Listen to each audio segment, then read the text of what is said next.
know what we're here for.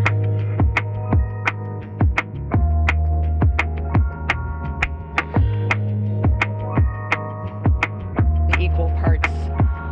Oh my gosh. What? Illegal.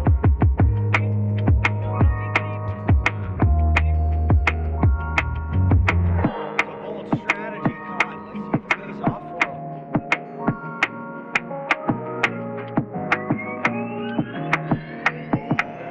Climate and everything are the same word.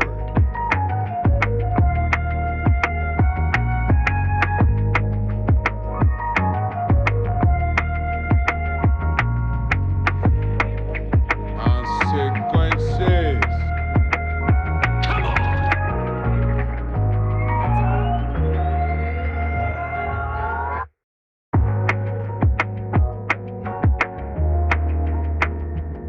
Arguably the greatest work of nonfiction of the 20th century. Not gonna do it. Wouldn't be prudent at this juncture. I feel like I'm taking crazy pills.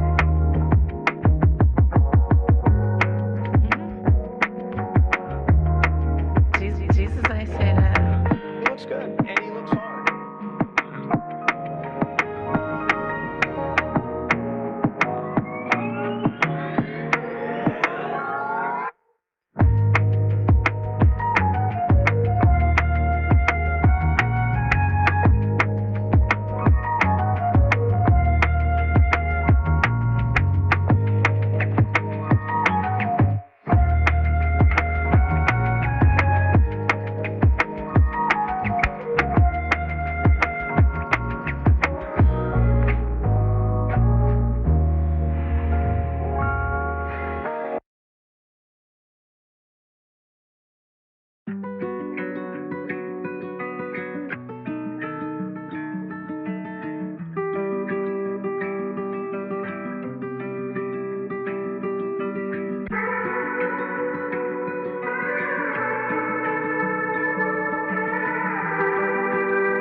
huge, tiny mistake. You should be ashamed of yourself for having that thought.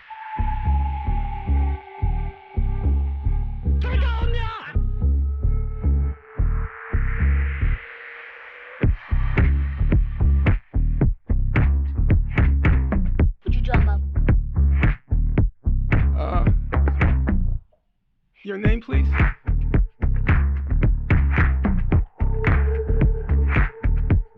I got boxes full of Pepe!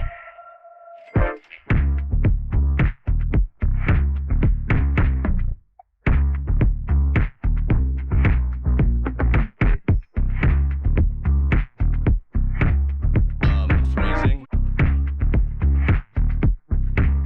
Oh, girl, baby girl. Don't even play. A fucking bitch.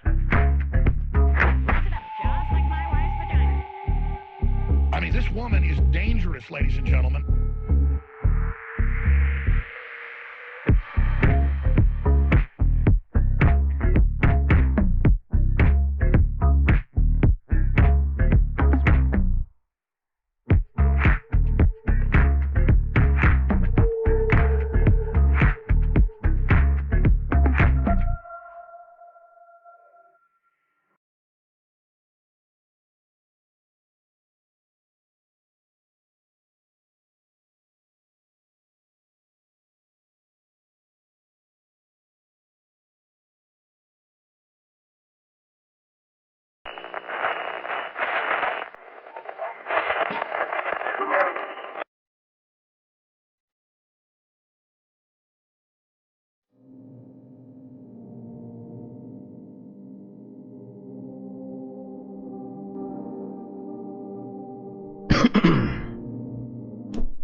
Well, here we are again. Floating somewhere between Earth and the never-ending void of space. Got a hell of a lot to talk about here on this week-ending report, so we better get right to it. Don't forget to buckle up those seatbelts, space fans, as this journey through the abyss may encounter some turbulence.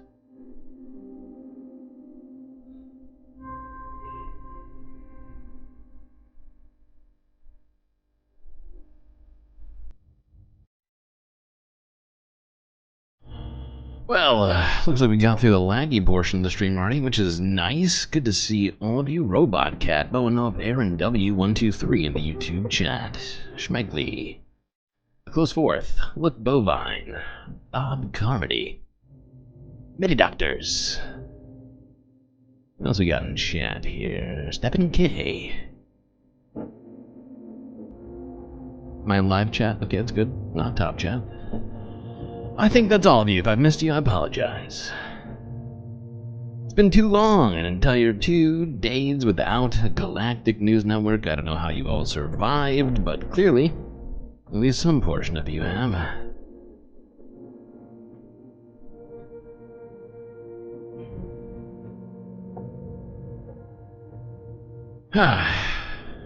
Well,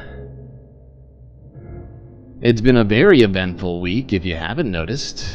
I've been incredibly restrained today and cut it down to a meager 108 videos. I'm sure we'll get through it perfectly fine. NBD.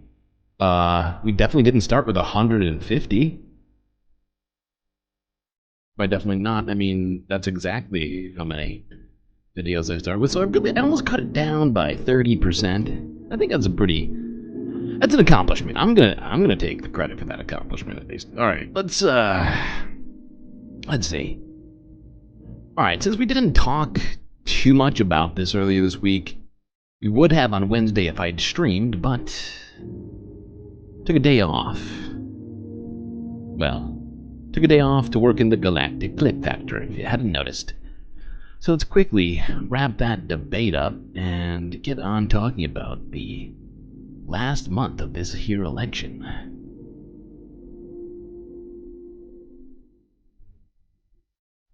This news is funded by viewers like you. Please support our work So true, at Amy. democracynow.org/give. This is Democracy Now!, democracynow.org, War, Peace, and the Presidency. I'm Amy Goodman. We continue our look at last night's vice presidential debate between Minnesota Democratic Governor Tim Walz and Ohio Republican Senator J.D. Vance, facing off in New York in their first and only debate ahead of the election. We'll be spending the rest of the hour airing excerpts and getting analysis. Near the end of the debate, the discussion turned to the January 6th insurrection and Donald Trump's attempts to overturn the 2020 election. J.D. Vance was asked if he would challenge this year's election results, even if every governor certifies the results. Illegal. Look, what President Trump has said is that there were problems in 2020, and my own belief is that we should fight about those issues, debate those issues peacefully in the public square, and that's all I've said, and that's all that Donald Trump has said. Remember, he said that on January the 6th, the protesters ought to protest peacefully. And on January the 20th, what happened? How'd that go? Joe Biden became the president. Donald Trump left the White House, and now, of course, unfortunately, we have all of the negative policies that have come from the... I love how he skips directly to January 20th, as if nothing happened on January. He said, Donald Trump said, let there be peace, and there was, in fact, peace. Thank you, JD. Wow, what a historical sort of recapping from Mr. Vance here.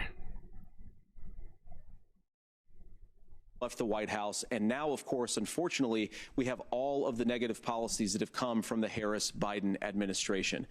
I believe that we actually do have a threat to democracy in this country, but unfortunately, it's not the threat to democracy that Kamala Harris and Tim Walz want to talk about. It is the threat of censorship. This one is troubling to me, and I say that because I think we need to tell the story.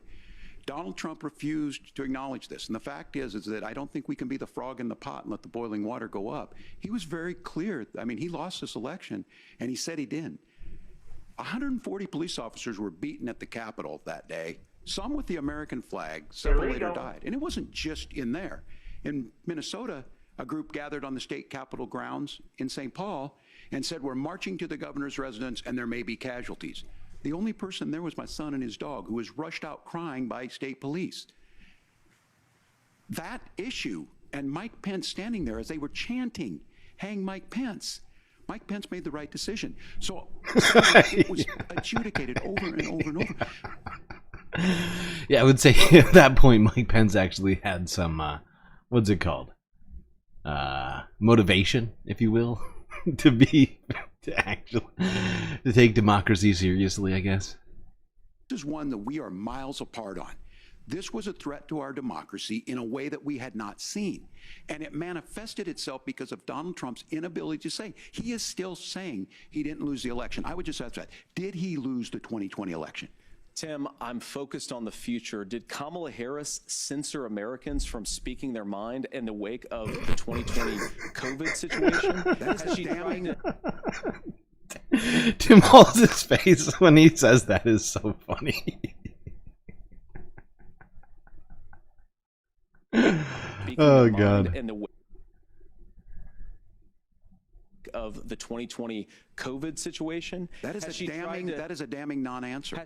That was Tim Walz and J.D. Vance, an excerpt of the CBS vice presidential debate moderated by Norah O'Donnell and Margaret Brennan. Still with us, Akbar Shahid Ahmed, senior diplomatic correspondent for HuffPost based in Washington, D.C. Maybe the most dramatic moment of this debate coming right at the end there. Your response, Akbar?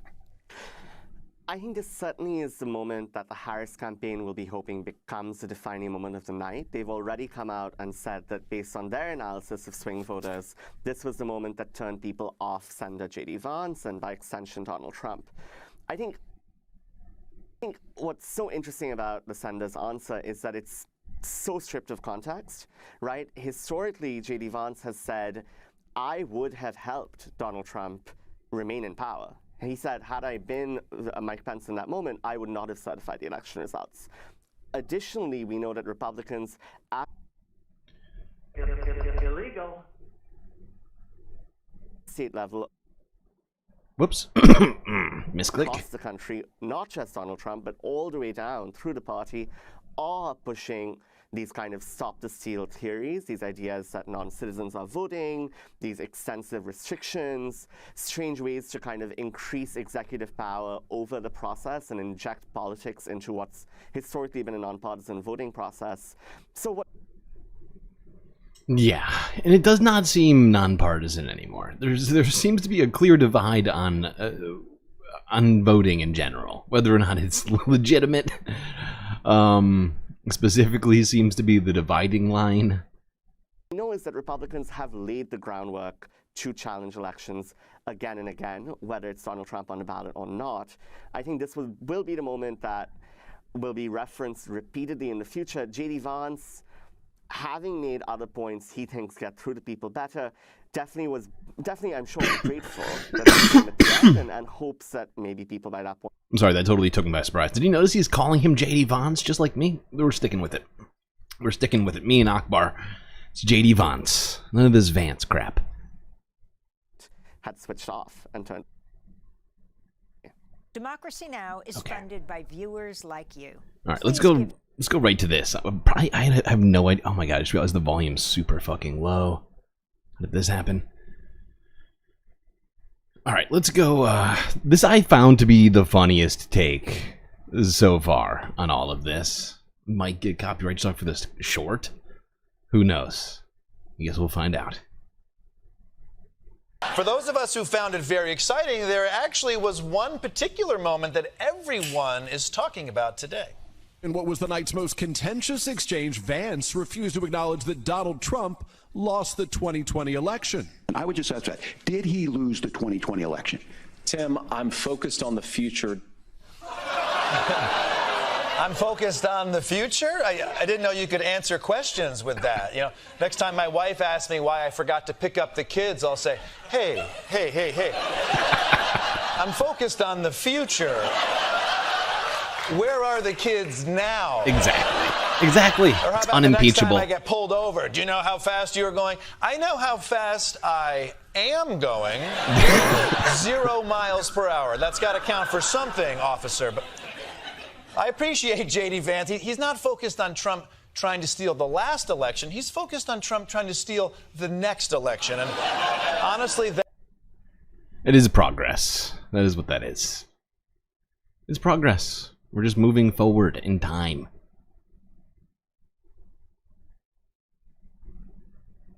That's all it is, you know, and JD is just trying to remind us that the past, it's over. We need to focus on the future. Future stolen elections.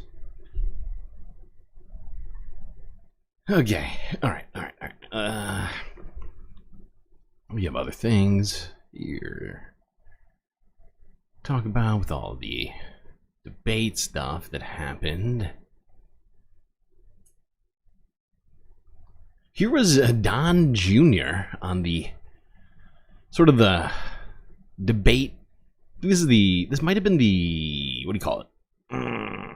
Like the war room, like the press briefing room. I could be wrong on that one. Let's go see how this all worked out for him. And so Don Jr. is on the spin room after the debate, and he's asked here about J.D. Vance's performance. J.D. Vance was a Don Jr. special. He was reportedly, along with his brother Eric, a big reason why Trump picked J.D. Vance for VP. So here's what he had to say to Caitlin Collins.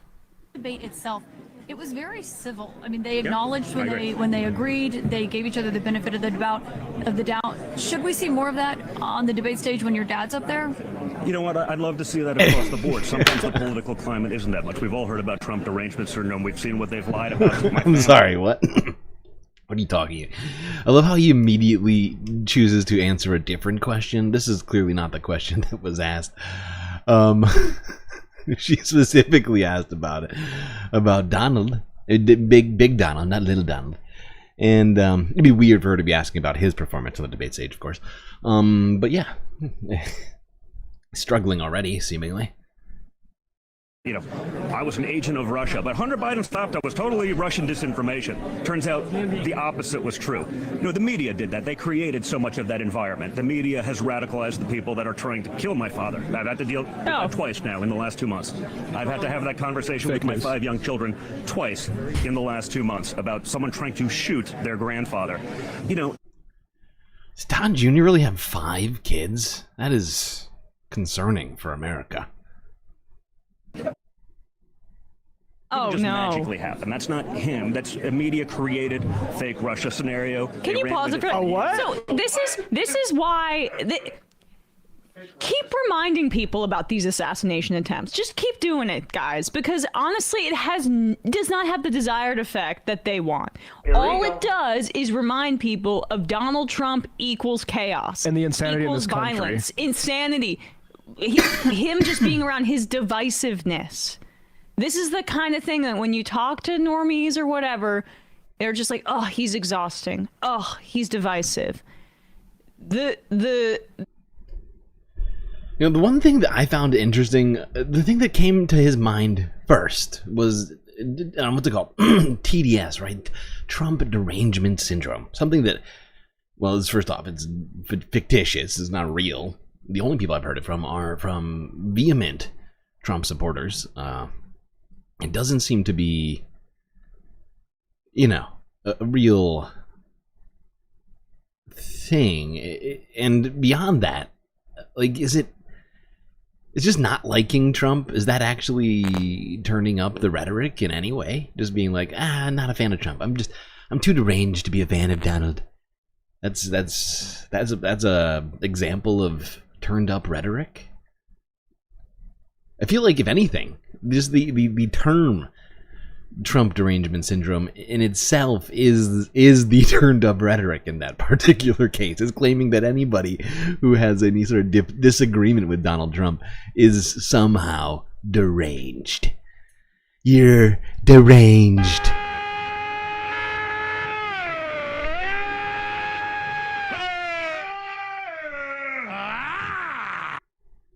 JD Vance last night was trying to dispel that by basically saying Trump's policies, but doing it in this slick corporate lawyer venture capitalist kind of way. Standard Republican politics. And if Trump was not constantly creating chaos by saying things like they're eating the dogs, they're eating the cats, and JD Vance has to clean up on aisle 5 about it, and the Republican Party has to respond to it and back him up while also trying to attack Harris, like, it puts them in a difficult position.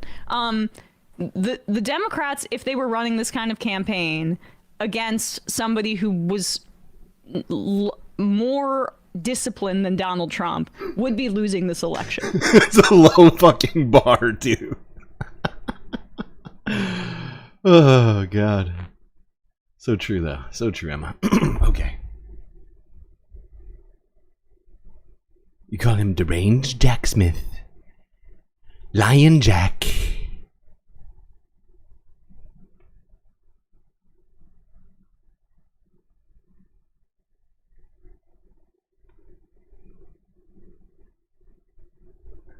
All right, let's go here. Back to democracy now to discuss more of the rhetoric at the vice presidential debate, that being rhetoric around migrants. This news is funded by viewers like you. Please support our work at democracynow.org/give.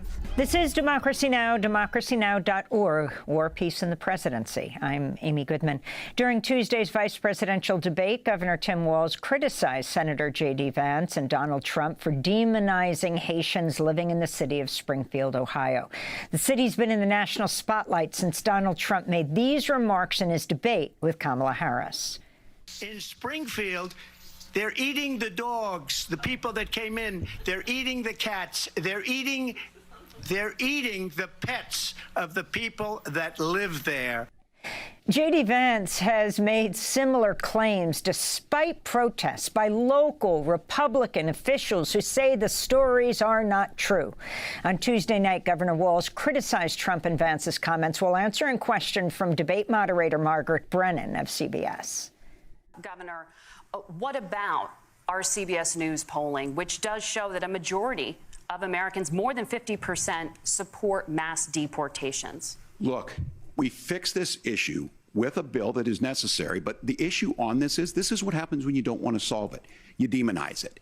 And we saw this, and Senator Vance, and it surprises me on this, talking about and saying, I will create stories to bring attention to this. That vilified a large number of people who were here legally in the community of Springfield. The Republican governor said, it's not true, don't do it. There's consequences for this. There's consequences. We could come together. Senator Langford did it.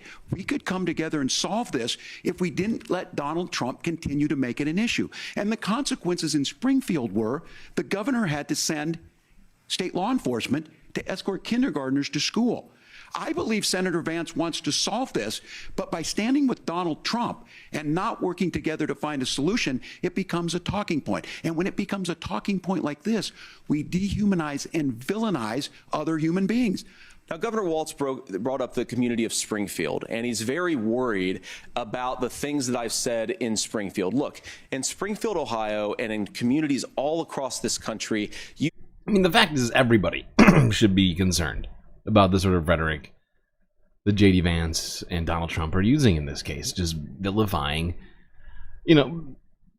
essentially just ethnic minorities who are actual, who are supposed to be here, right? It's just racism that is poorly veiled in an attempt to talk about the border and the supposed immigration crisis, which, I would argue isn't really a thing. Because we still need, we need jobs, like people to fill certain jobs that Americans aren't seemingly interested in doing. Among other things, aside from the fact that, the U.S. is doing a bunch of things around the world, causing people to leave their own countries actively on a daily basis. Look, in Springfield, Ohio, and in communities all across this country, you've got schools that are overwhelmed. You've got hospitals that are overwhelmed. You have got housing that is totally unaffordable because we brought in millions of illegal immigrants to compete with Americans for scarce. That's the reason is immigrants. That's hilarious, dude. That is hilarious. I don't remember hearing this part of it, but this is one of the dumbest things that I've ever heard from anybody. It's coming from J.D. Vance, in fact. And I feel like he's got to know that what he's saying isn't true. Like, he hangs out with enough billionaires and stuff like that. He's got to know. At least subconsciously, even. I'm just trying to give him any credit. Because the fact is, you can't possibly have made it this far in life and be this stupid. And think that somehow migrants are the cause of the housing crisis. Right? If you think that, then you genuinely need to start, like, really doing some soul searching and, like, actual credible sort of research type stuff. Because, I mean, I don't know how many times we've talked about it on this channel, but the fact is that friends of J.D. Vance's, like Peter Thiel, Donald Trump for that matter, even J.D. himself, who is a multi, he's got hundreds of millions of dollars. These are the sort of people who are causing the housing. He himself and his friends are the ones causing the housing crisis. People who are holding on to real estate for purely speculative and income-based purposes. Not to live in, but as financial instruments. Okay, and since, like Amy said previously, or was it? No, it actually wasn't Amy. It was Tim. Tim says that God, why did I give it to Amy? Tim Walz literally just got done saying he's doing exactly what Tim just said, because he doesn't want to fix the problem. The problem being that people with too much money and power who are hoarding real estate are causing real estate prices, rents, and all this other stuff to go up in a way that just doesn't actually reflect what do you call it? Real market conditions, right? Because you have a bunch of, wealthy assholes just hoarding, right? And he can't say that that's what he wants to fix. So instead, he's got to blame it on migrants, people from Haiti, people from other countries who look different than he does. Like his wife, actually, which is a weird vibe. But you know what I mean? Like, really, like, everybody else in his party is fear-mongering about people that look like his wife. tomes. The people that I'm most worried about in Springfield, Ohio, are the American citizens who have had their lives destroyed by Kamala Harris's open border. It is a disgrace, Tim. And I actually think, I agree with you. I think you want to solve this problem, but I don't think that Kamala Harris does. Very interestingly, further on in this debate, J.D. Vance complained about the fact-checking. Margaret Brennan of CBS said, just to clarify for our viewers, Springfield, Ohio does have a large number of Haitian migrants who have legal status, temporary protected status, she said. Vance spoke up to complain about the fact-check. He said, Margaret, the rules were that you were not going to fact-check, and since you're fact-checking me, I think it's important to say what's actually going on, he protested. Well, we're joined right now by Helene Joseph, co-founder and executive. Okay. So, we got some other stuff to talk about here, with relation to migrants, and the rhetoric around them, including some recent events that happened around this. I figured we'd just do it all at once. But first, let's go here to a Trump event in North Carolina, where a soul twin joined him on the stage.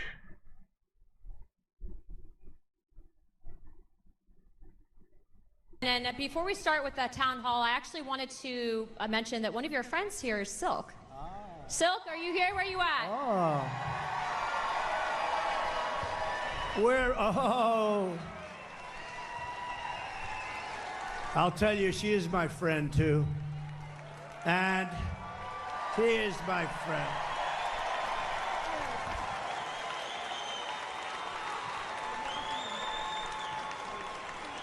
Wow. Wow. Wow. Hey, North Carolina. I'm sorry. This is... I'm sorry. We're going to rewatch this because that was hilarious. I just want to, while we're doing this, I'm just going to bring up this other video just to remind us of a particular thing. Hold on, let me bring this back real quick. Here we go. Okay.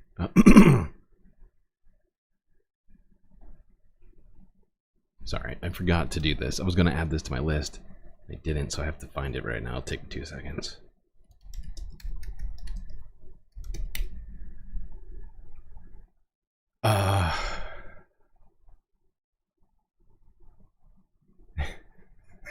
Here it is. All right, now. Okay, let's watch this one more time. Okay, let's see this very affectionate greeting from Donald Trump to Silk, whose twin tragically passed from COVID after the two of them spread COVID denial, misinformation on the internet. My friend, too. And she is my friend.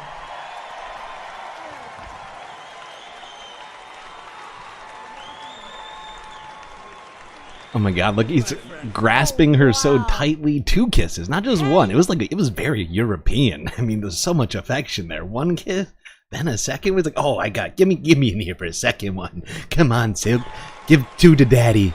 Oh, there we go. Now let's see how Donald Trump. Let's all just take a walk down memory lane, back to 2 months ago when the RNC was going. Here's Donald Trump's own daughter, Tiffany.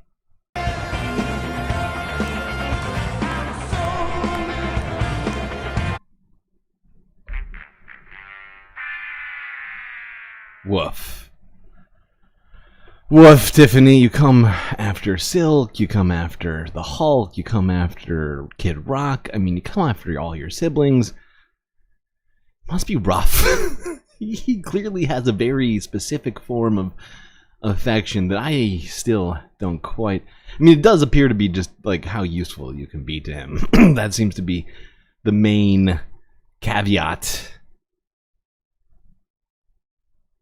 Oh, hey, North Carolina. Real quick now. I want y'all to listen up. I'm a little ticked off. I just want you to know I'm a little ticked off, and I'm going to tell you why. $750. $750? Now, I don't know what that's about. Does anybody know what the hell that is about?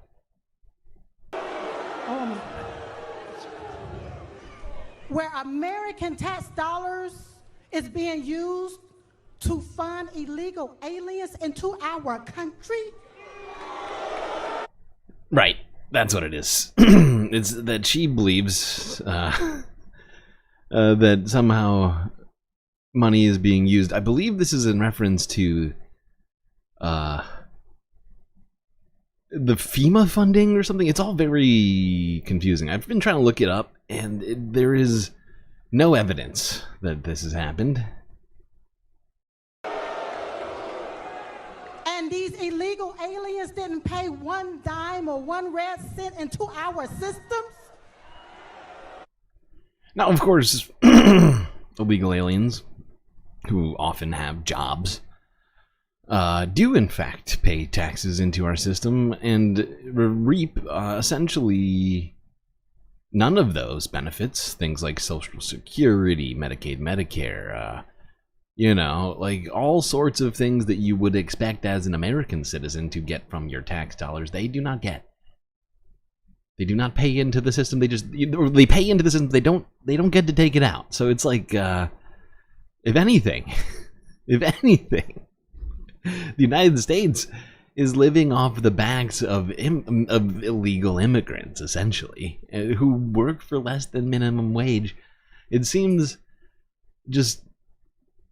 I honestly don't understand how this talking point has made it this long and this far. And all Kamala Harris and Tampon Timmy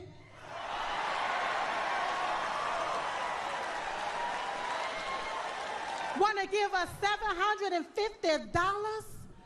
Listen, you all. We only have one choice.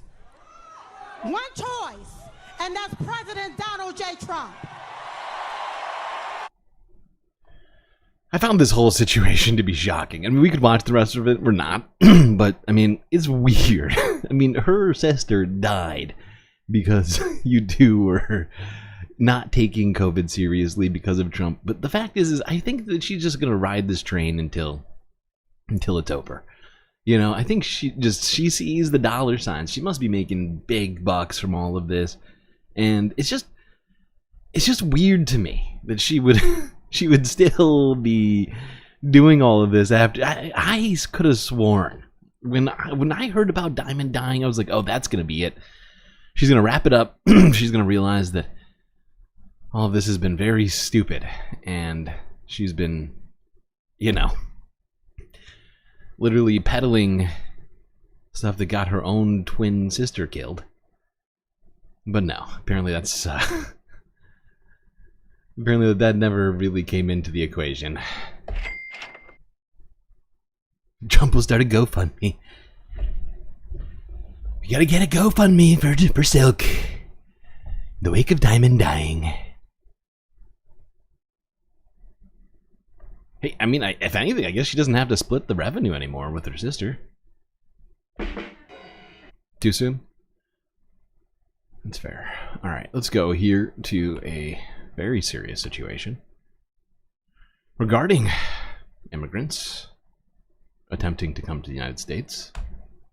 This was from yesterday, France 24 English on the story, where apparently 6 migrants died and many others were wounded after Mexican soldiers opened fire on a pickup truck filled with people attempting to make it to the United States border.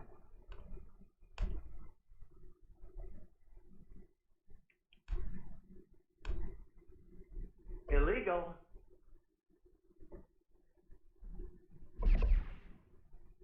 Ten migrants traveling through Mexico were being treated in this hospital on Wednesday after the military opened fire on their convoy. Nearly 36 migrants from places as varied as Egypt, Nepal, and Cuba were traveling together on Tuesday when a military patrol near the Guatemalan border mistook them for criminal gangs. 6 of them were killed. It hurts my heart. They're brothers who have been suffering and are dying after being shot. This is not possible. It's really important to take a good look at the situation because the families are suffering. Mexico's defense ministry said the 2 soldiers who fired on the migrants were removed from their posts and federal prosecutors had been informed. A military tribunal will also carry out its own investigation. Oh, good. That gives me a lot of comfort, knowing that the military is going to investigate itself. Oh, good. That always works out well. Always comes to justice.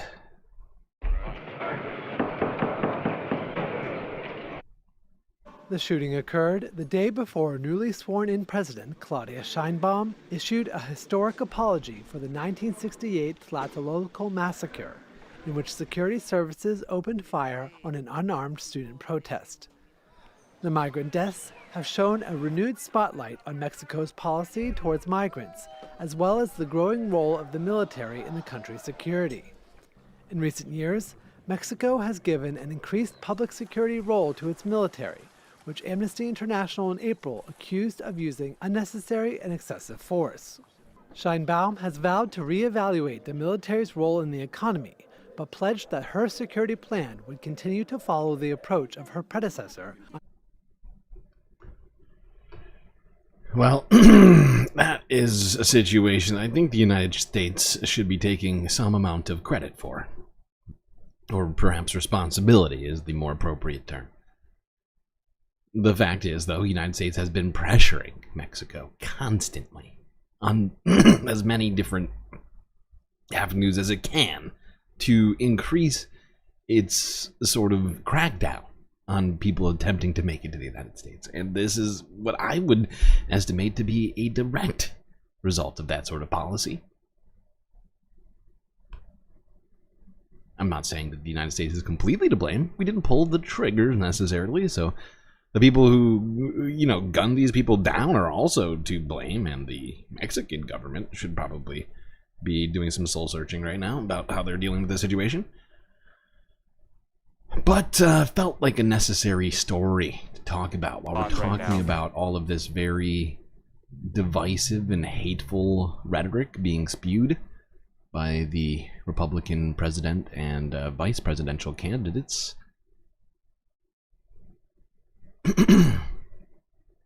People are coming to America from countries all over the world. Isn't that like our thing? We've said it at different points that it's our thing, but it's really only applied to certain peoples usually. I mean, there's been moments where, yeah, supposedly. But right now, America doesn't feel very welcoming, not gonna lie. The whole melting pot claims, well, maybe we should just put that on hold for now until we actually solve some of the sort of blatant hatred and other sorts of things happening towards immigrants before we go claiming to be that. Oop. I'm supposed to hydrate. Hold on. Almost missed that. Thank you for keeping my whistle wet. Omega Star. Okay. Now, here is another classic Tim Walz moment. He seems to do this all the time. The fact is if you didn't tell me that this man was a teacher, I would be telling you over and over. He's always given off teacher vibes. He's got Boy Scout troop leader written all over him. This guy can pick out a person having a difficult time from what it seems to be about 100 yards.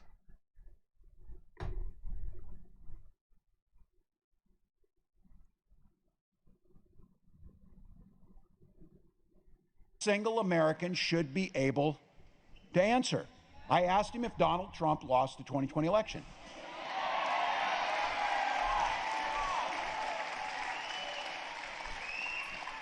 He refused to answer.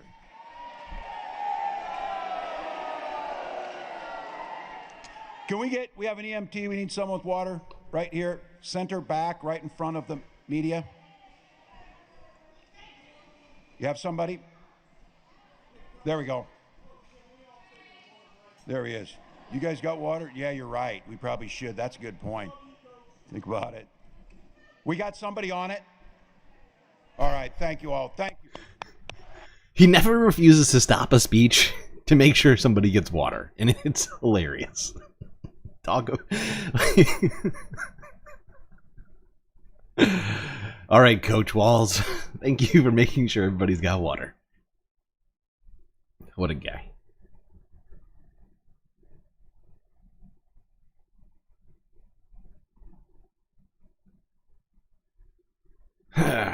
You know, it just came to me. You know who Tim Walz reminds me of?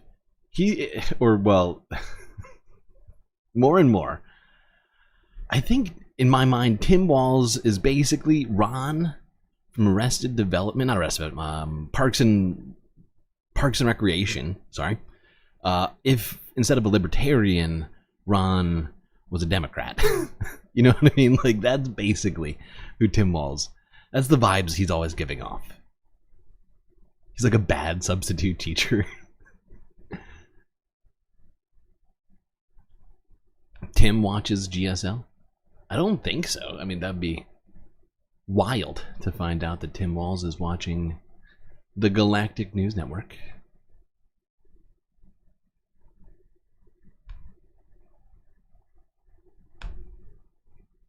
All right, now let's talk a few more stories before we get to what I'm sure you all probably know is coming. That being polls, as we are going to do a deep dive with only a month left to go. I feel like we should definitely apprise ourselves of what needs to be done potentially over this next 31 days, I guess. Well, right? Yeah. 31 days. Right. So, just literally start in about whatever. Technically, for some people, it'll be different, but in about 50 minutes here, it'll be October 5th, meaning that it's exactly 1 month away. All right, let's go to Democracy Now! To talk about some of the anti-abortion stances that were talked about at the debate as well. I think this is the last of our debate coverage.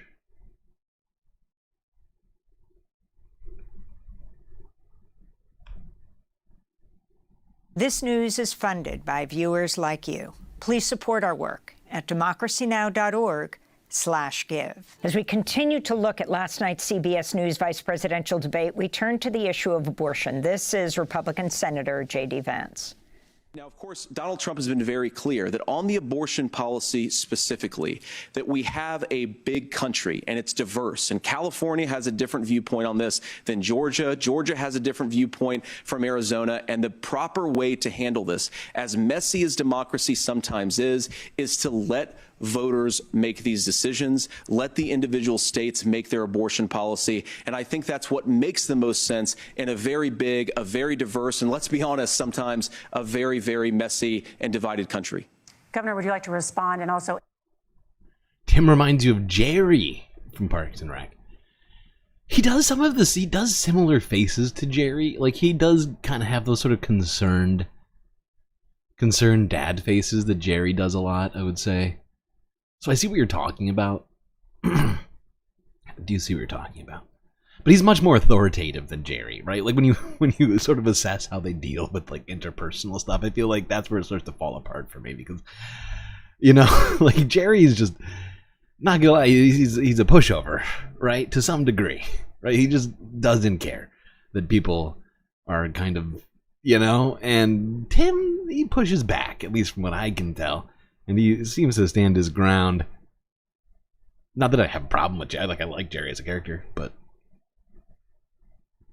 answer the question about restrictions. Yeah, well, the question got asked, and Donald Trump made the accusation that wasn't true about Minnesota. Well, let me tell you about this idea that there's diverse states.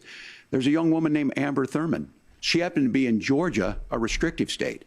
Because of that, she had to travel a long distance to North Carolina to try and get her care. Amber Thurman died in that journey back and forth. The fact of the matter is, how can we as a nation say that your life and your rights, as basic as the right to control your own body, is determined on geography? There's a very real chance, had Amber Thurman lived in Minnesota, she would be alive today. So that's Walls. Before that, J.D. Vance. Amy Littlefield is abortion access correspondent at The Nation, independent journalist who covers reproductive health. Joining us from Boston, your response to this discussion and the stance of these candidates. I thought it was so powerful, Amy, to hear Amber Thurman's name from the debate stage, right? 2 weeks after ProPublica published the report that this young mother had to travel to North Carolina for an abortion. She'd suffered a complication that's rare when she was back home in Georgia. And because the state of Georgia had made the simple procedure that would have saved her life a felony, she died and left behind a 6-year-old child. Walls also could have mentioned Candy Miller, who ProPublica reported, who had died with her 3-year-old daughter by her side after suffering the same rare complication in a state that banned abortion at 6 weeks. Worth noting, Amy, by the way, that a judge in Georgia just this week struck down the state's 6-week abortion ban as unconstitutional, the law that killed Amber Thurman. I have to say, Amy, watching this debate, I felt like I was in a nightmare version of my high school sex ed class, watching, Coach Tim Walz chastise the smug kid in the back of the room who had gotten caught copying off of his classmate's paper. It's so true.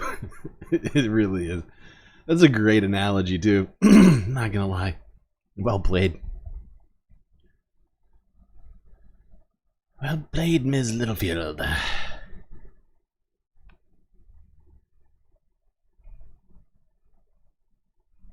By the way, I don't know if you noticed, I saw that you got the 22 likes, you got a Gary, and a Worf, so it's a good start, at least in my mind. How can you go wrong with that? Alright, let's keep talking about the election. This is from 5 hours ago from CBS News, where apparently 2 people will be joining the campaign trail. Barack Obama with Kamala Harris, and apparently Elon Musk will be joining up with Trump. Should we stop the stream and just watch Robin Williams movies? Is that where we're at right now? In chat, I just see a ton of Robin Williams talking here. I do not have anything non-nice to say about Robin Williams. Great guy. He will be missed. Is missed. I mean,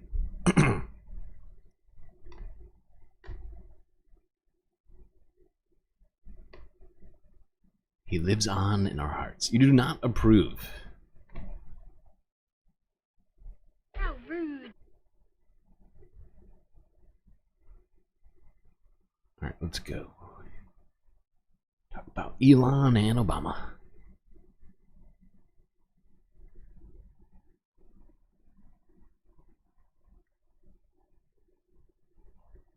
Tomorrow is 1 month from Election Day. For the final stretch, the Harris and Trump campaigns are leaning on star power to potentially give them an October boost. Former President Barack Obama will spend the next month stumping for Harris across battleground states, and Trump will be joined on the campaign trail by billionaire Elon Musk. Musk will attend the former president's rally tomorrow as he returns to the site of his first assassination attempt in Butler, Pennsylvania. Evan McMorris-Santoro and Sophia Kai join us now. Evan is a politics reporter for Notice, and Sophia is a national politics reporter for Axios. Evan, let's start with the Harris campaign. We don't know yet if Harris will be on stage with Obama next week, but what does he bring? Well, at some point, the two will definitely be on stage together, right? And look, what Obama is good for is the base, the Democratic base, loves him. This is a way to sort of activate and empower the base and try, we're going to in that get out the vote period of the election where they're trying to get people to come out and put their votes actually on ballots. But, Obama theoretically is very helpful with that. But we have to remember, too, that a lot of this goes with who is the candidate, right? That's the most important thing that these Democrats have to worry about, because Obama also went out and stumped heavily for Hillary in 2016 and heavily for Biden in 2020. Two different outcomes. I don't want reality. So you're telling me that it's completely undeterminative as to whether or not Kamala Harris wins. Thank you. Thank you, CBS. Very helpful. it's not an automatic game changer for the Democrats, but it's one of those tools that they have in this home stretch to really try to turbocharge their GOTV prospects. Sophia, Trump's return to Butler will likely be watched more closely than most rallies this election cycle. How important is this moment to the Trump campaign, especially with Elon Musk in attendance? Yeah, this moment is really important, and I think Trump recognizing the political potency of the moment has saved the rally and this return to Butler moment for October. He could have done it in September, he could have done it, in August, but he saved it until October because he knows that now is the time that early voters are starting to vote, and it's just a few weeks until Election Day. We saw former President Trump, Sophia, lay the groundwork to challenge the 2020 election before votes were even cast. 2016 as well. Tell you what's possible because they cheat. That's the only way we're going to. Wow, who's in charge of the vids over here? CBS production value going down. Interrupting people with vids. What is this? Because YouTube? they cheat. They cheat like hell. So that was actually most recently he's been doing this again. I mean, should we expect these similar claims here of fraud? I mean, we can probably expect initial. Okay, that's probably enough. It's probably enough of this CBS nonsense. Point is Elon and Obama will be on the campaign trail, so keep an eye out for that. Should be interesting. And I mean, I think we know which one's going to be more interesting, right? Or at least certainly more content producing or worthy, if you will. Because, I mean, Obama's going to come out and say, Obama stuff. We might as well just copy paste a bunch of speeches from when he was, like they were saying, stumping for Hillary or Biden in 2020. But Elon, I mean, that guy is a wild card in all the worst ways. Who knows what he's going to come out and say. It could be that we need to all leave Earth and go to Mars. It could be that, I mean, like, you know what I mean? Like truly, there's no way of knowing what he's going to say out there. Should be fascinating. All right, now let's go to here. Back to talking about election denial. I mean, we've seemingly been talking about it slightly to one or another degree. Everybody seems to have it on their mind right now, and well, there are some reasons for that, as it turns out, including people going around and teaching classes around the nation.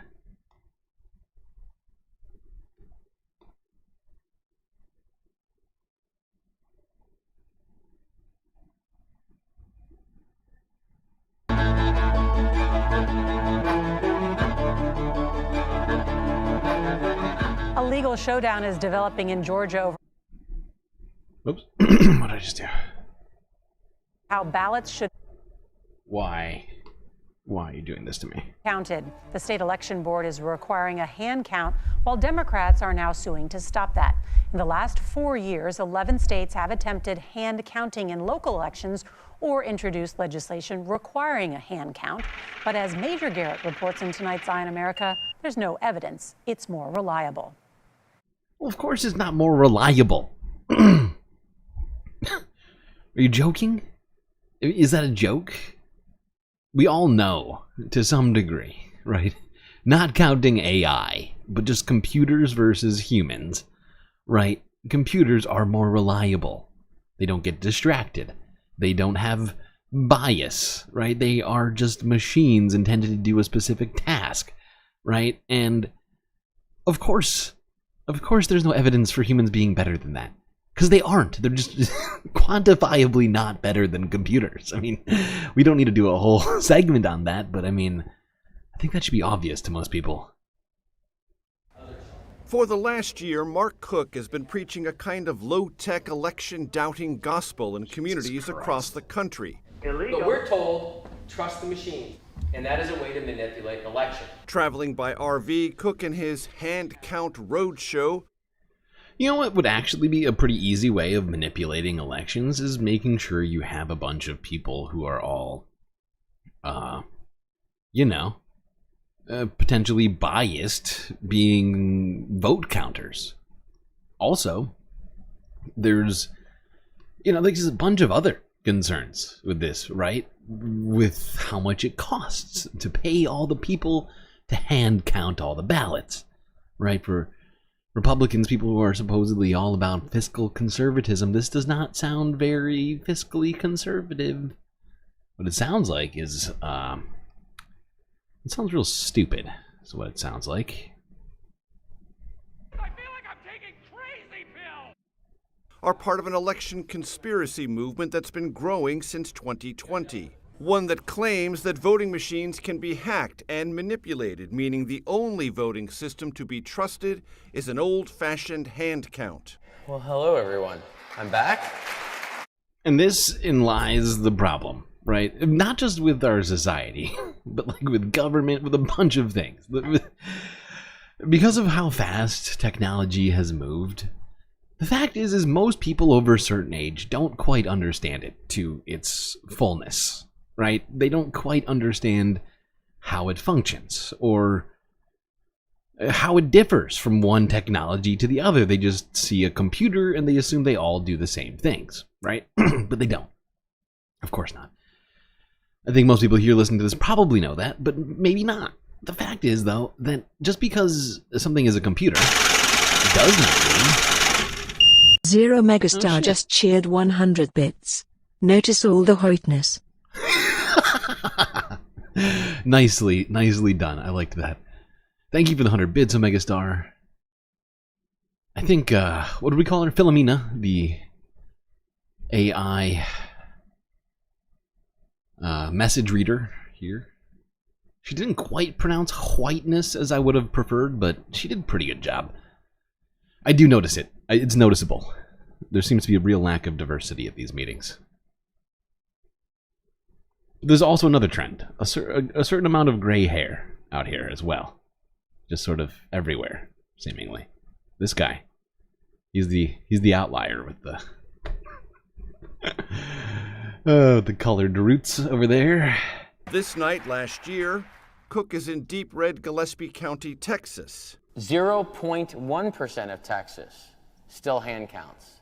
He convinced Republicans here, who run their own primaries, to join the small minority that hand count. Exactly. Exactly, Schmeckley. It's the old-fashioned is best argument. That's the crowd that is seemingly gravitating to this, right? Which is not shocking, considering the general stance of most Republicans. But, it's not a good argument when it comes to this, but the fact is, the people listening to this, I don't think they have the acuity, the understanding of computers to argue against any of it or refute a single point. Hundreds of volunteers stayed at places like this wine bar until 4:30 in the morning to count roughly 8,000 votes, with numerous errors. We only have 13 precincts, 12 of which turned in. Numerous errors? Wait, they spent all night and most of the morning to count only 8,000 ballots? What about places like New York City, Los Angeles, Houston, Austin, I don't know, Miami. I mean, can you imagine how many people fucking live in Miami? What is it, like 3.5 million? Hold on. No, there's more than that, right? No, is it less than that? It's only 500,000 people live in Miami. What's the county?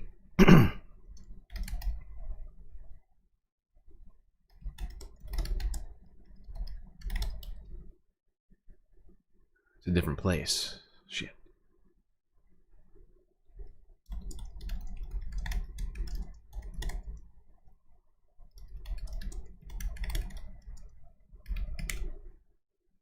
Oh, okay, yeah. So including the surrounding areas in the Miami-Fort Lauderdale area, there's 6.5 million people. It's like 6.2 million people. So I was close. I shot under. So technically, if this is the Price is Right, I'm still in the game, baby. Okay. Numerous errors. We only have 13 precincts, 12 of which turned in final tally sheets that were inaccurate. We sort of began. Jim Riley oversees elections in Gillespie County. Is there an actual problem here that needs to be solved by hand counting? No. The hand counting, in my opinion, did nothing to improve elections in the county. Riley, a Republican, says Gillespie's systems were already top-notch. Paper ballots tallied by a state-approved scanner and then verified for accuracy. As much as you've opened up transparency, it still, for some, hasn't been enough. No, and for some it won't ever be enough. Well, the fact is they're fighting against a rising tide, right? Because if you have guys out there like this idiot who, hold on, where is he? Pennsylvania. Major Garrett. This guy, this super creepy dude. I mean, out here literally teaching classes that are intentionally misinforming people, right? Like, it is ridiculous.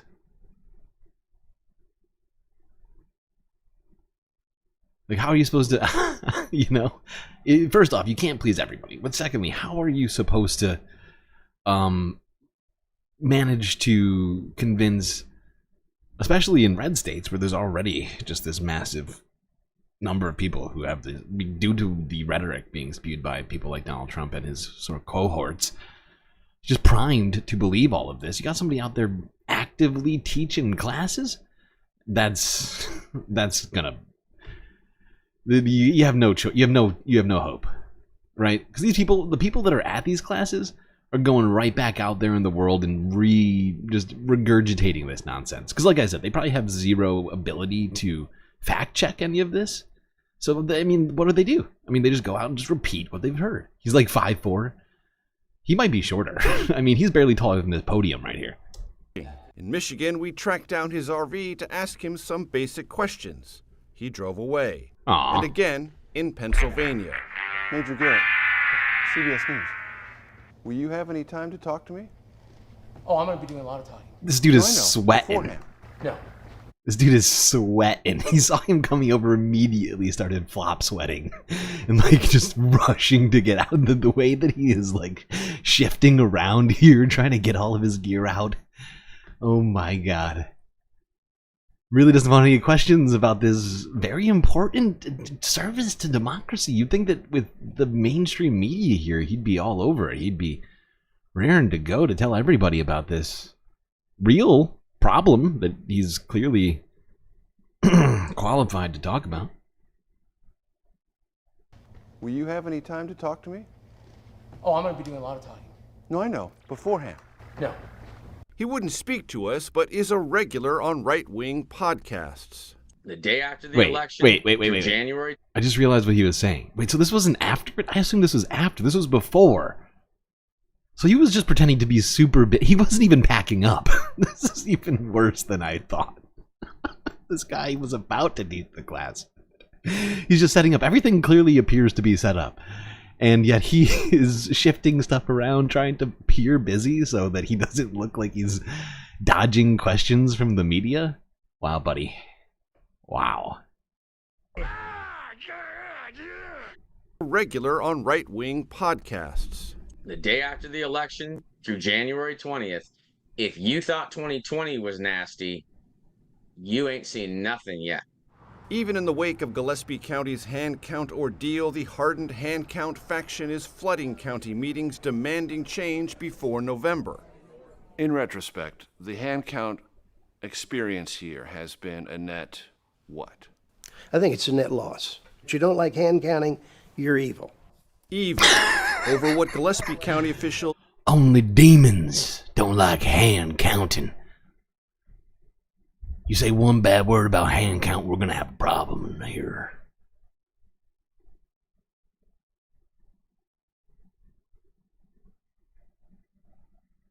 A biblical level problem. Okay.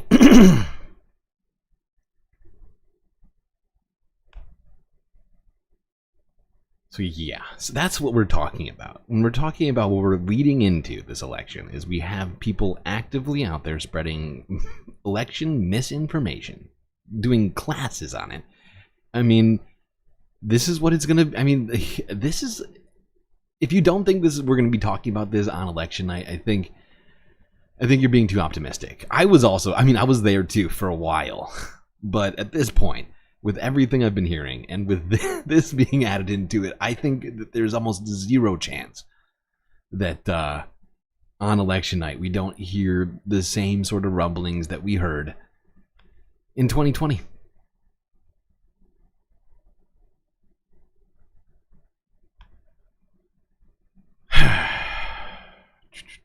All right.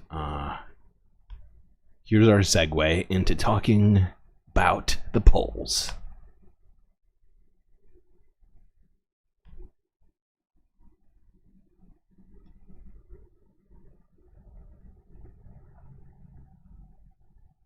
I think they're going to vote. By the way, we're up in all of the polls. We're up in every swing state. Very great. Well, apparently, according to Donald Trump, this was at an event yesterday on Thursday, October 3rd, 2024 in Michigan. He said that they were up in all of the polls and all of the swing states. Interesting. Let's see if that's true.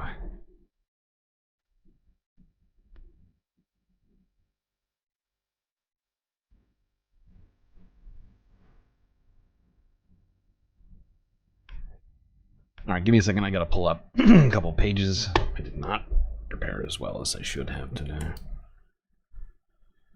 Thankfully, it's really easy to find the polls because all I have to type is 3 numbers. 538. Blam.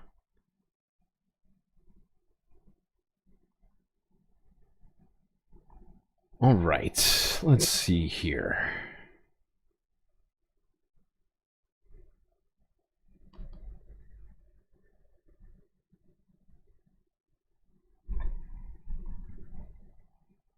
Now, this is weird because this is seemingly not what Donald Trump just said. Very confused. Is everybody else as confused as I am? Donald Trump just got done telling us that he was ahead in all of the polls. But this one, the national polls, they seem to still have Kamala Harris leading by 2.5 points, slightly less than she was leading a few days or like a week ago. But even on the 3rd here, she was doing better than she is now. So Donald Trump's statement not making a lot of sense. Not making a lot of sense. The fact is he has really lost a lot of ground to Kamala over the last couple of months now. Has it been that long? All right, now let's move along. Talk state by state. We're also going to look at some other of the... We're going to get even deeper than normal. Let's just say that. But let's do swing states, okay? Arizona. Do it alphabetically. Now, Trump is leading in Arizona. It's one of the swing states. So technically, so far he's 1 for 2. Because he's wrong about the national polls. But 1.4 points here in Arizona. The back here on the day of the debate, he was up by 1, which means that he has gained 0.4 points since then and lost 1 point since August. So really, he may be doing slightly better than since the debate, but overall, over the last 2 months, ever since Kamala got into the race, he really has been not doing so good. Even though he's technically winning in the state. I'm not going to take that away from him. We're going to write that down as technically a Donald Trump state right now. All right, let's move along. Georgia.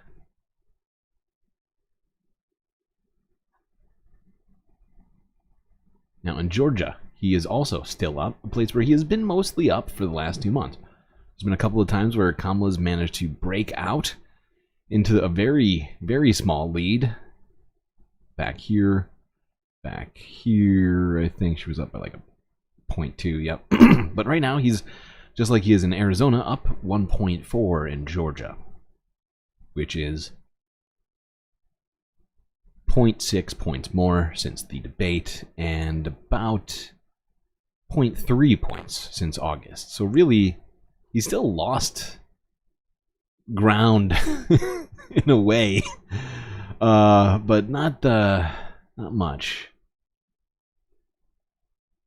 But Georgia's looking pretty much like it's in Trump's hands right now. It's his to lose, it would seem. Let's move along. Rest of the swing states. Michigan, which is apparently a very important poll. State.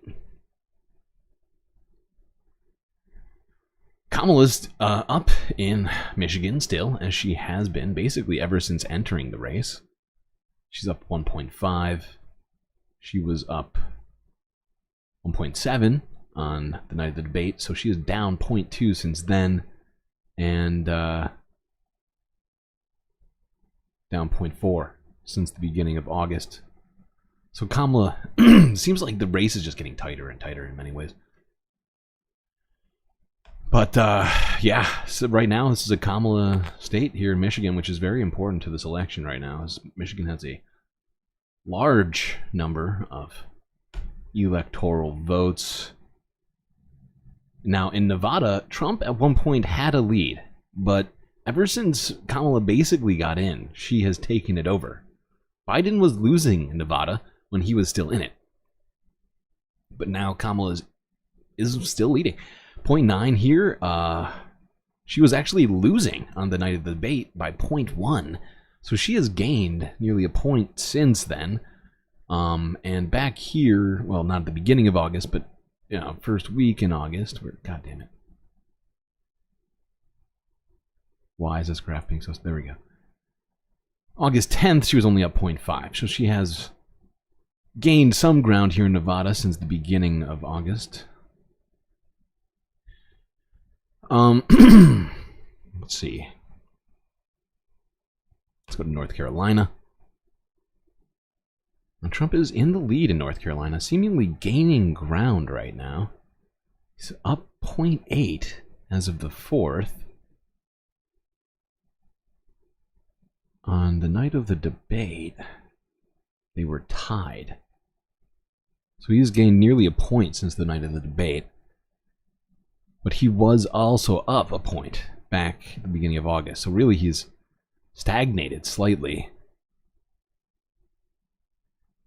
But still is in the lead in North Carolina, which probably not shocking to most people. And I think, honestly, the rhetoric around Helene, the way that this is dealt with, I mean, the rhetoric is basically as important as the way it's going to be dealt with, right? Because the narrative, regardless of the facts on the ground, seems to win out with at least a large number of people. Not everyone is, but I think we all know that is important, regardless of what's actually done. And of course, a lot needs to be done in North Carolina, but with Helene. But the fact is that the rhetoric around this right now, Trump seems to be at least leading it, and the Democrats are seemingly on the defensive, which, I mean, to some degree is to be expected, considering Democrats are in the office right now, and so it puts Republicans in the position to attack. But the fact is Donald Trump is going around the South like he is president, and it's honestly a little confusing to me. Let's go here. Kamala's up a half a point in Pennsylvania. Now that is not good, because she was up by 1.5 points, nearly 2 points here on the 18th. And back on the night of the debate, on the night of the debate, she was not doing good. She was up a half a point, so she's where she was on the night of the debate. But after the debate, there was a time where she was genuinely leading here by 2 points, had gained 1.5 points since then, which was certainly optimistic sort of data there. Now back here, they were tied on the beginning of August, so she has gained some ground, but Really, she's got to do more work in Pennsylvania. I don't know exactly what that's going to look like.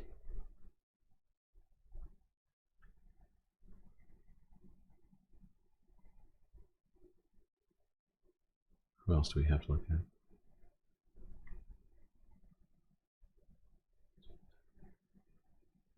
All right. Wisconsin.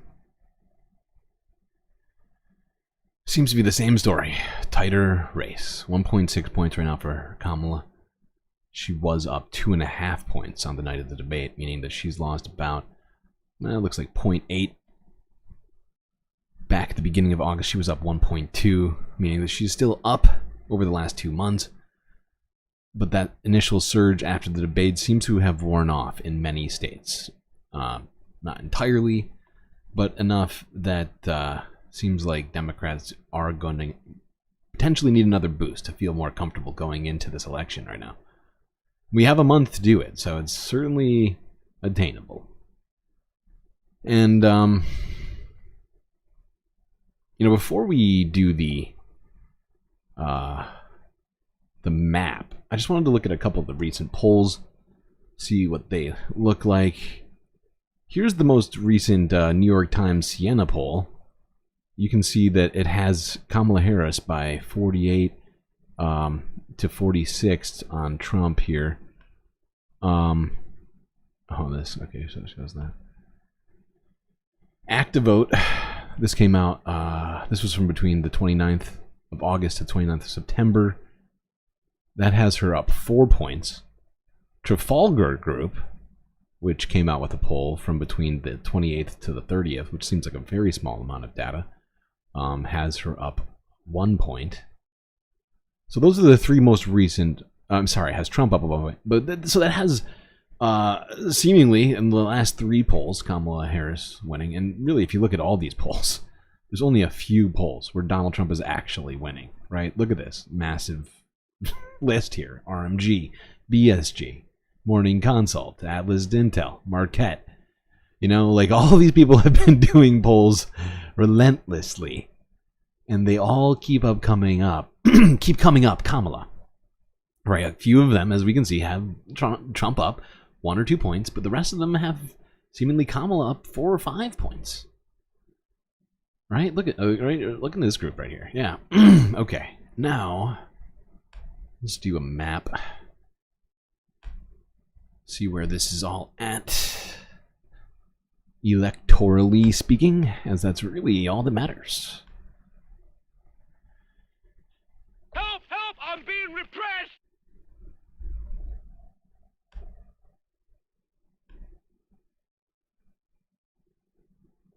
Are we talking about adrenochrome in chat? I got too focused on the polls. What the hell is happening over here?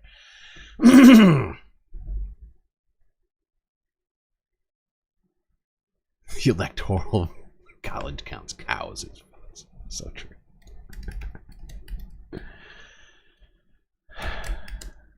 Feels like that sometimes. What was I doing? Yeah. Trafalgar is trash. I know. I know Trafalgar is trash. Thank you for reminding me of that. I was going to point it out, but then got distracted thinking about other polls. But yeah, no, they're one of the least or less reputable of the polling organizations, and the fact that they only have Donald Trump up by 1 certainly says something. So it's not all the polls that have Donald Trump up. That much is clear at this point. Now,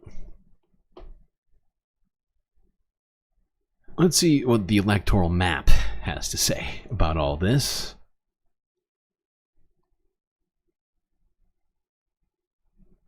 Zoom in on this a little bit. It's too small.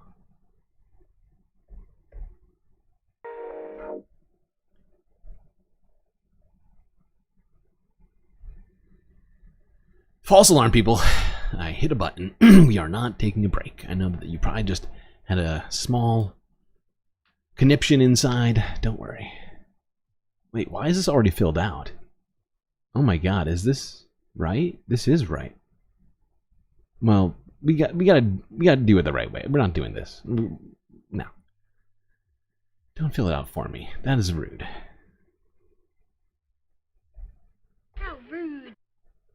That is my job. You're taking my job away. See, the robots are coming to take the jobs, specifically from small podcasters such as myself.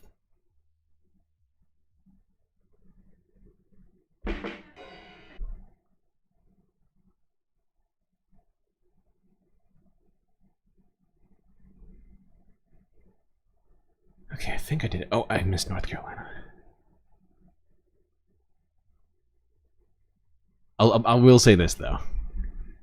I'm not going to say it, actually. I'm not going to ruin it. I'm not going to ruin it. We're going to suspend. We're going to keep the suspense going. All right, we got the swing states all grayed out now. Let's see how they turned out. Now, we had, as we just went over, many of the Sunbelt states here going for Donald Trump. North Carolina, Georgia, Arizona, all going for Donald Trump. However, Nevada. Wait, was Nevada? Hold on, I can't remember this one now. Was Nevada? I think Kamala's still ahead in Nevada, right? Yes, Kamala's ahead in Nevada.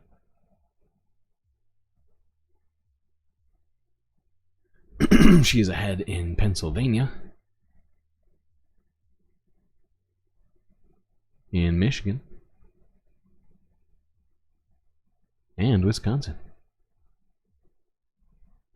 Where does that leave us? That leaves us actually in an even more... I think this is further than they were previously. Oh, wait, actually, no. Well, this was around where we were at last time with the map, right? I think Nebraska, there's still a district here that technically could go to Democrats. I don't think it's going to let me alter it. Oh, there it is.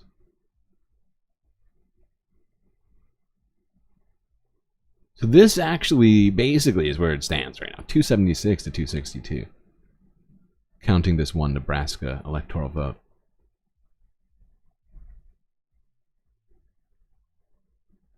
Usually you're watching this on your TV with Chromecast? Oh, you're watching it on your phone now and it's really, really small? Yeah. I'm sorry. I tried to zoom in a little bit on it for you. I've been considering changing that a little bit. But it is annoying because of the emotional support characters, having to move them all. Just thinking about it hurts my brain. But you're right, it is kind of small, depending on what sort of medium you're watching the stream on. Especially depending on what we're doing. We start doing things like that and trying to look at numbers. It gets difficult. But at least for now, that's going to be it for us on the discussion of the election, I think, right? Yes. Actually, no, we'll wrap it up with this, actually. Quick Harry Enton poll. It's not even really a poll. This isn't even a poll. This is just a statistic. This is a Harry Enton election statistic. All right, Harry.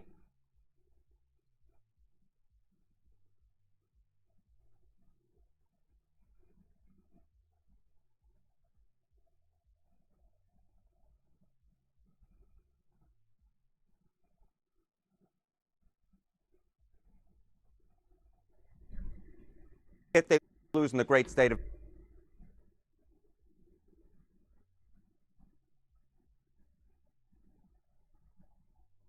the chance that Harris wins the election if she loses in Michigan is just 7%. For Trump, it's 16%, slightly higher. But I think the key nugget that you can take away from this data is Michigan is a must-win, but it's especially a must-win. I mean, yeah, sure. But let's be real. If you have less than a 20% chance of winning if you don't win Michigan, I think that basically means that you don't win. Right, like 93% chance that you lose, 84% chance that you lose. I mean, what if you were given that those sort of odds on a similarly high stake sort of thing, I think you'd probably come to a similar sort of conclusion. You wouldn't take that bet. But yeah, factor that in. All right.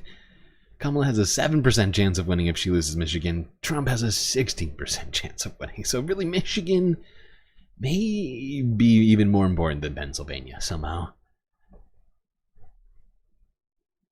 Certainly competing to be.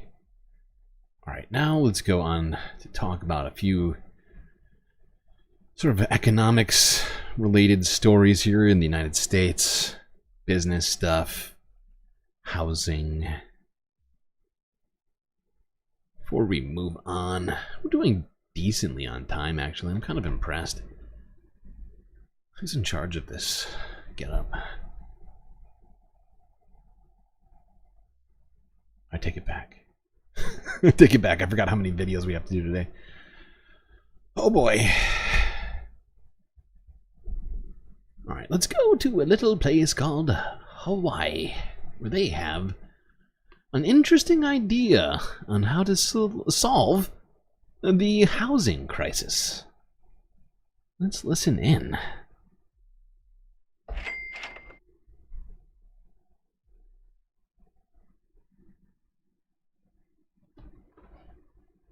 Could charging owners of vacant homes additional taxes help fix Hawaii's housing crisis? Lawmakers think it will, and that's exactly what they're trying to do. And to me, we're in a housing crisis. We can't build our way out of this. Instead, the city council chair is thinking out of the box. Never has that statement been more true.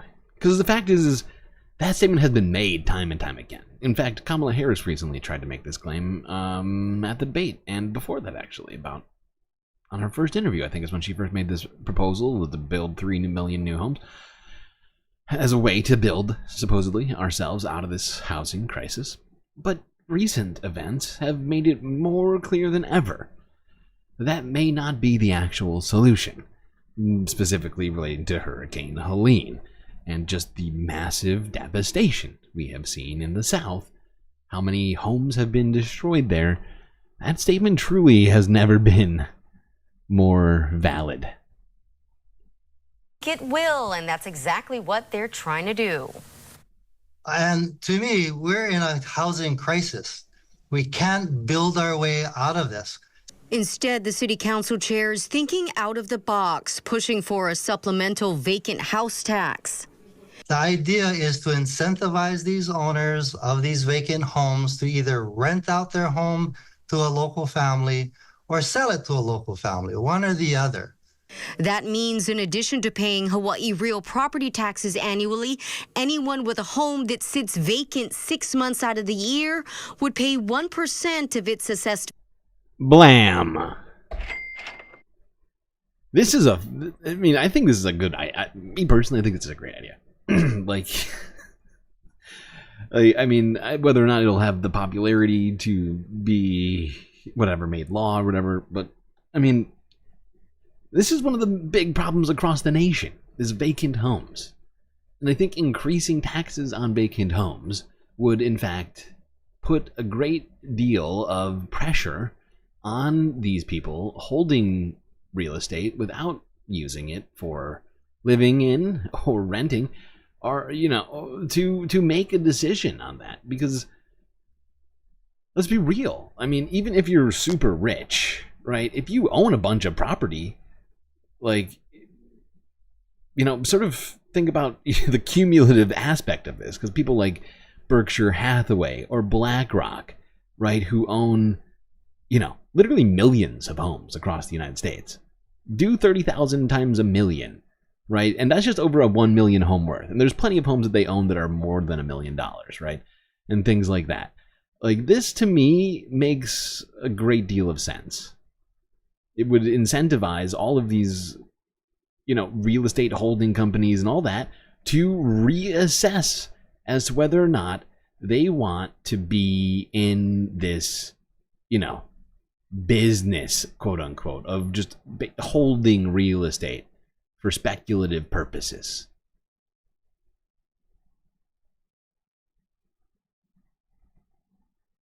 valued the first year, 2% the next, and 3% after that. For a home valued at just $1 million, the tax would be $30,000. Yeah, I mean, it's a big hit. Andy Kawano is the Department of Budget and Fiscal Services Director. My department will be responsible to record keep and to actually.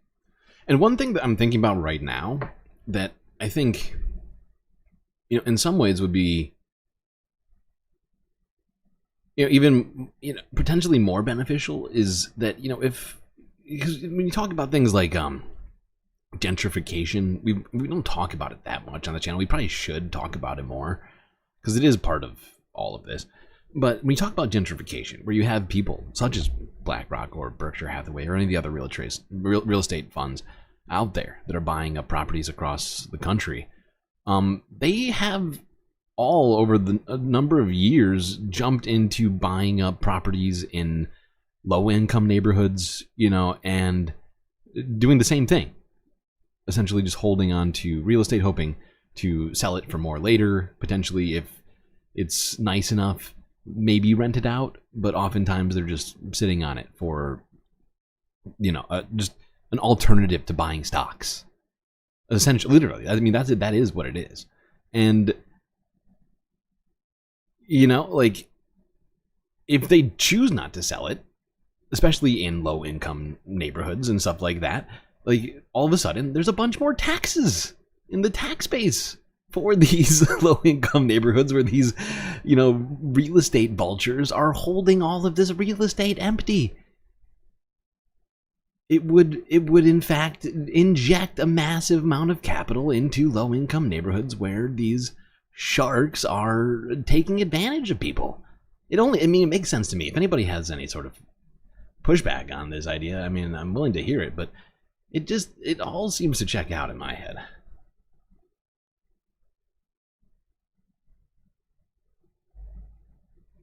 And Hawaii's got a very, I think for them, they came to this conclusion probably faster than many people because of the fact that they're on an island, the fact that there's a great deal of sort of, vacation properties that very wealthy people own on the island and so on and so forth.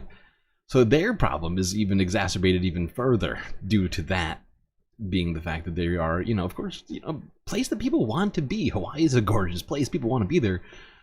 And, they're willing to spend, in some cases, if you're incredibly rich. Mark Zuckerberg spent, millions and millions of dollars building out this fucking compound in Hawaii. Clearly the rich people want to be there, at least for part of the year.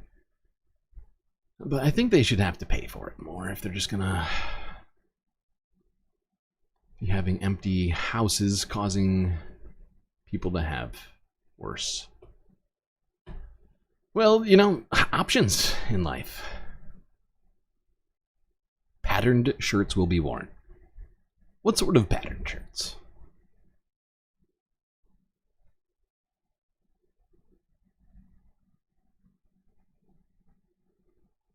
Yeah, that was from Hawaii. Yeah.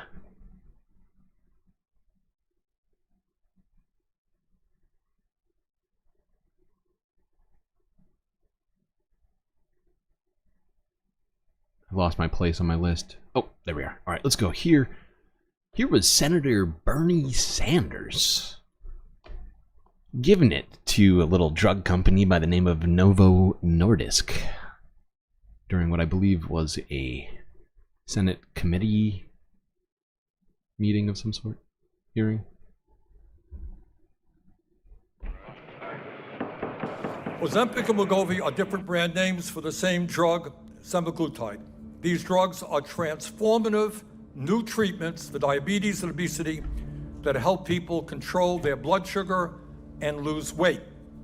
Both are manufactured by Novo Nordisk, and both are on track to be some of the best-selling and most profitable drugs in the history of the pharmaceutical industry. In fact, since 2018, Novo Nordisk has made nearly $50 billion in sales off of these two drugs. Importantly, for members of this committee, 72% of that revenue comes from sales in the United States of America. In other words, the United States is Novo Nordisk's cash cow for Ozempic and Wegovy. Ozempic is sold in Canada for $155 and in Germany for $59.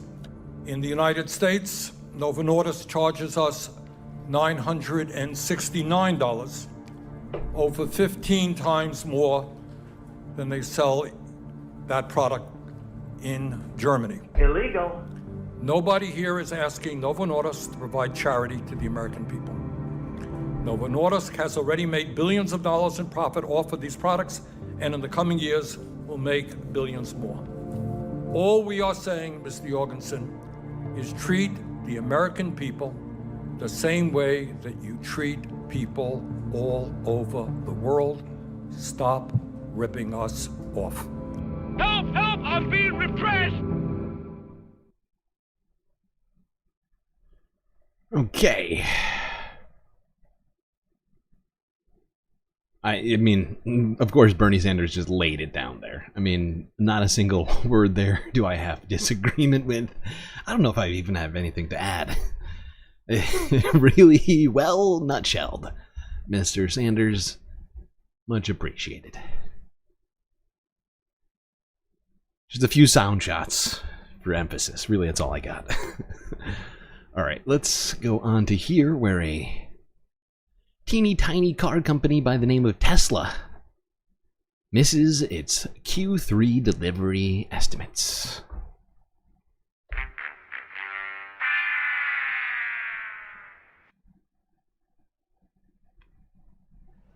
Tesla shares fell more than 6% in Wednesday morning trading and were on track to erase nearly all their gains for the year, after the world's most valuable automaker missed expectations for third-quarter deliveries. The EV maker handed over nearly 463,000 vehicles, more than the prior quarter, but about 7,000 shy of what Wall Street was expecting.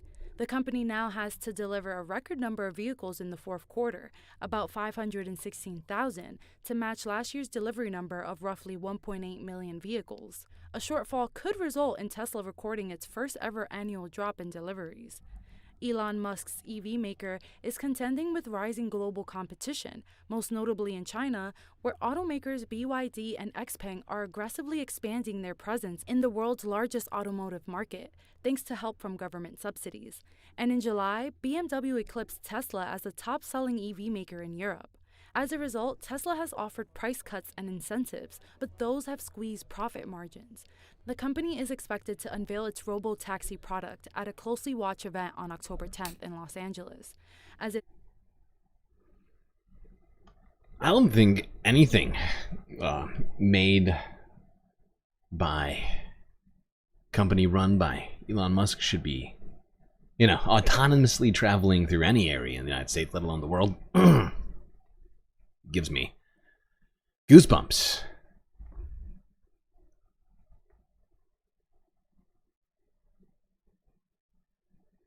But maybe we'll watch that event, see how that all goes. I'm sure it'll go better than the Cybertruck unveiling.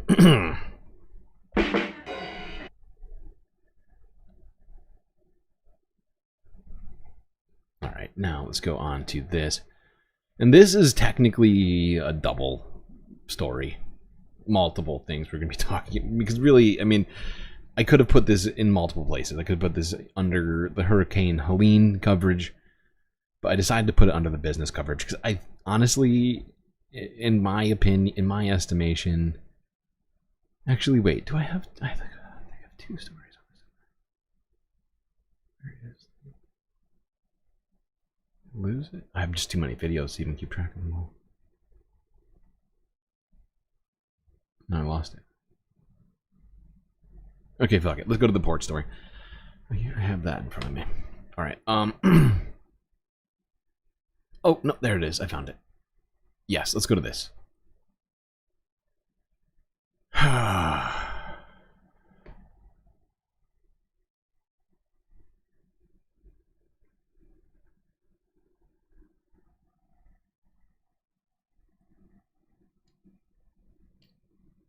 The TBI is investigating a company in Upper East Tennessee after several people died following the catastrophic flood. The plastic manufacturing plant is in Irwin. The company president put out a statement Monday, but employees tell 10 News reporter Libby Cunningham the company's version of what happened is not accurate. Libby? Robin, we're as close to Impact Plastics as we can get. It is right near where the interstate buckled in Irwin. Former employee Robert Jarvis says a statement Impact Plastics put out about when workers were told to leave the building isn't true. The statement's a lie. They told us we had to stay there until they talked to the owner. The videos Robert Jarvis shows me from his cell phone that he took at work are shocking. He says he was at work last Friday morning and then the power went out. That's when he first realized something was going wrong. He asked someone if he and his coworkers could leave their job at Impact Plastics, but he says he was told they had to call the business owner first. At that point, it was too late. Robert says one image of that morning stands out in his mind. I see Rosa. I see her smiling. I see her smiling at me because she smiled at me right before it all happened. Have you been able to sleep? Have you been able to eat? No, I haven't. It's been hard. Robert says the general manager of a neighboring business and one of that man's employees got him safely out of the floodwaters. And he says he has one question for his former employer. Why would you make us stay there? Why would you keep us there when you knew it was going to be bad? If you were monitoring it, why were we still there then? Now, Impact Plastics didn't respect... Yeah, they didn't respect him. No, you spoke correctly. They didn't respect him, and they didn't respect the workers. They only cared about one thing, and that led to a literal disaster, and people dying. And they need to be held accountable criminally.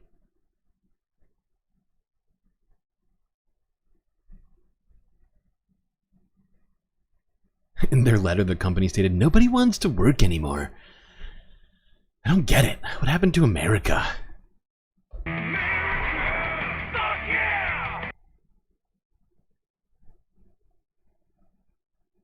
Alright, now let's talk about the port strike, which has actually come to an end already. Workers managed to get management to agree to their demands. But let's pretend like that hasn't happened yet. This news is funded by viewers like you. Please support our work at Democracy Now! I'm not gonna lie, I was planning on streaming yesterday, but while watching leftist mafia, I I got real tired and I started working on clips instead, and yeah, whatever. Excuses, StreamLord. You should have streamed. You should stream every day. You don't stream, the galaxy is at risk. .org/give. This is Democracy Now!, democracynow.org, War, Peace, and the Presidency. I'm Amy Goodman with Juan Gonzalez.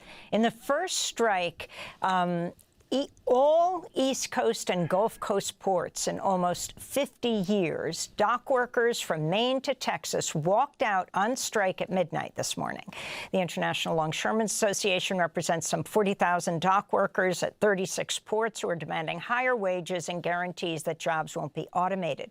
This is Daniel Amali, a worker who joined picket lines this morning at Port Elizabeth outside New York City after the ILA's contract with shipping companies expired. The ILA is fighting for respect, appreciation, and fairness in a world in which corporations are dead set on replacing hardworking people with automation. Employers push automation under the guise of safety, but it is really about cutting labor costs to increase their already exceptionally high profits. On Sunday, President Biden said he would not intervene to stop the strike, which will disrupt trade and potentially lead to high prices just weeks before the presidential election. Mr. President, would you intervene in the dock workers' strike if they go on strike on Tuesday? No. Why not? I'm really glad he said that answer. You know, I think many people here who've watched this stream have heard me complain about his breaking of the rail workers strike, and to be honest, when I first heard about the strike, that's immediately where my mind went. I was like, oh great, Joe Biden's gonna break another strike going into this election. That'll look good. Because it's collective bargaining. I don't believe in Taft-Hartley. For more, we're joined by Peter Goodman, no relation, New York Times global economics correspondent. His recent piece is headlined, "Beneath the Potential Strike at U.S. Ports, Tensions Over Innovation." His new book is titled, "How the World Ran Out of Everything Inside the Global Supply Chain." Peter, welcome to Democracy Now! It's great to have you with us. Explain what just took place at midnight. We're talking about Maine to Texas. Right. The ports are shut down. Yeah, we're talking about 36 shipping terminals at 14 different port authorities. We're talking about ports that are the gateway for roughly half of all the imported goods reaching the United States. Contract ended at midnight, and the dock workers walked off their jobs. They're seeking higher wages and guarantees that they will not be replaced through automation. And Peter, Yeah, those were their demands. He set them out very clearly and accurately. I think those demands were very reasonable. And as it turns out, days later, the port, or the owners of the port, I guess, what was the name of the company? I can't even remember the name of the company. Whatever, the name is not important. The port owners caved to those demands, which, as I just said, were seemingly reasonable. Considering how much money these ports make, you would think that people deserve raises. Now, this was from yesterday, where the port workers suspended their strike, only 2 days after starting it. Whoa, what just happened? This is breaking news.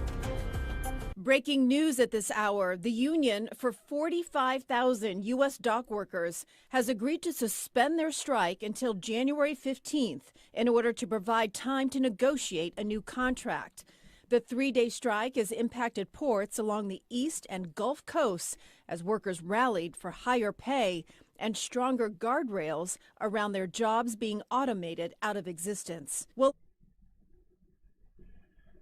yeah, and let's not kid ourselves. I mean, every business on the planet is trying to automate workers out of existence. To some, well, not every, but most big ones, especially where labor costs are high in things like this, which are, somewhat skilled and dangerous labor. It's there's a huge incentive for these businesses to get rid of their workers by automation. They're already paying them $40 an hour, which is a great deal more than minimum wage. Of course, they don't want to pay more, but fact is, it is a dangerous and difficult and skilled job. Crane operation, all this other kind of stuff. I mean, are you kidding me? It is no cakewalk. All right, now let's go here. And there's part of this, we are going to stop this at some point in here, and we're going to talk about a particular portion of this CBS Miami discussion of the end of the port worker strike. Now at 11, thousands of port workers are celebrating the end of a major strike that had people concerned. Some even went into panic buying mode. Good evening, I'm Elliot Rodriguez. And I'm Lauren Pastrana. While people are so happy, senseless. some experts say the deal. People are just so ridiculous. The second anybody hears, supply chain or whatever, now they pack up, they pack up the car with the shopping bags and just sort of line up at Costco. I mean, it's wild. People need more sense in this goddamn country. I swear to God. Could actually hurt your wallet. Shut up. CBS News Miami's Larry Seward is at Port Everglades. Larry Seward? Phrasing. Close it up, just like my wife's vagina. Union members partied. They're dancing near Port Everglades Hell yeah. entrance. Longshoremen in a 3-day Does fight look by like a strike party. for better pay. Hey, Bobby, we did it! Blew kisses to the sky, thankful for raises. Oh, yeah. We're good. It eases burden emphasizing the Dean's family. We can pay our mortgage without working 50, 60, 70 hours. We can live. Groceries, we don't have to worry about things. She's hardly alone. It's like you want to cry. Johnny Dixon is president of the International Longshoremen's Association Local 1526 chapter. Is it a suspension of the strike or end of the strike? No, this was the end of the strike. We worked out one of the main pieces, which was the wages. Tuesday, 25,000 port workers across the eastern Gulf Coast went on strike, a move threatening supply chains, causing some shoppers to snatch up toilet paper. While Publix put up this sign saying the strike does not impact paper products because they're made in the U.S., customers still had concerns. We do have to worry about other stuff that's shipped from overseas, such as like bananas and more so like foods and stuff like that. Critics of the strike include Gary Shapiro. I'm sorry. Who was that? I'm very confused. Did they just find a random person to give us? She's just a person at a grocery store. Thanks, CBS. Thanks for that expert opinion. Really appreciate it. These are people out to hurt the United States, hurt our economy, and hurt normal people that don't make what they make. Oh my God. He is CEO of the Tool. This dude is a fucking asshole. Foods and stuff like that. Critics of the strike include Gary Shapiro. These are people out to hurt the United States, hurt our economy, and hurt normal people that don't make what they make. He is. Now, this is an interesting framing from Mr. Shapiro. I looked him up. A very interesting guy. CEO of the Consumer Technology Association, a group with 1,300 members, convinced the union wants more than money. Shapiro believes. Now, CBS is sort of here helping Gary along as they sort of neglected to point out the members that they're referring to. Well, it's not people, okay? If that's what you were thinking when you heard members and you thought people, I don't blame you. That's probably the normal thing to think. But that's not what they meant. That's not what CBS meant. Sorry, what was it called again? Consumer Technology Association.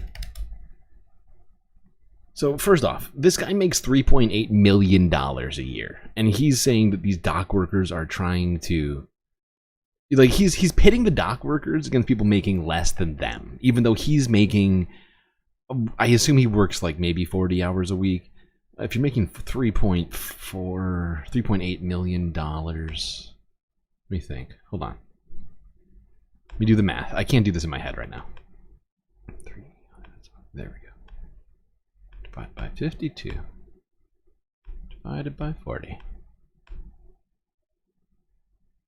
That can't be right. I did something wrong. Do that again. There's no way that number is right.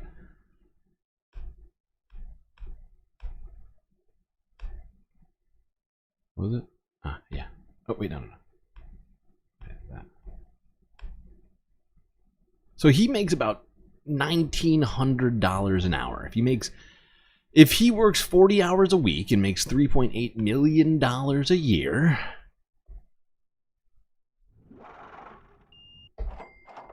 then he's working for literally thousands of dollars, nearly $2,000 an hour, and pitting people who are making $40 an hour against people who are making slightly less than that. And it is the most disingenuous, scummy sort of thing to do. And by the way, I forgot to actually finish what I was saying before about this company that he represents, because Consumer Technology Association is essentially, like, if you've heard of CES, the technology show, The CTA, Consumer Technology Association, runs CES, and they are they are essentially a group of, what do they say, 1,300 members, quote unquote, and those members aren't people, but in fact huge technology companies, people who have vested interest in ports, in all sorts of stuff in our economy, and you know, I think it's incredibly disingenuous to even call them members. They should have just said companies, because I think that just confuses people unnecessarily.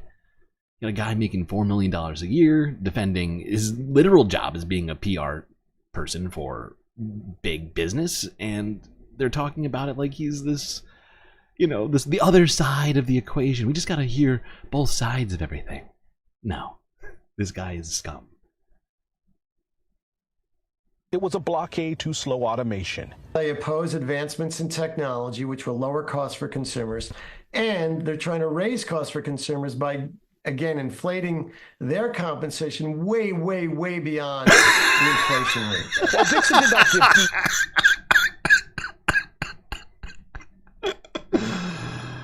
Oh, this is funny. This is funny. This is good. Way beyond. Oh my God, yeah. $40. They want more than $40. That's way beyond the inflation rate from the guy making nearly $2,000 an hour. Weird. It's very, very weird. My God. Look at these dock workers taking advantage of all the low-paid employees. He says port workers will see record pay increases, pushing some into six figures. What they say, they not like us. They not like us. It's a deal this crowd loves, even if their union has something else to settle. Dixon says his union still has to work through an impasse with the United States Maritime Alliance over automation, but those workers should be back on the job here first thing Friday morning. Well, there we go. End to the strike. Workers got what they want. And rich CEO type assholes like, what's his name? Shapiro, whatever his name is, Bob Shapiro or something like that, are gonna have to cry into their sleeves over the fact they might have to pay workers more. Even with all the raises, they're not even gonna get close to what Mr. Shapiro's getting paid, so I don't know what he's complaining about. Might be time to tighten your belt there, Mr. Shapiro.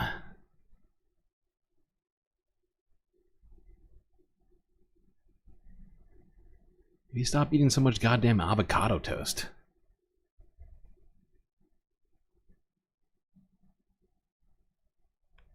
Alright, let's go here. Where Kamala Harris was doing a Michigan campaign stop earlier today, slammed Donald Trump for some of his labor policies.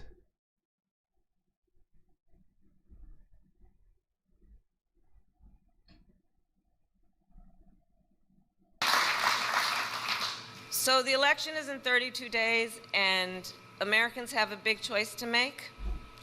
And I think it's very important then to point out Donald Trump has a very different approach than mine. And let's be real about who Donald Trump is. Let's be real. This is a time for real talk. He was handed $400 million on a silver platter and filed for bankruptcy 6 times. This is a man who has only ever fought for himself. It is so many times. This is a man who has been a... It is so many times. How do you start with 400 million and have to file for bankruptcy 6 times? It is insane. That's the kind of money that people just, you know, like live on. Like their families live on for eternity. You know, and Donald Trump managed to just, you know, piss it into the wind somehow. And what's even more fascinating is people kept giving him money over and over again. They still are. I mean, right? They still are, aren't they? I mean,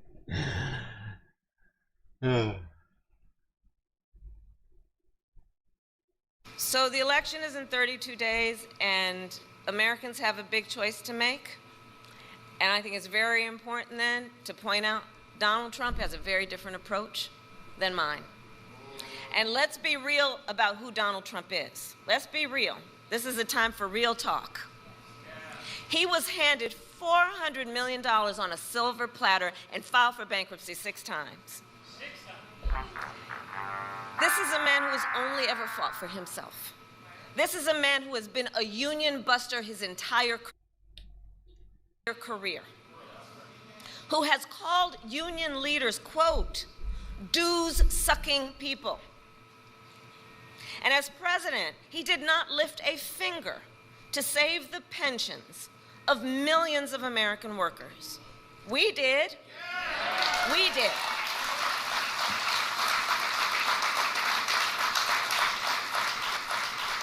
This is a man who sold promise after promise to American workers but never delivered, who said he supports so-called right-to-work laws 100%. Those are his words. He who joked and laughed about firing striking workers. You remember that? Mm-hmm.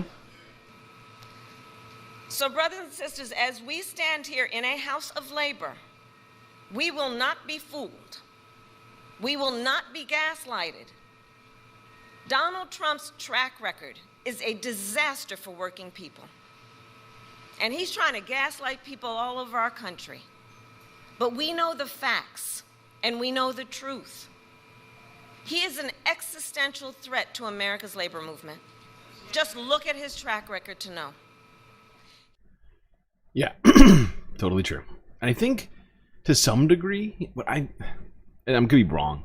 I could be totally wrong about this, but like my estimation, I think partly why many people somehow associate Donald Trump with a better economy and things like that has nothing to do with the stock market, has nothing to do with, you know, unemployment.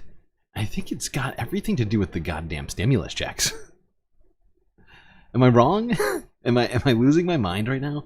Because people, come on, let's be real. People voted for fucking Bush a second time for that very reason. Anybody remember that?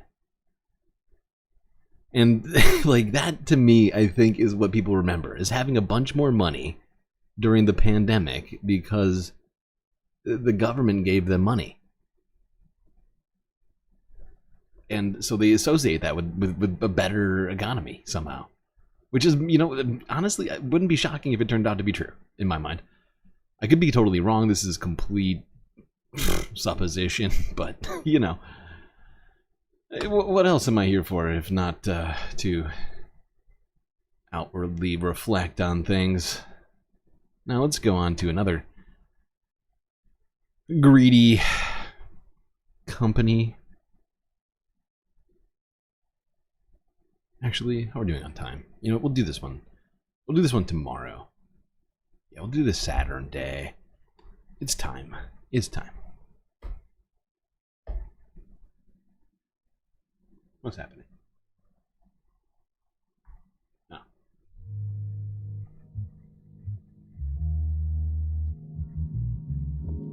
Well, I hope everybody's been enjoying the show so far. If you haven't already, make sure that you hit the like button and don't forget to subscribe. It's incredibly important for multiple reasons, which I'm not going to get into now, but just do it and I'll explain later. Now, after you've gotten done doing those two things, I would like to also recommend to you potentially donating to this show, as it is made possible by viewers like you. Ways of donating include things like Twitch, Cash App, PayPal, and my favorite, Patreon. Because in my mind, Patreon is a beautiful sort of give and take. You know, you give me only $3 a month, I give you back benefits. Benefits which you're looking at right now. Patrons hanging out by the pool. You can too, for just that paltry sum of $3 a month. Shoutouts and much, much more also could be yours. Link is in the chat and in my bio on YouTube and Twitch. Alright, everybody, space break. Enjoy. I'll be right back.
By the way, did anybody see that they increased the price of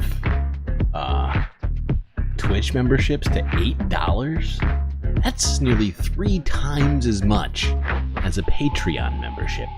You could become just infinitely more, or at least, well, quantifiably more galactic, but still a great deal more galactic for just $3 a month, and yet Twitch wants to charge you $8? That's wild.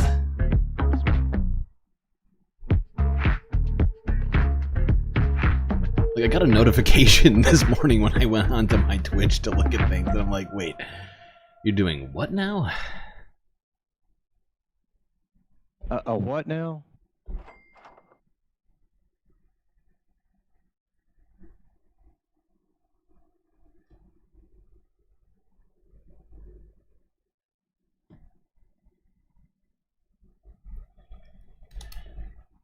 Okay, I mean, wow, for $3 a month, you can get me to make you a GIF or a pic and stick it on the stream and have it be there every time you look on the stream. During the intermission, the after-hour show, you'd look at that and be like, it's mine. It's me. Hanging out in space. For 1/3 the price of a Twitch membership. I mean, wow. Truly a deal of galactic proportions, if you ask me. Although I might be a little biased, I suppose. Wait, what have I done? I clicked the wrong thing.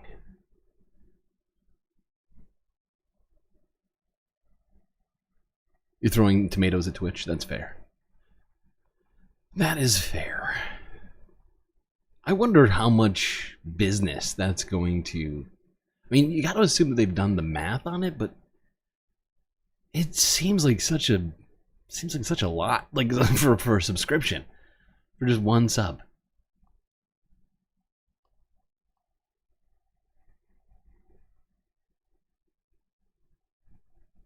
And some people don't even have as many emotes as we do here at the Galactic. You know, like on Twitch, I mean, we have fully... I mean, I couldn't add another emote if I wanted to. If anything, I've been considering having something of a conversation with you all who are using Twitch as to maybe having a Twitch emote vote at some point, like we did with the emotional support characters.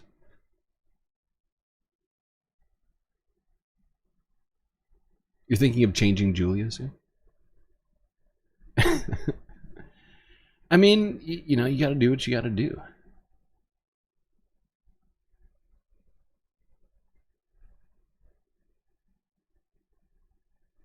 She is going hard back there. And I mean, she can't be pounding, you know, whatever dough or chicken for eternity.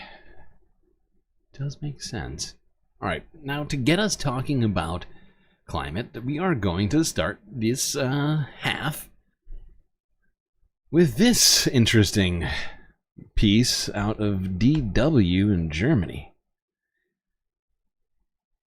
discussing the I guess what you would call the rhetoric and what else do you call it? Sort of. It's hard to call it. Like, I really struggle to call it this because in my mind it's not this, but the debate, quote unquote, around climate change, right? And the people who are involved in sort of propagating the hoaxes around all of this. It's very, it can be very frustrating to me. But let's see what DW's got for us.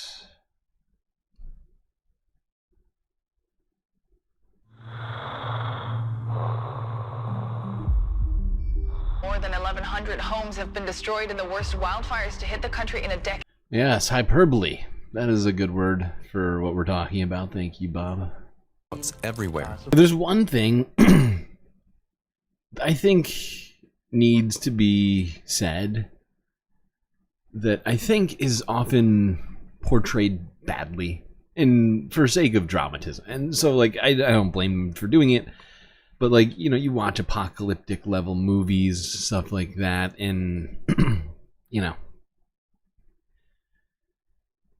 And they have to take it to a certain level, right? And that, you know, it's going to happen all at once type of thing, right? You watch movies like, I don't know, Day After Tomorrow or 2012 or Deep Impact, or I'm not going to go down we're not going to keep going down the list. I have too many in my head.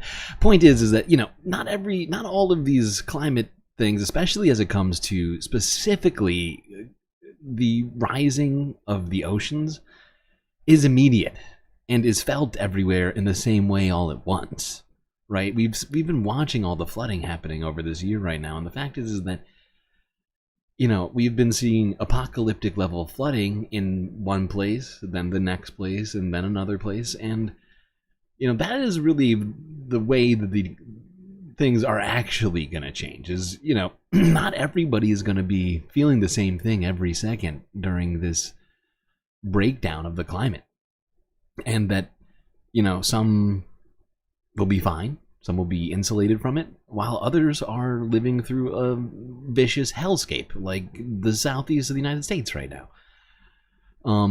And, you know, I think that part of that lends itself to this sort of climate hoax narrative to some degree, to be able to say, oh, look, it's fine here, you know, but the fact is that just, it's not gonna be, you know, what you've envisioned from having watched all these movies over the years. It's gonna be more, you know, piecemeal to some degree, although there is something of an exponential curve to it, that we're seeing the effects of recently as we're starting to seemingly enter that curve, and it's certainly not good. We need to hit the brakes on the, you know, the things that are causing this. You know, fossil fuels, sort of top of the list, but you got animal agriculture in there. I mean, we talk about them all the time. I think most people watching know. Who's doing more damage, us or them? But we're the ones suffering the most as a consequence. Who's to blame for climate change? Who should be fighting it? Are the dangers being over-exaggerated? Or is it simply unstoppable? First off, I hate that framing from DW because it leaves out one option: stopping it. Stopping it with at least maybe I didn't hear them say it. Maybe I did. Maybe I was reading and listening at the same time. It happens to me all the time. But I mean, in my mind, we've talked about it. There are things we can do now, like especially when it comes to, you know, what we're using to give us energy, what's giving us electricity, stuff like that. Immediately we can be switching off of some of these terrible sources like natural gas, which is being currently touted to us as a solution to all this, but is actually contributing to a rapidly warming climate more than people understand, seemingly. I hate guys like this. And it's seemingly always Republicans and almost always men. And they always feel like they need to get in people's faces and tell them they're wrong. And coming from a place of, you know, usually zero authority on the subject that they're talking about. It's very frustrating. And, you know, I think this guy should just sit down and start listening rather than telling everybody stuff. But the Narwhals aren't known for their intelligence. I mean, but you have those super fancy horns. I mean, come on. Do any of us have super cool horns coming out of our heads? No, not that I can tell. I think you're the only one, so congratulations on that, at least. I wish I had a super cool, like, 6-foot-long horn coming out of my head.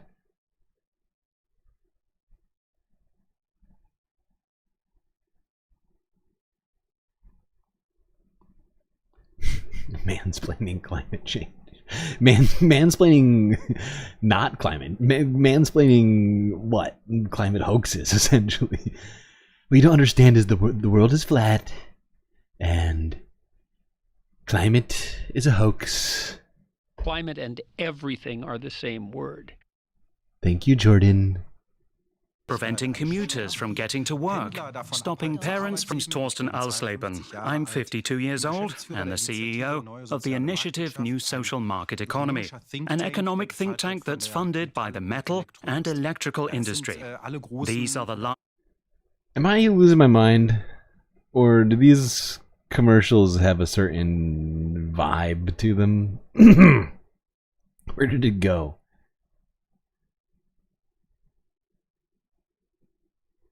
Is it just me, or do you get like Hitler Youth from this fucking?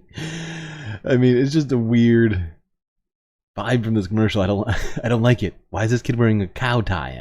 I have so many questions and no answers. Die Arbeit bewältigen, Probleme sind nur dornige Chancen. Denken wir Growth.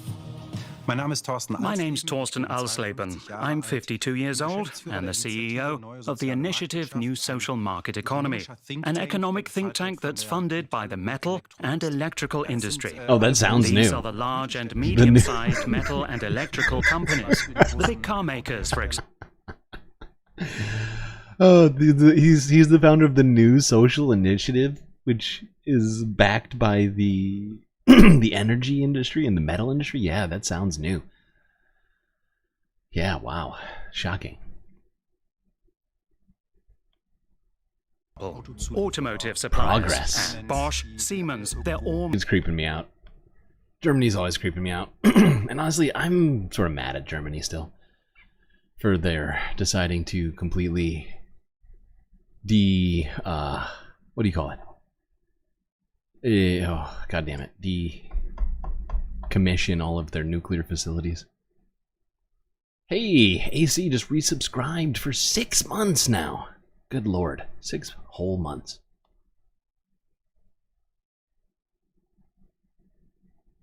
That's a lot of months. That's a lot of months.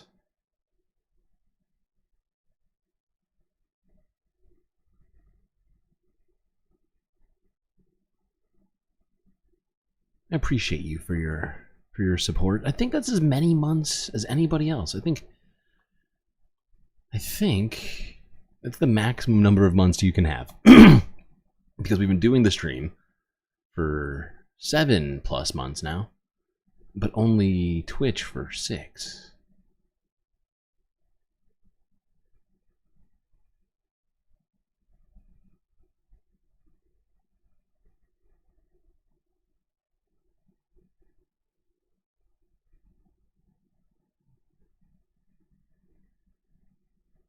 Alright, now let's go on to this.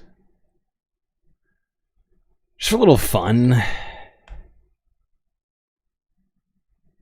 think we deserve fun. It's the weekend.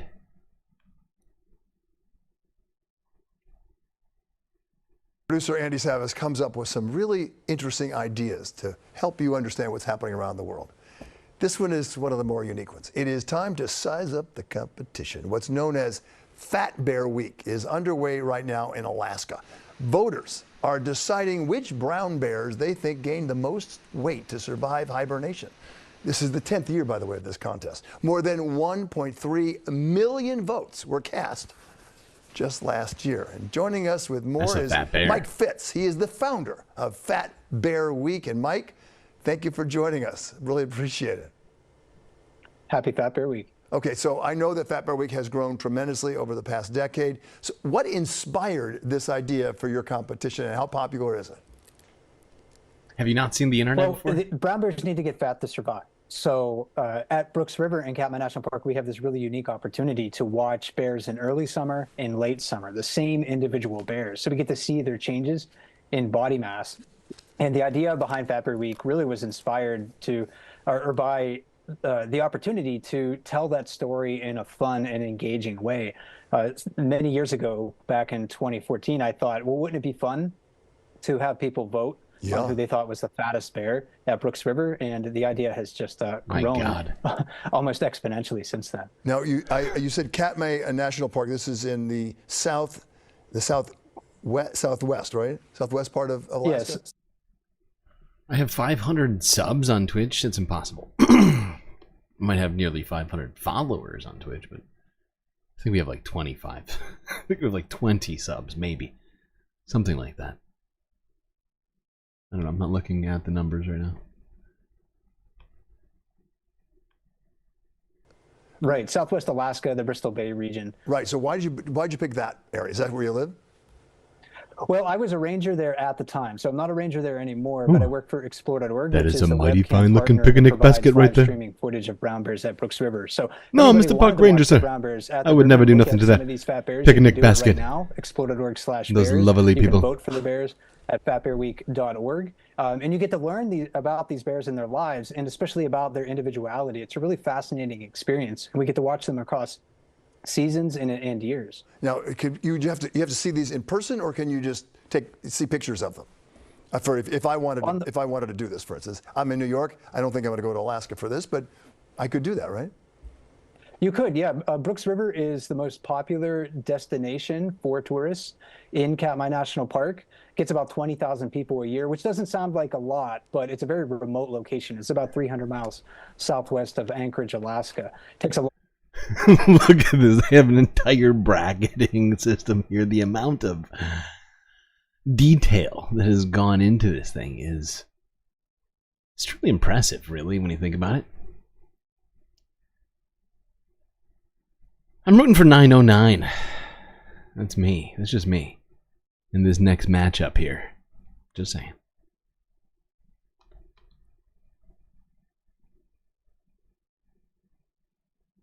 Alright. Alright. Enough fat bears. They're fun, but sadly, we cannot spend all of our time looking at pudgy, cute bears ambling around the forest. It's just not conducive to us getting through all of the news. So we must press on. Let's go here to, I believe this is somewhere near the Bay Area. Cron Ford is covering it. From 2 hours ago, Glen Haven fire in Lake County explodes to nearly 300 acres. Might be fall, people, but fire season is not over.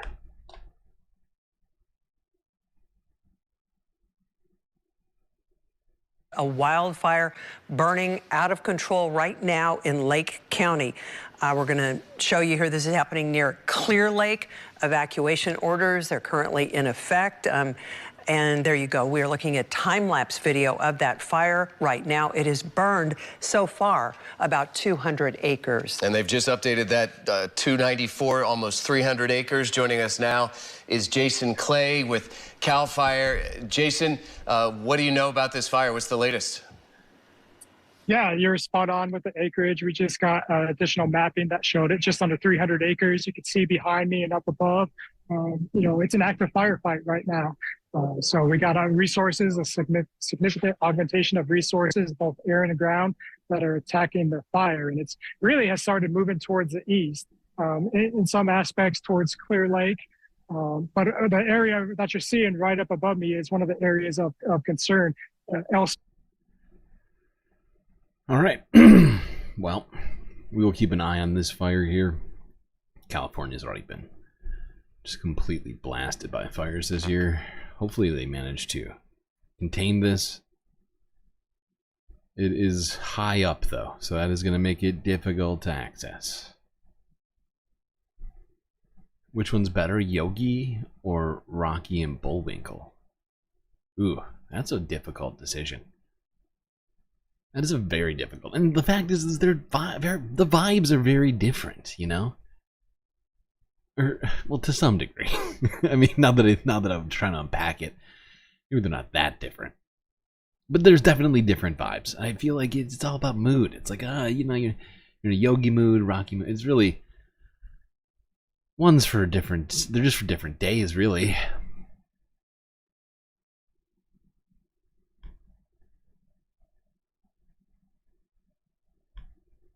Is Rocky and Bullwinkle Hanna-Barbera as well? I feel like they're a different company, aren't they? Now I gotta look it up. I don't know why I'm doing this.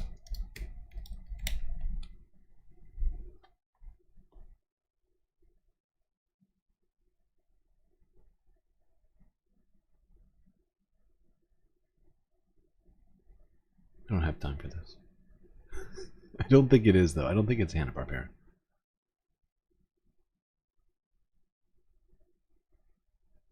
Alright, now we're going to talk about Hurricane Helene. But before we get on to the actual discussion of and/or watching of events and the aftermath of all of it, I figured we'd talk here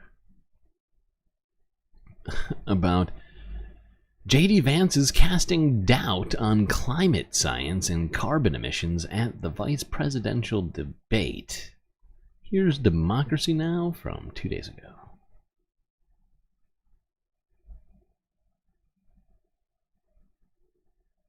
That's an easy decision? This news is funded by viewers. So which one is it then? Is it Bullwinkle or is it Yogi for you? Because now that I know that somebody in chat has a definitive answer to this question, Rocky and Bullwinkle is Hanna-Barbera? Huh, okay. Well, thank you for correcting me on that. I don't know why I think they're a different animation company.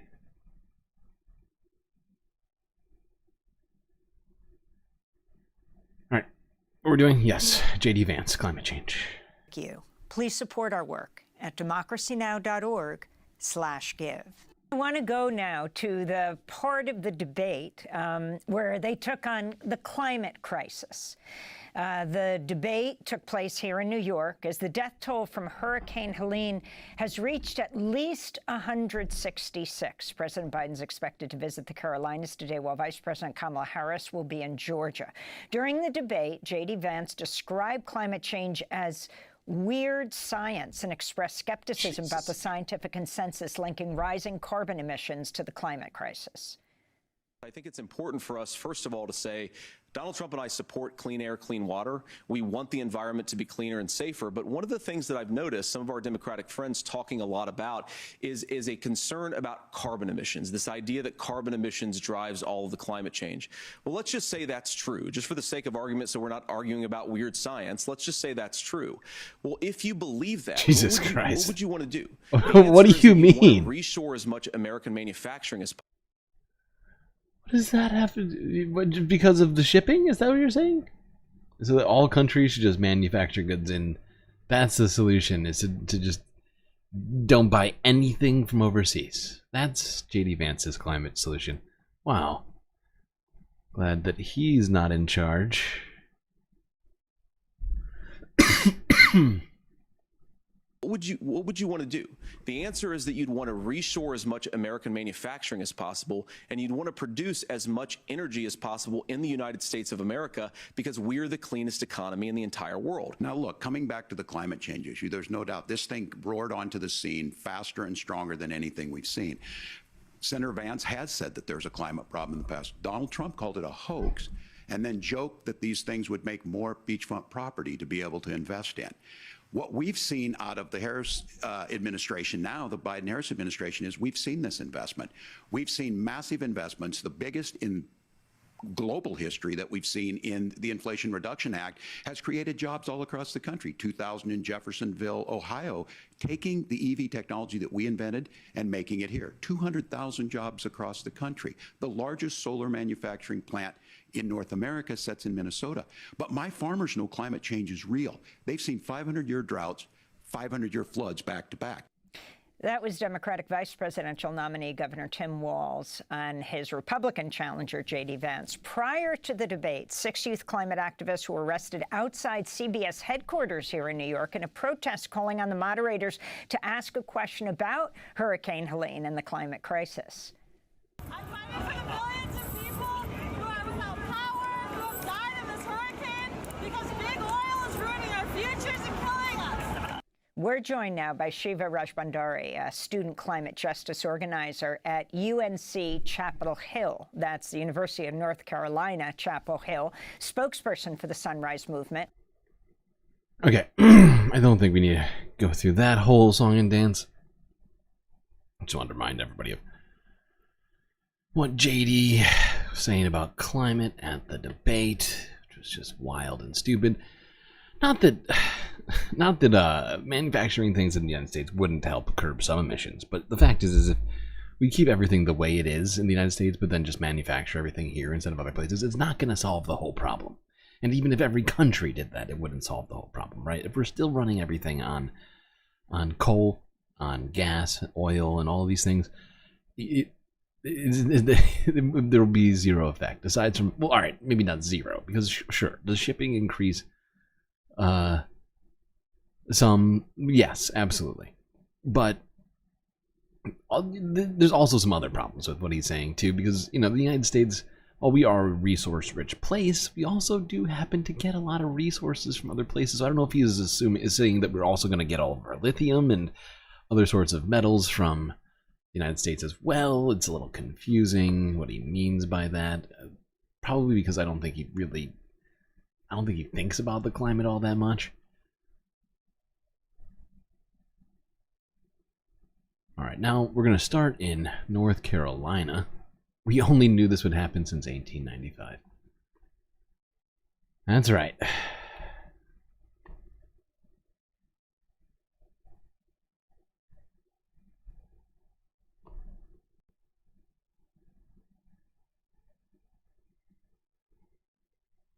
The death toll from Hurricane Helene has now passed 160 people.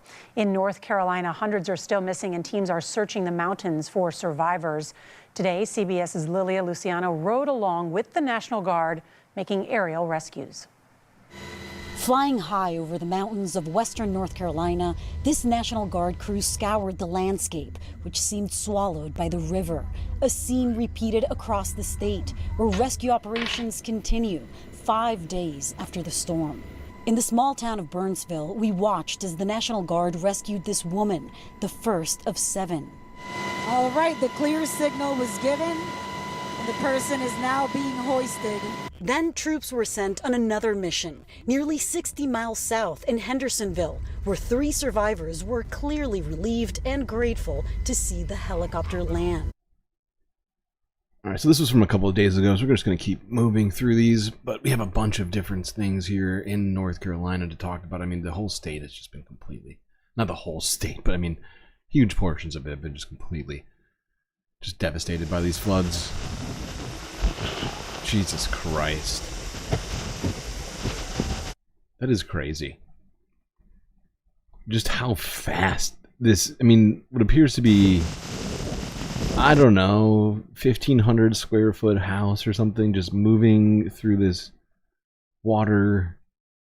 I mean, look how fast it's moving. Go back. Look at this. I mean, holy shit. I mean, it's clearly slowing down because it's getting hit by a bunch of debris, but the amount of water getting sprayed up, I mean, is very illustrative of how quickly that thing is moving. It's insane. You would not want to be in between those two things.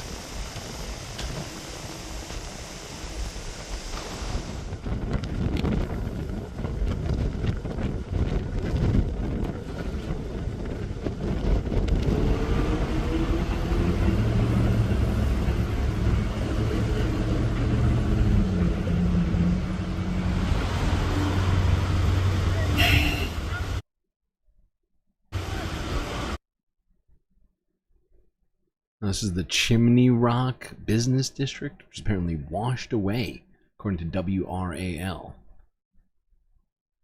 Look at this, Chimney Rock. It's another area that has been decimated by the storm. Yeah, you've seen the images like this, just so much devastation there. Scott Mason sat down with one of its longtime residents who was lucky to escape, although the shop he owns did not. I've been running the shop that my parents started in 1947. That's Steve with Governor Cooper and a shop worker just about a month ago. Gail's Chimney Rock Shop, a souvenir shop. The same family running the same business in the same location for 77 years. And the location now, downtown Chimney Rock. There's that one shot of the street where there are no buildings. They're gone. I know everybody there, and it's tragic. Steve's shop is still standing. The inside is a disaster. The storm blew the doors open. The mud and the rain came in two directions.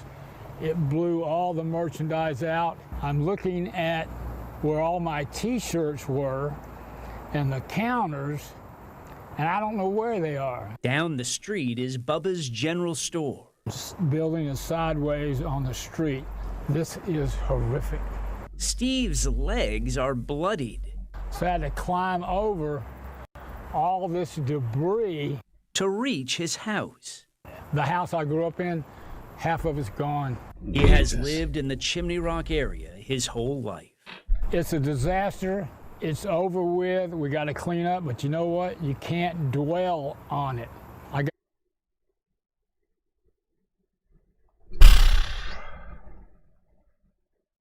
That's how you get more beachfront property. I think, technically less. This is in Florida. I don't know why we're in this one. Alright, we're skipping past this. We don't need to... Oh my god, I take it back. What the fuck?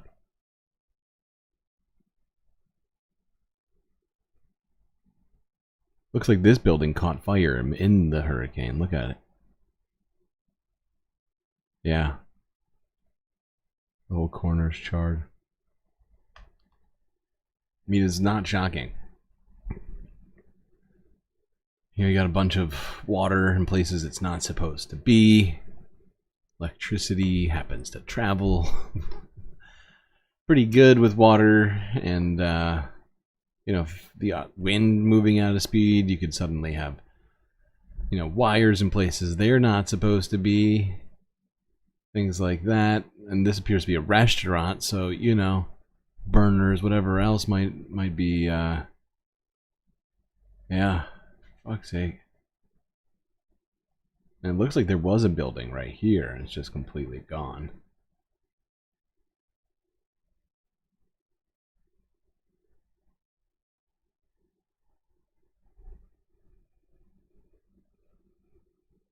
You think I know physics better than Donald Trump?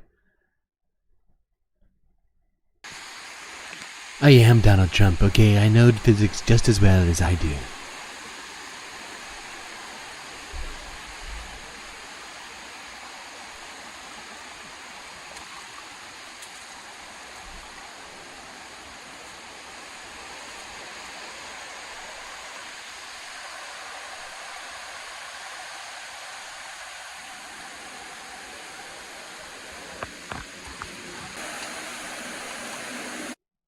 Like, picture, this is like part of the reason, right? Why, I don't know if you've all seen the photos or the video of people transporting things in North Carolina by horse, but when you got roads looking like this, I mean, you're basically just cut off from the world, right? If this was your only road to get places, and now it's just a ravine, then you got a problem.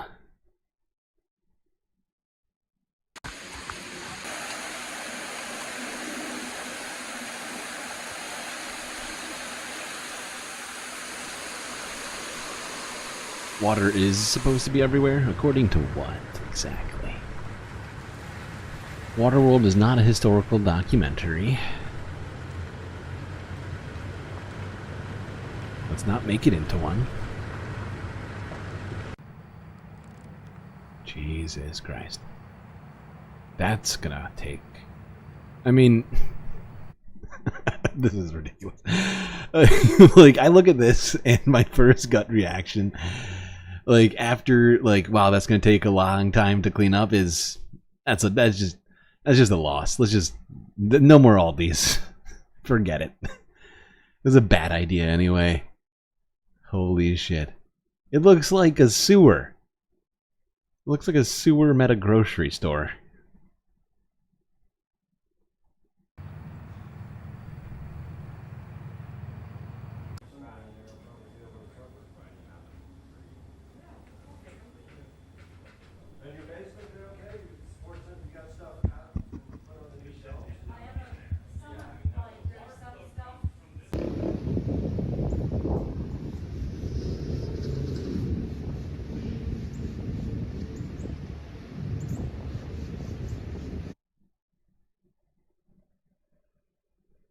Yeesh. How is World War III going? It's a good question. Seemingly just getting started. Alright, let's go here.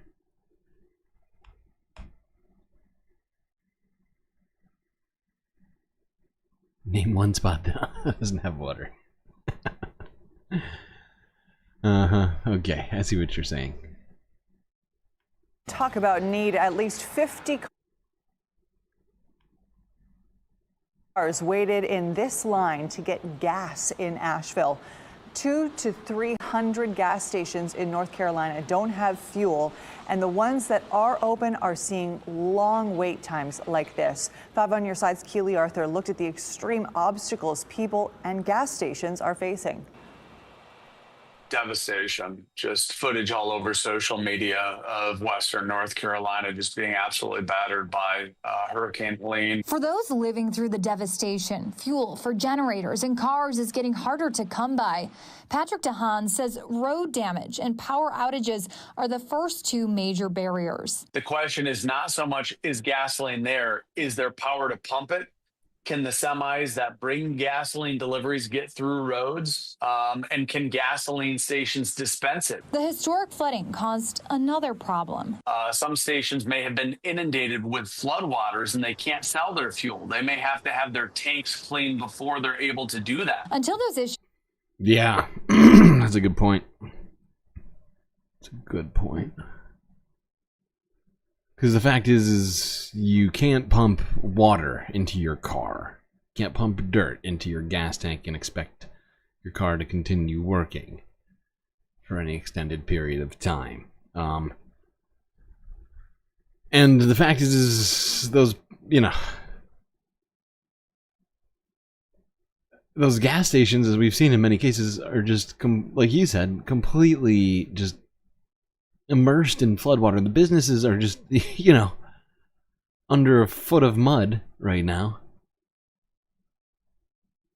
It's the amount of cleanup and fixing of stuff that needs to happen in the wake of this is just tremendous. In the worst way possible.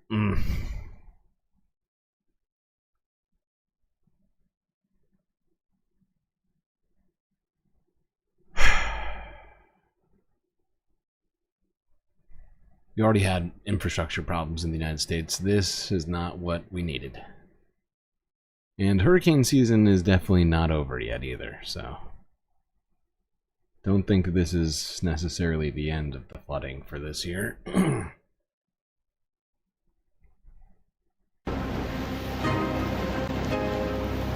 All roads in western North Carolina should be considered closed, according to the DOT. And this is why. Watch out of the back of this camera car as you see a mudslide rush across the... You hear sugars in the pretty much anything that's not gasoline or the recommended thing that's supposed to go into your vehicle is bad. I would not recommend putting anything into a car that runs on gasoline. The incorrect stuff, you will have a bad time. There, just missing the car with the camera. Like, for instance, like even like, I don't know if, I'm sure many people are familiar with the idea of what are they called? My brain just broke. Like the used cooking oil cars, right? Even those have to be completely like retrofitted to function properly. It has to be in a diesel car to begin with. Usually, at least I think pretty much all applications only work in diesel cars from my understanding. So yeah, you can't just chuck stuff into cars and expect it to do anything. Carolina should be considered closed, according to the DOT. And this is why. Watch out of the back of this camera car as you see a mudslide rush across the street there, just missing the car with the camera, but hitting other vehicles. Ooh, pretty scary. WRAL investigates. Sarah Kruger examines how the closures are expected to cause supply chain issues for months to come, making it harder for many communities to get critical aid. In the small town of Banner Elk, a popular tourist spot and home of Lee's McRae College, many of the roads look like this. We've had entire roads collapse, main roads in and out of town. Victoria and Hayden Breckenridge, owners of Mountain Grounds Coffee Shop, sent us these photos and videos. They are among the few lucky ones to have power. They've been offering free food and drinks, part of a bigger effort of neighbors helping neighbors. It's been amazing to see just the hugs. People are coming in, reconnecting. But their supplies are dwindling, and with all the road issues, it's hard to know when they'll be able to get a restock, as grocery stores nearby remain closed. These makeshift roads that are built look like goat paths that animals herd around, and they are worried that 18-wheelers will not be able to get in for some time. As far as supply chain disruptions that our state has faced in recent history, how does this one rank? This one definitely ranks as one of the worst. Rob Handfield, professor of supply chain management at NC State, says a true fix is probably months away. This could definitely impact the economy of North Carolina. It could impact other parts of the East Coast as well. We could see shortages. There could be problems in getting gasoline at pumps. Yeah, it's not just going to be North Carolina, I don't think. I think multiple states in the South are going to be having a lot of struggles with being able to access gasoline for cars. I mean, energy, accessing electricity right now is a huge problem. Millions of customers are still without power across the Southeast. Not customers, but like people. Because I think when they say customer, they mean like household, essentially person paying your gas bill or electric bill. Which often means multiple people. Alright, let's keep looking at some of this just utter devastation. In the Carolinas, Biden decided to come visit the Carolinas. Let's look at this.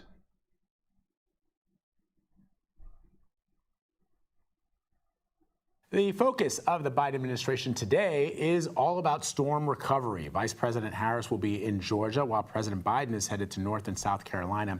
Folks, Helene is now one of the most deadly storms to hit the continental United States. CBS News correspondent Skylar Henry is in Asheville. I just want to go back.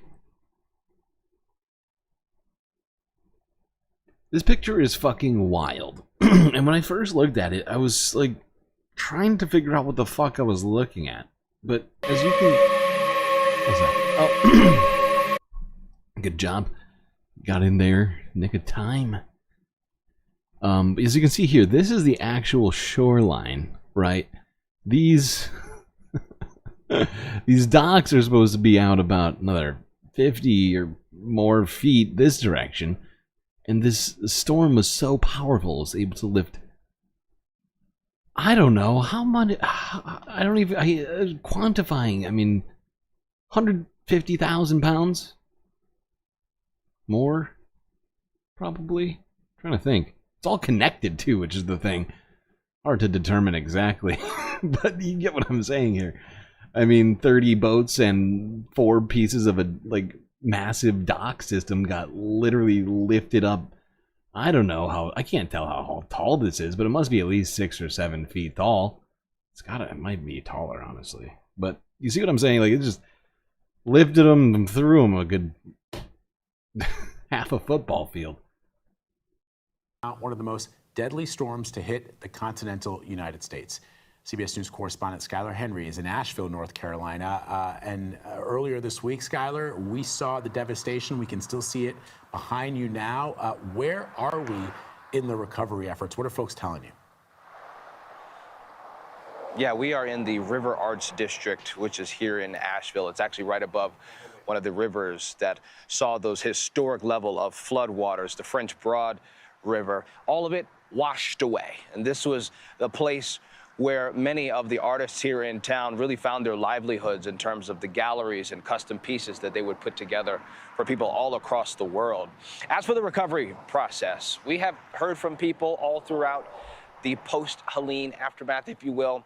They say that they are without water, they are without food, they are without power and other medical supplies. We actually ran into a gentleman who was using his own plastic gallons to fill up from the river just so that he had the ability to flush the toilets and use it for additional plumbing needs.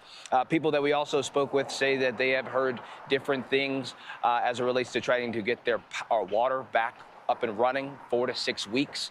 Power, officials say that it may take several days before there is a significant jump in terms of the people getting access to said power as of.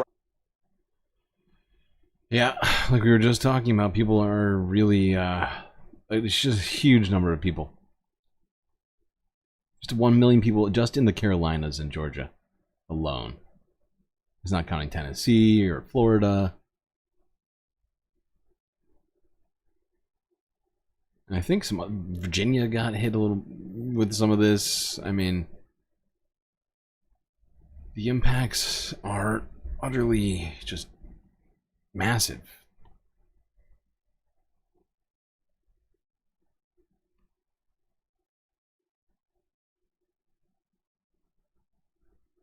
Let's look at some of this. This is Biden meeting with officials in Raleigh.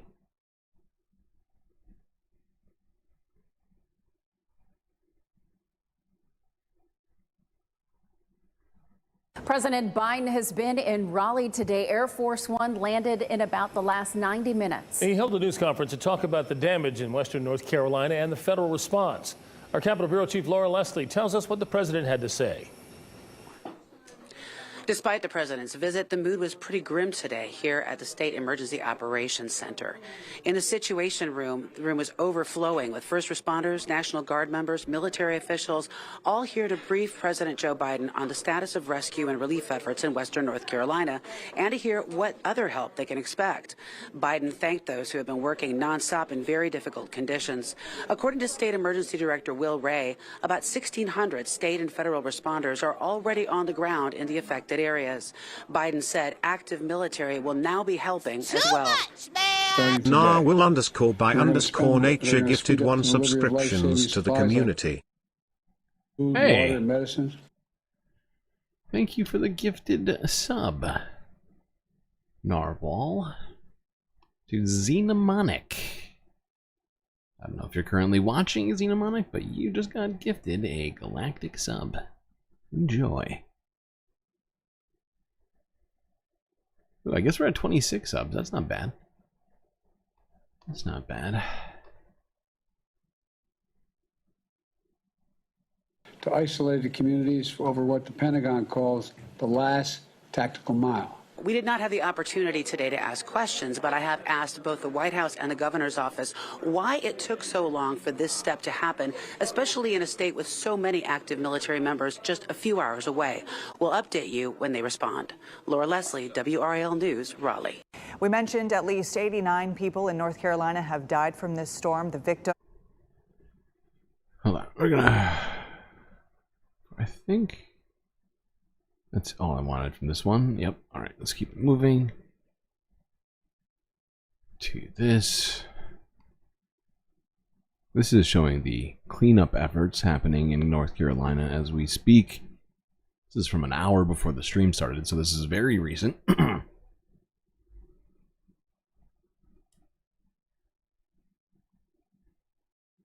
Hurricane Helene has left a path of destruction across the southeast United States, forcing millions to pick up the pieces. More than 200 deaths have been confirmed as a result of the hurricane, and towns like Marshall, North Carolina, have been stuck in the mud, literally, since the storm.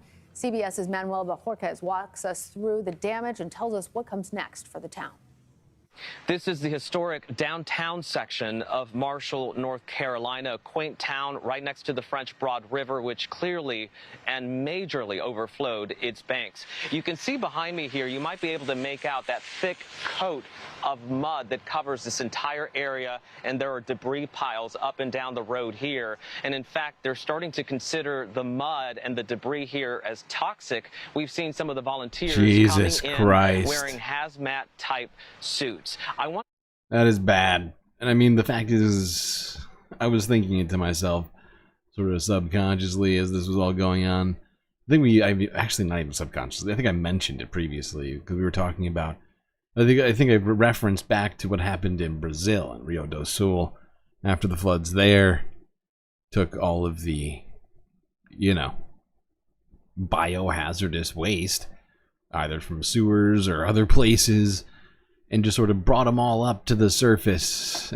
And it was a huge health catastrophe. The whole city. $8 subs. Yeah, we were talking about how outrageous it is. We were absolutely talking about that. Yeah, they've lost their minds.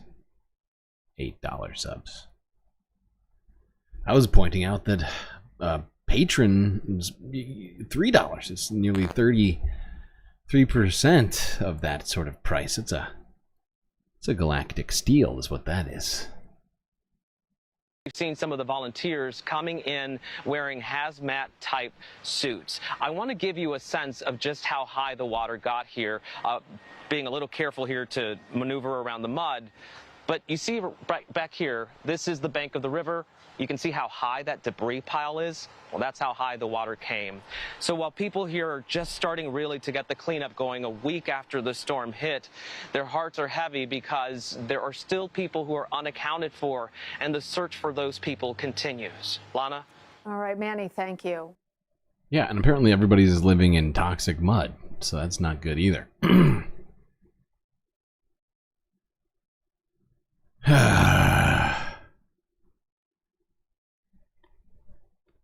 Seems like a real downer piece of information to come to light, but, probably better to know than not to know.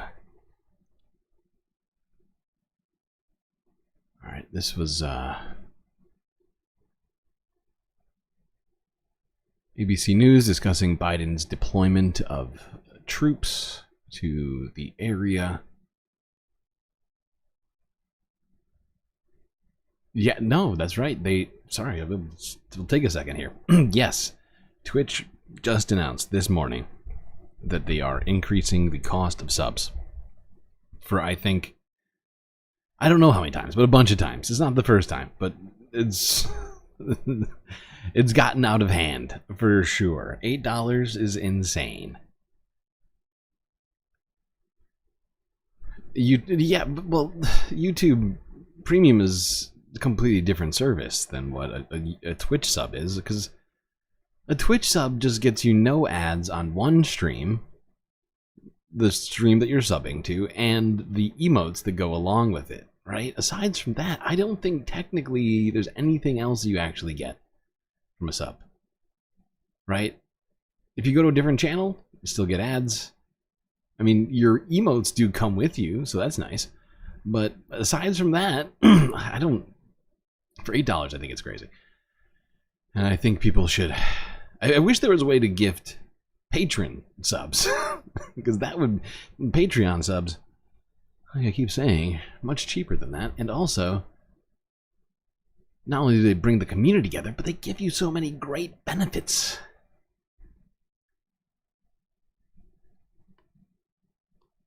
What was I doing? Oh, yes. Troops deployed.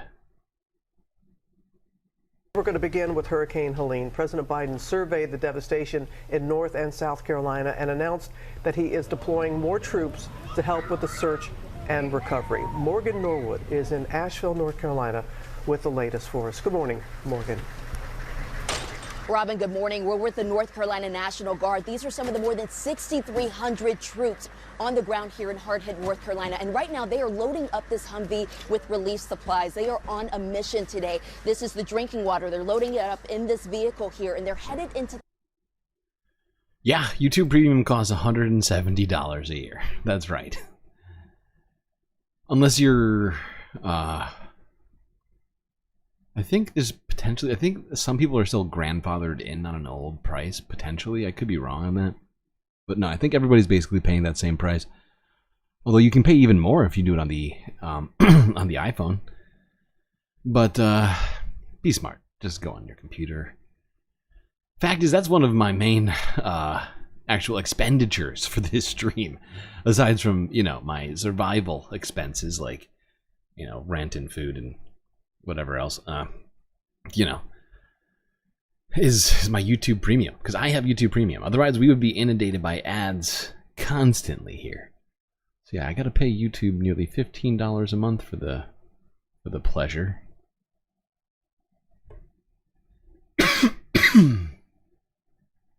National Guard. These are some of the more than 6,300 troops on the ground here in Hardhead, North Carolina. And right now they are loading up this Humvee with relief supplies. They are on a mission today. This is the drinking water. They're loading it up in this vehicle here, and they're headed into the hard-hit areas, the places that have been difficult to get this much-needed relief in.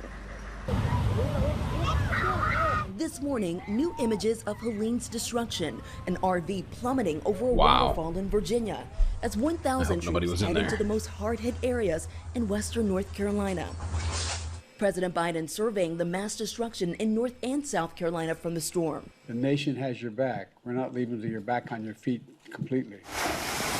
The death toll climbing to nearly 200 people, making Helene the second deadliest hurricane to hit the mainland U.S. in the past 55 years, surpassed only by Hurricane Katrina, with hundreds still missing.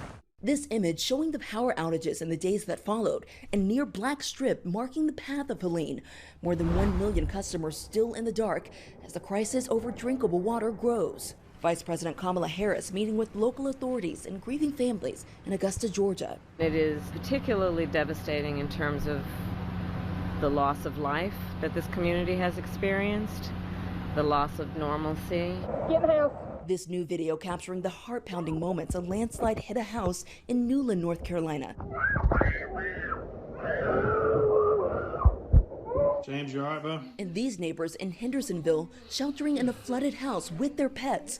Back here in Fairview, North Carolina, Philip Morgan showing us the system of ropes he created to repel the terrain since the bridge to his neighborhood was wiped out. And you engineered this yourself? I did. 2 hands, right? Okay. After a 7-minute climb, we arrived. His brother is on a ventilator in need of supplies, and it's only a matter of time before his brother will need to be moved. What's your biggest fear? Oh my god. That is just... The fact this is just one of, I'm sure, many stories. People who are disabled that have,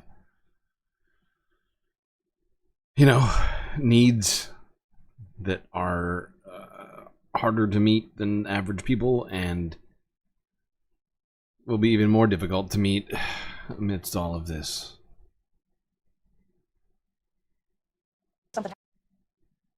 To him and just not will need to be moved. What's your biggest fear? Something happening to him and just not be able to get out of here fast enough.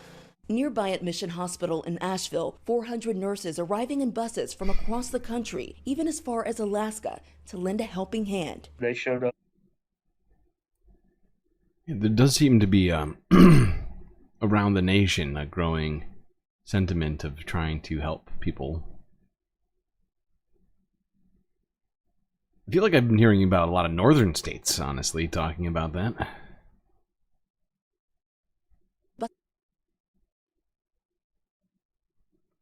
Alright, let's keep it moving. So we gotta get through all of this. So much to do. So little time.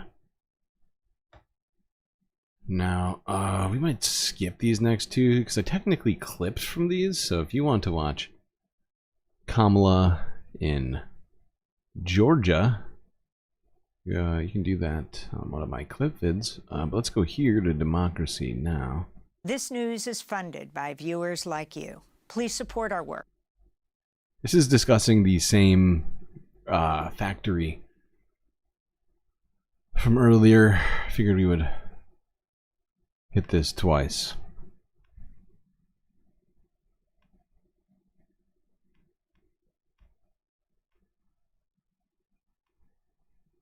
The death toll from the storm is nearing 200, with hundreds more still missing and presumed dead. This includes 6 plastic factory workers in Erwin, Tennessee, who were swept away as floodwaters swelled around their workplace after their boss reportedly threatened to fire anyone who left during the storm. This is the family of an Impact Plastics worker named Lydia Verdugo. She was still working when she called me, and she told me that it was really raining, and I told her to leave, but she told me they weren't telling her anything. If they would have told them to leave earlier, maybe we would be here. They would still be here today, and we wouldn't be looking for them. But when they tried to leave, it was too late. The Tennessee Bureau of Investigations investigating how some workers said Impact Plastics threatened to fire anyone who left ahead of the storm. This is Robert Jarvis, one of the survivors. What would you say to the company? Why'd you make us work that day? Why? We shouldn't have worked. We shouldn't have been there. None of us should have been there. And that's what I should have said to them. Impact Plastics said Monday in a statement it had monitored weather conditions during the storm and that managers had dismissed workers, quote, when water began to cover the parking lot and the adjacent service road and the plant lost power, unquote. For more, we're joined by Cesar Batista, campaign director at the Tennessee Immigrant and Refugee Rights Coalition, has been working in Erwin, Tennessee to assist with relief efforts after Hurricane Helene. Cesar, welcome. You know, to me, it seems like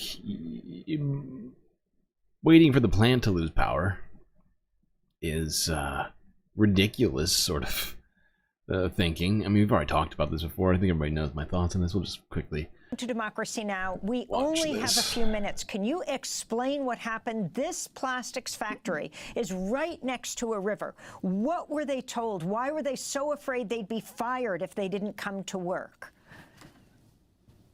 Yes, hi, good morning. Thank you so much for having me on. Yeah, so a lot of the family members, you know, expressed just like on the clip that you showed that, you know, they were told like not to leave yet, that, you know, they were still asking questions like, you know, should we leave or not, so forth. They kept going back and forth, I believe, with one of the secretaries at the office. But as they were trying to get answers, they were noticing that the water was getting higher and higher, like in the parking lot area. And, you know, once like the factory did make the decision of telling people, okay, you can go, it was just too late. And the water had risen too high to the point that they couldn't move their cars anymore and try to get to safety. This is And so what are you calling for, Cesar? like this right here. The footage that you're watching, I believe, is of the factory workers themselves recording on their phones from this factory. And I mean, this is insane that they weren't allowed to leave before this, where cars are literally being swept away. How are you supposed to leave now? Yeah, Aquaman, is that the plan? You're obviously advocating on... It's time to file lawsuits. Oh, I believe those will be coming in hot.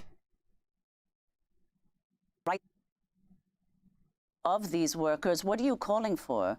I mean, it's beyond that. Like, well, here's the thing. Like, and I said it before. Right now, we talked about it earlier, so I'm just going to repeat what I said before.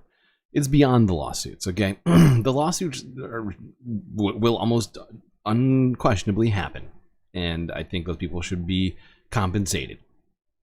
But that is not an actual solution to this. That's not even punishment for what's happened here, and there needs to be criminal charges brought to management. Anybody in that company who had a hand in keeping those people in that building that was being actively flooded during the middle of one of the biggest hurricanes that region has ever seen, they need to be facing criminal charges, not just monetary damages. I'm sick of hearing about monetary damages, honestly, especially for companies. You know, it's never enough.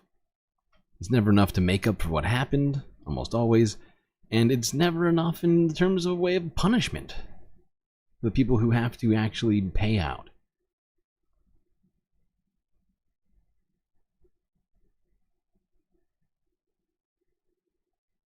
The fact is if as a business person, you are thinking to yourself that you can get through whatever, you know, time as a company and be doing things that are illegal and dangerous for workers and just be able to get through it all by just paying money. That's a problem. That's a societal problem that it shouldn't exist. Nobody should be able to think that I can get through doing X or Y crime because I have a certain amount of money to pay off people. There should be fear in the eyes of all business people for illegal and bad activity that leads to people being killed or otherwise harmed. Can't be fear of losing a little bit of money. It's never, in terms of the grand scheme of things, like I'm trying to think of the most recent example. Is it Boeing? Hot right now. I mean, there's plenty of examples, but really, time and time again, companies are just not fined in a commensurate amount of money, in my mind, to make it equal to actual criminal punitive punishments.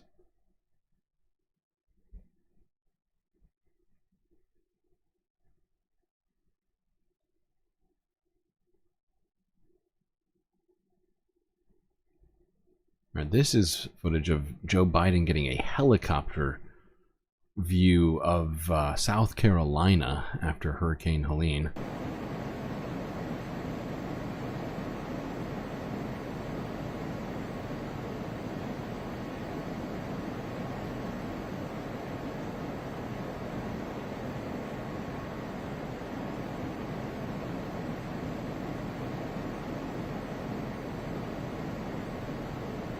I mean, I guess Biden's in there. It's kind of hard to tell, not gonna lie.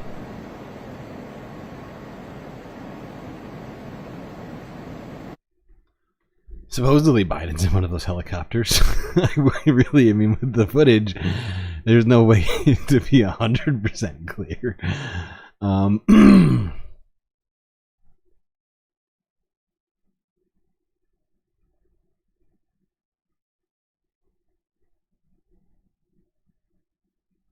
I assume they put the press and the president in different helicopters for security reasons or something. I don't know. But it's weird. That's a weird video. I don't understand. But Forbes had to put it out, so we had to watch it. That's how it goes. Alright, now we're going to skip past Kamala going to Georgia. If you want to see that footage, or at least parts of it, you can find the clip, actually, on my channel. That's right, I've been clipping.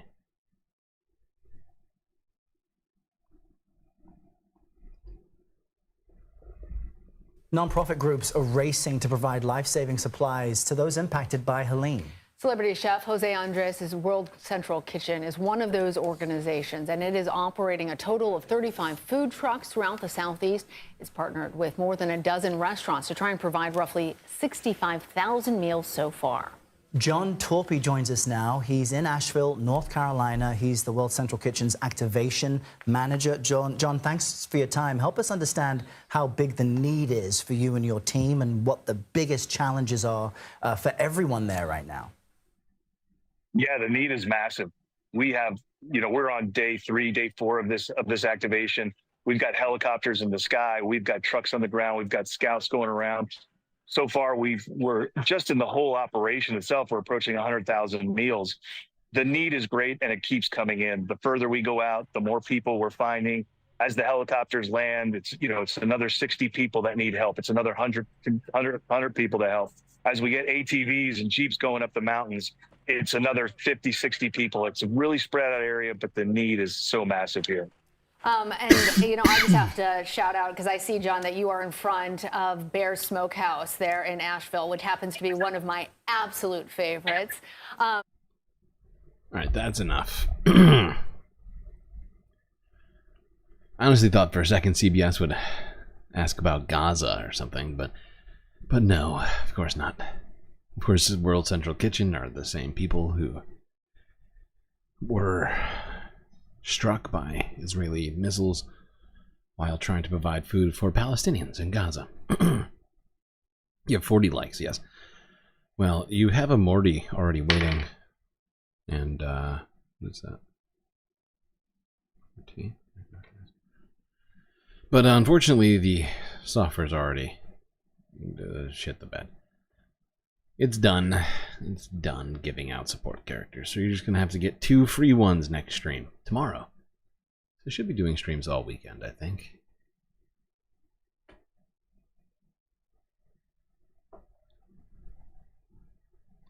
Let's go to this, talking about FEMA.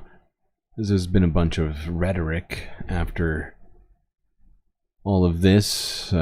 Republicans are trying to, and to some degree, seemingly successfully, convince people of, well, lies regarding aid, FEMA, the government's response to all this, among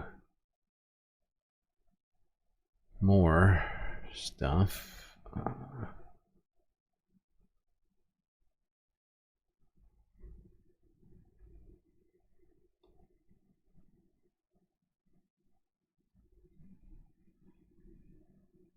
Georgia. Next question. Thank you for doing this, Senator. My question for you is, what do you have to say about President Trump pushing the claim that FEMA is running out of money for her hurricane relief because of funding for programs that support migrants? Well, let me say a couple things about this. First of all, the idea that FEMA is running out of money is something that the leadership of the Harris administration has said. That especially if there's another disaster, they've said that they might have to go back to the well. And I think a lot of Americans are saying, well, how can we afford to give billions of dollars to illegal immigrants in this country, but we've got to go back to the well to provide disaster relief for our own citizens? That's a disgrace. You know what's a disgrace? The fact that we've sent nation Israel, which is committing genocide, billions and billions and billions of dollars. I mean, how much have we given them or pledged to give them in the last year? I think it's approaching like 50 billion. Might be more. Hold on. I gotta look this up. I could be wrong on this. But I know it's a big number.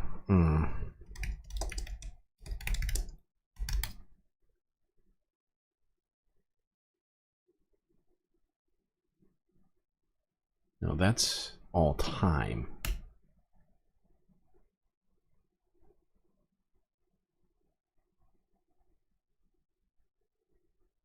I think it's close to 50. I don't know the exact number. And nobody's giving me the exact number. They just want to give me the all-encompassing number. But that $50 billion, which was used to bomb Palestinians and Lebanese people and people in Syria. 30, is it 36? Okay. It's not quite 50, but it's nearly. It's close enough. And the fact is that money could have been used for this. And instead of talking about immigrants, which in fact $0 from FEMA have been taken to give to immigrants or to help immigrants in any way. It was a complete lie. And even Vance had kind of tried to correct it at the beginning, but then sort of leaned back into it. It was like, yeah, but you're right. We're giving too much money to immigrants anyways, and blah, blah, blah. But it's, I mean, it is such a garbage talking point. Because we know that there's plenty of places we could be getting money from. We spend nearly $1 trillion on the military every year. That's not counting Israel aid, I don't think.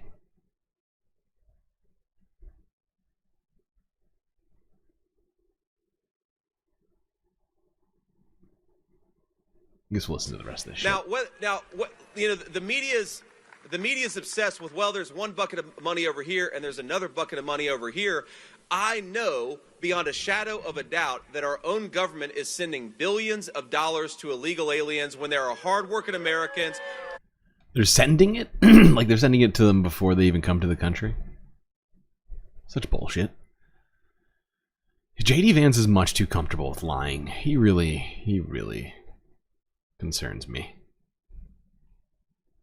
The fact is, I think it's easier to tell when Donald Trump is. I mean, the fact is, people are already struggling to decipher Donald Trump's lies. But JD Vance, he speaks in a more, what do you call it? Respectable tone, I think, than you might say Donald Trump. And I'm talking specifically about tone, because the contents of the things that they say are essentially verbatim the same. Especially since JD became the VP pick. But the way he says it, it sounds less problematic than Donald Trump says it. Because he has more of that sort of, what do you call it? Like the filter, right? He's still saying the same garbage that Donald Trump's saying. He's just saying it in a way that's perhaps more palatable to some, and that's more problematic, I think. Although people hate him, so maybe I'm off on this. I don't know.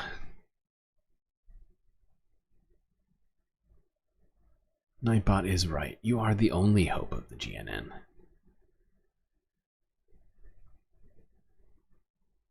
We are funded by viewers like you. Alright, now let's go to Donald Trump's remarks. He doubled down on this rhetoric at a meeting in Georgia. Both he and JD were in Georgia over the last couple of days. They were at different events for whatever reason. Maybe because Donald Trump doesn't like the beard? Could be. But he was with Governor Kemp of Georgia. Great, yeah, that's right. This idiot. Roughly 2,000 Georgia Guardsmen. Our citizens. Shut up. Some of the people that we. Oh my God, the sound is so bad. How did I not notice this on my headphones earlier? Okay. Well, I'm sorry, people. We are skipping this. I don't know if you can hear it on whatever you're listening to, but wow. I was listening on it, like, wireless earbuds earlier, and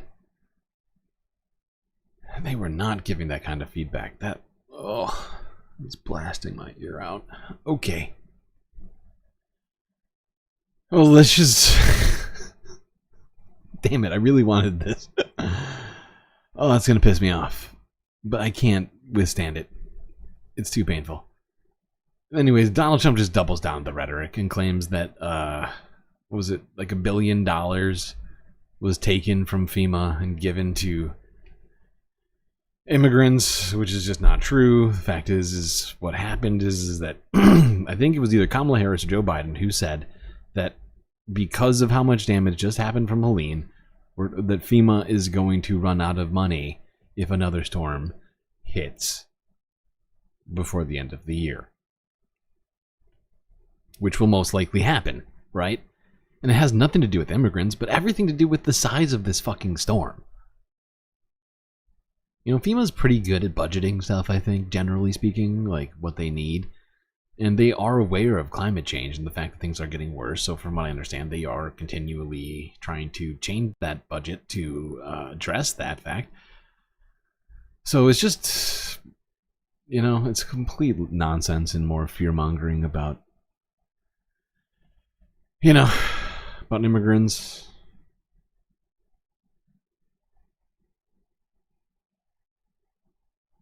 Here's Corinne Jean-Pierre. The Biden administration using FEMA funding to support undocumented migrants. How is the White House responding to that? I mean, sorry. Talked over it again. The Biden administration using FEMA funding to support undocumented migrants. How is the White House responding to that? I mean, it's just categorically false. It is not true. It is a false statement. And look, the fact of the matter is, I think Washington Post fact checker did a piece, and the headline recently, just moments ago, not too long ago, and the headline was, "No, Biden did not take FEMA relief money to use on migrants, but Trump did." I'll leave it there. Yeah. Now, I tried to find that article. Unfortunately, Washington Post has it under a paywall, so I was not able to see it. But, Maybe I'll be able to find it later, or a way to access it.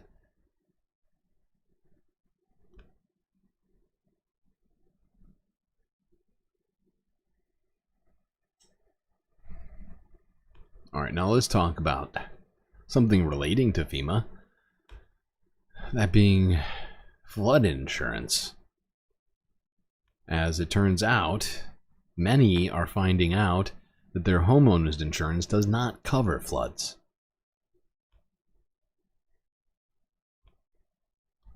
If you didn't live in an area that is prone to flooding, why would you?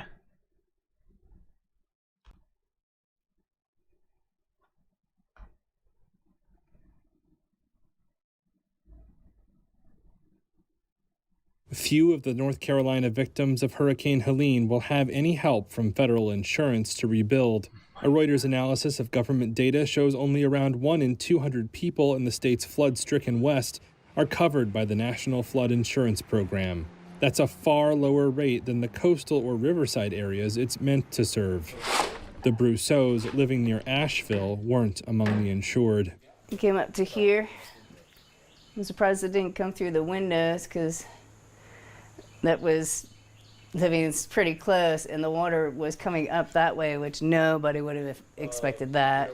Pamela Brousseau and her husband were beginning a long cleanup job on Thursday. I cried. I still cry. Yeah, you walk into a place that you know what it looks like, and then it's not there.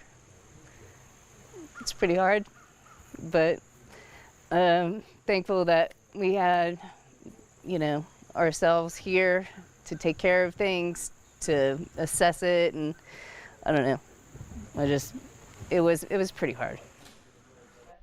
When they first moved in, the two were required to have flood insurance. But after 3 years, Libre, Pamela's husband, said the flood maps were redrawn and their home was no longer required to have it. And we were no longer included in the floodplain, the 100-year floodplain. There was mention of a 1,000-year floodplain. But at any rate, the requirement from the bank was no longer mandatory to have the flood insurance. We're not wealthy people, so.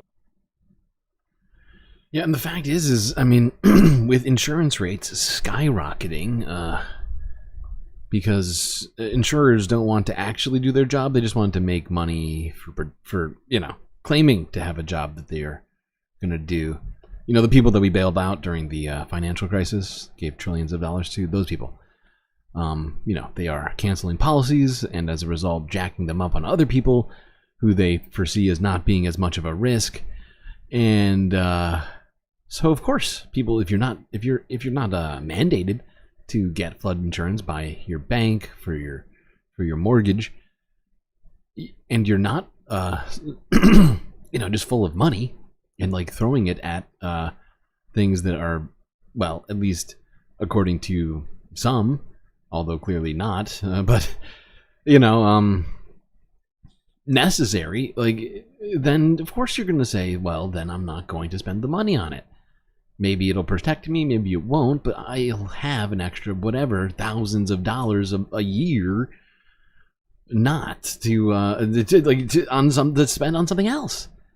And I think most people would in fact make that sort of decision, right? Given the opportunity. I honestly don't blame anybody who made that decision, right?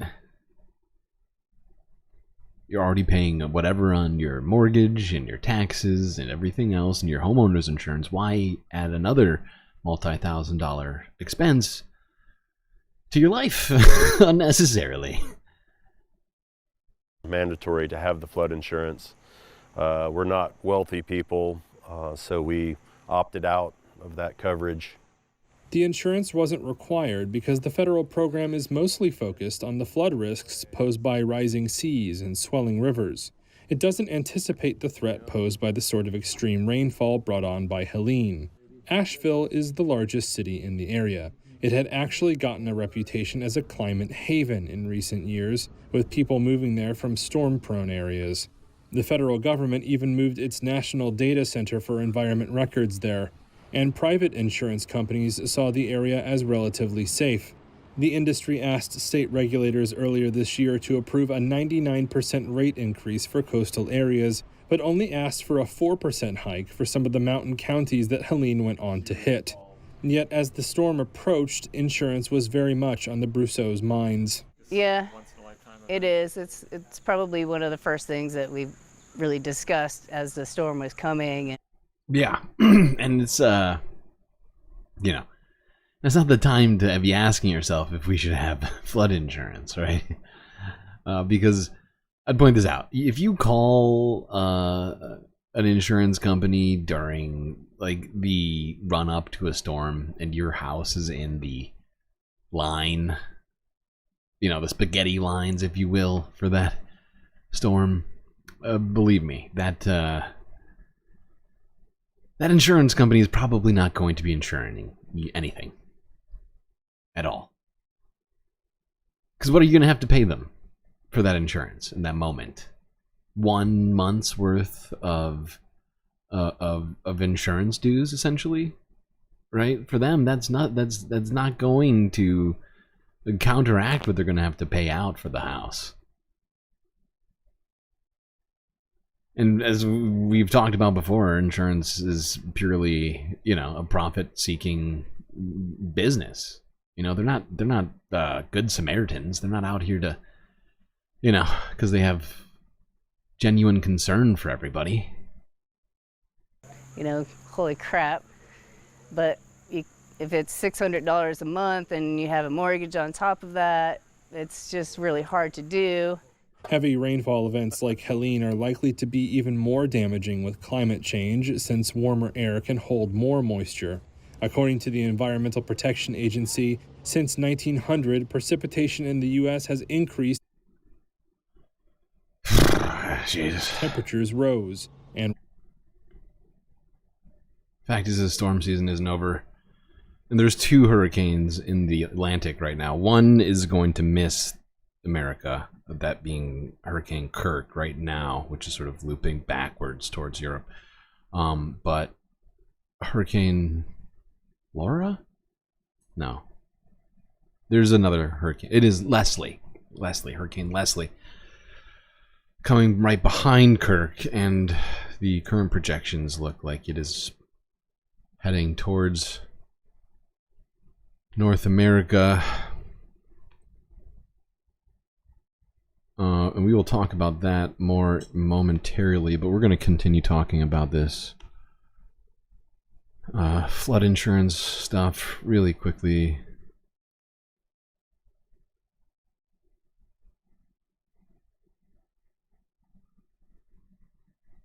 Communities in the South are still picking up the pieces from Helene, and a lot of people might find their insurance won't be much help. This video is from Asheville, North Carolina, just one of many communities dealing with major flooding and heavy damage from the storm. And here's a staggering statistic. FEMA says 99% of counties in the United States have experienced flooding since 1996, but only 4% of people have flood insurance. Let's bring in USA Today Money reporter Bailey Scholes. She's been covering this issue in a piece about... Hold on. Is the picture in here? I think it's on this one, right? Where's this guy? I forget it. I think we've talked about the insurance enough. It's a very frustrating discussion anyway. When you've been intubated is not the time to ask if you can get vaccinated. No, that may be a bit late. They're choosing boomer names. Yeah, they do seem to be choosing sort of boomery, sort of maybe somewhere between boomer and Gen Xery names.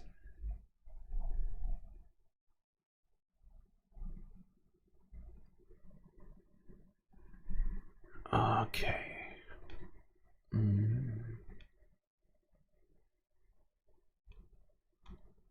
Honestly, the devastation is just overwhelming. Staring at this stuff day in, day out. And I mean, I'm not being affected by this. I'm in space. But I mean, the people that are dealing with this. Good evening and welcome. Can't even imagine Misery what and they're still going through. more loss in the southeast almost a full week after Hurricane Helene swept through the region, causing the catastrophic flooding that ripped apart so many communities. At least 215 people are now reported dead in 6 states, and that number is almost certain to rise.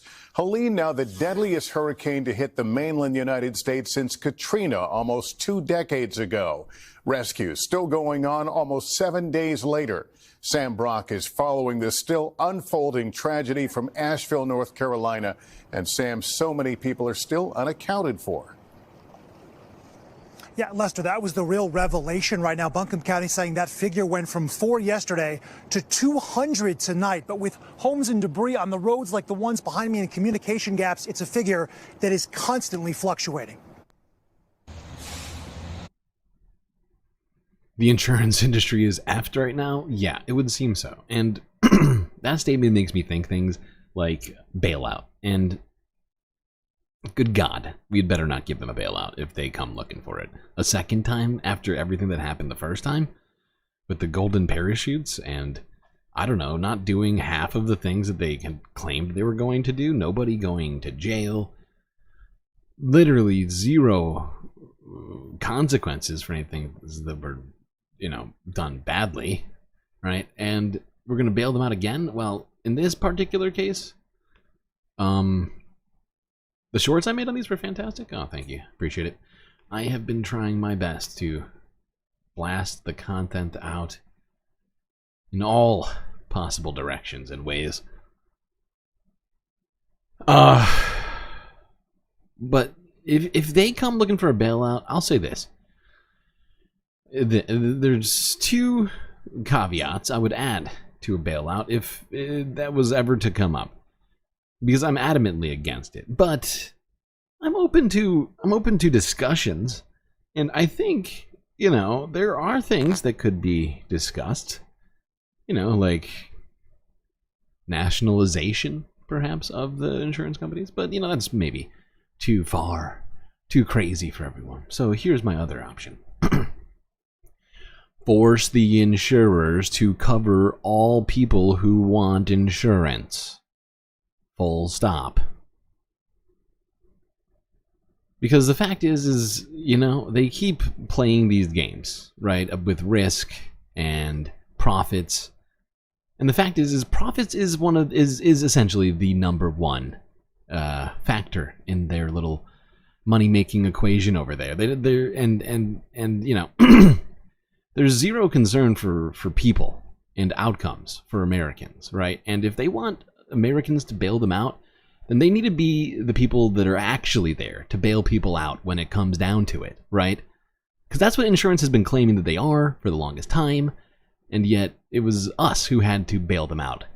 And now, in the wake of this, if we have to do it again, well, this time there had better be some real changes to this industry. And because the fact is people are being taken advantage of by insurance companies right now so that they can continue making the level of profits that they have been.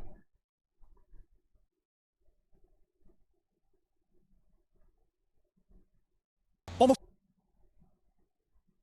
days after Hurricane Helene battered large stretches of the South, the search for those unaccounted for continues as new stories of survival come to light.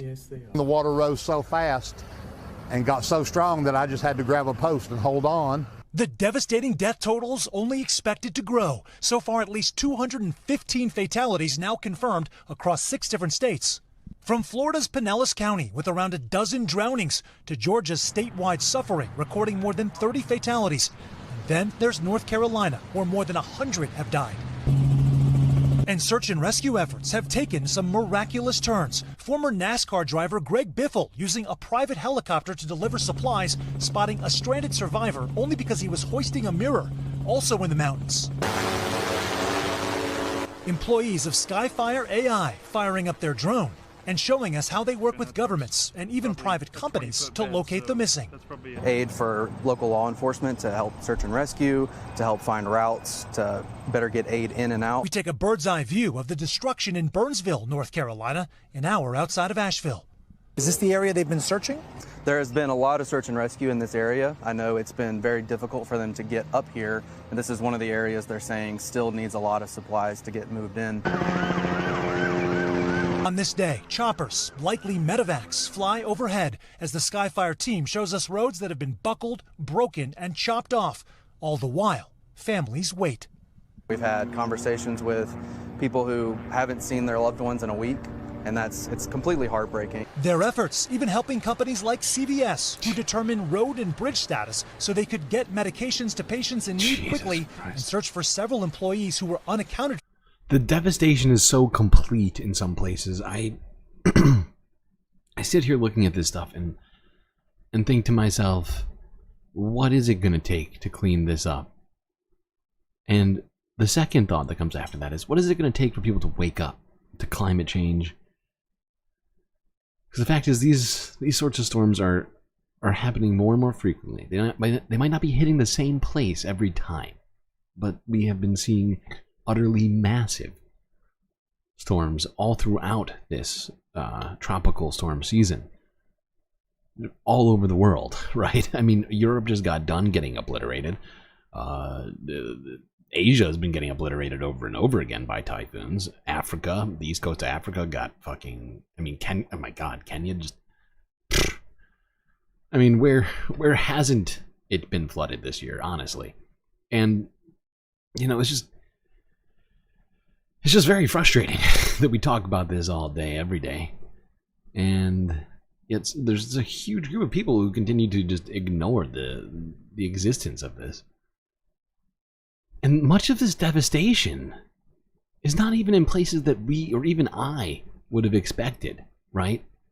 Like, I didn't expect for there to be this much devastation inland from this storm. It was huge, but I still was like, you know, it'll probably lessen once it hits, because they often do, right? Because most hurricanes aren't the same size as this hurricane was in terms of width, distance, and all of that. And so the amount of energy that it was carrying, you know, made it much further than I was expecting. I mean, I'm not a meteorologist, but a lot of people weren't expecting it to go this far and to do as much as it has. Following the storm. The damage on the ground, in this case an access bridge by a local quarry that's all but gone, indicative. That's right, we just got done talking about Yagi. Vietnam got fucking obliterated. Some of the footage from that was wild. We saw a picture, we saw a video of somebody in their apartment building, like up, like, it must have been 30 or 40 floors up. And, like, the entire, like, side of it got ripped off, and they were just standing there completely exposed to the elements inside of their own apartment, up hundreds of feet into the sky. It would scare literally anyone being in that position. I mean, I couldn't imagine. Is that lie ahead for restoring infrastructure like water. Swannanoa Fire Chief Anthony Penland addressing the decimated pipes. I don't think there's a word to describe it. I don't know how long this is going to take. For so many tonight, the road ahead is long, but their mere survival is something to celebrate. The front door, the water pushed it in, and it pushed in the back door, and within 30 seconds, it went from the ground to neck level. Sam Brock, NBC News, Asheville, North Carolina. Joining me now is Deanne Criswell, FEMA Administrator. Administrator Criswell, thank you for being with us. I know you were back in the air in a chopper today. Are you seeing places that you simply can't get to on the ground still? Lester, we are. We're seeing communities that are still isolated and having a difficult time getting commodities, talking to local officials and hearing about how they're getting food and water up into some of these more isolated parts of their communities. But we're seeing everybody come together, local, state, federal, nonprofit, private sector, really coming together to make a difference. As the lead federal agency on the ground there, what's the order of priority right now? it is still life safety. There's a lot of search and rescue teams here on the ground. We want to make sure that we're getting them into the communities. The next one is the commodity delivery, keeping that flow of commodities moving into the communities, making sure we're reaching people that perhaps haven't been reached yet. And then the next big one is going to be the water restoration. Yeah, and what I've heard is that this is the next impending problem. 'Cause, I mean, people are living without power, and I mean, technically, most people are fine without power, right? Technically, even if it's annoying and struggle and frustrating. But suddenly, towns run out of water because reservoirs get destroyed, water towers get ripped up,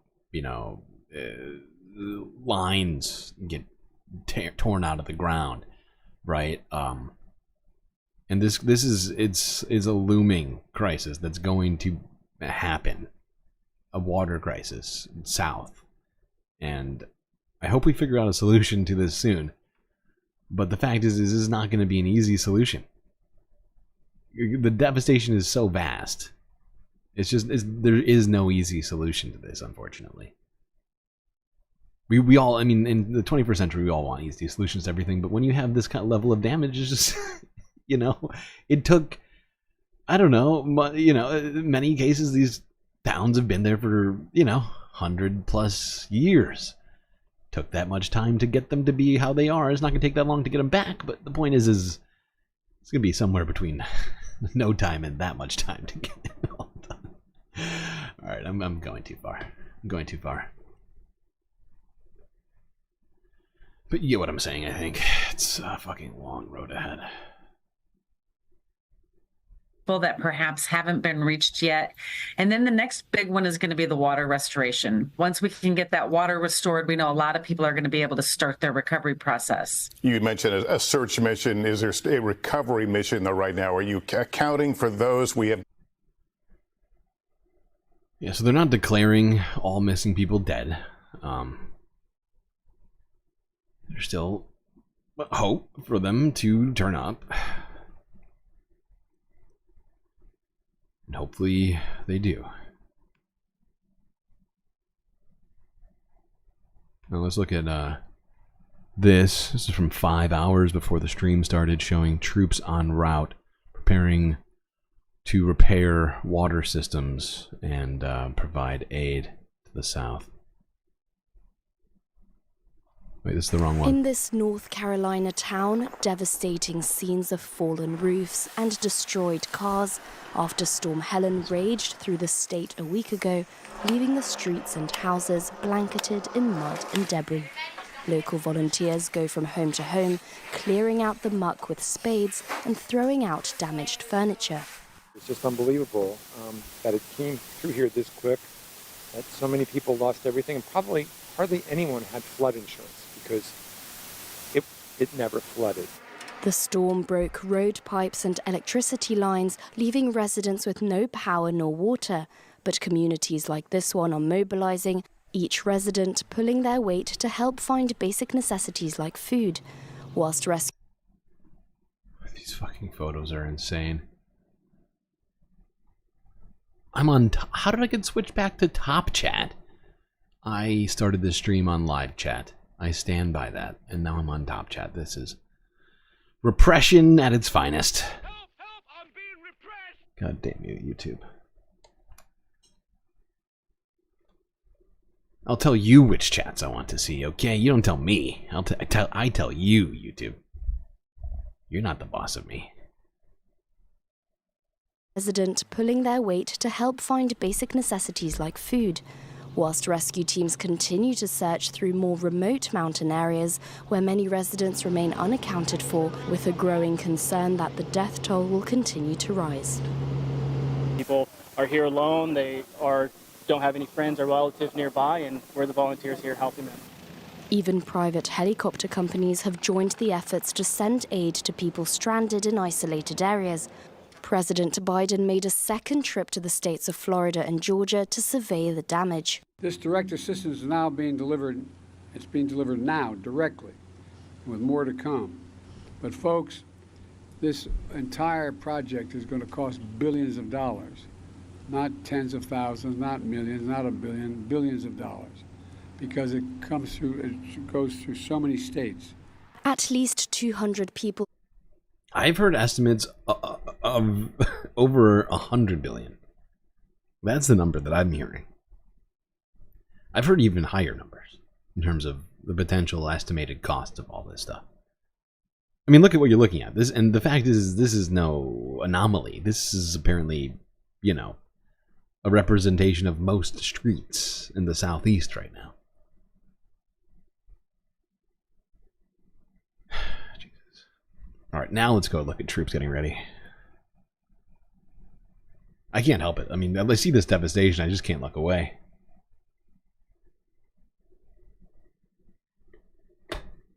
But now the troops. Right now, here at 4 o'clock, today marks exactly 1 week since Hurricane Helene slammed our state, killing hundreds. People in western North Carolina still at this point without power, without water, still searching in many cases for missing loved ones. Thank you for joining us. I'm Dan Haggerty. And I'm Ashley Rowe. Some are still evacuated or living in shelters, others digging out of mud-covered homes and businesses. Here is the latest on the recovery effort at this hour. At least 109 have been confirmed dead. More than 220,000 customers are still without power. Some towns, including Banner Elk, are now telling people if they live in an area without power and water, town officials strongly recommend leaving indefinitely. Throughout the past week, we have heard from so many of our viewers and the people of the western part of our state. Many of them tell us they want their stories to be heard. We are working hard to tell those stories. We have had crews on the ground in 35 different communities throughout western North Carolina since Friday, bringing you those stories. And of course, we are not done. No, the community. Katrina's cost was something like 80 billion, and that was 20 years ago. Well, it's like 16, more than that. It was like 20 years ago, right? Wasn't it 2005? It was nearly 20 years ago. So do the inflation math on that for me, would you? Because I think that is really sort of lining up with the numbers I'm saying right now. This is probably going to be somewhere close to double that. $150 billion is my current guess. Write that down. It's a guess, but that's where I'm at right now. If we were betting on it.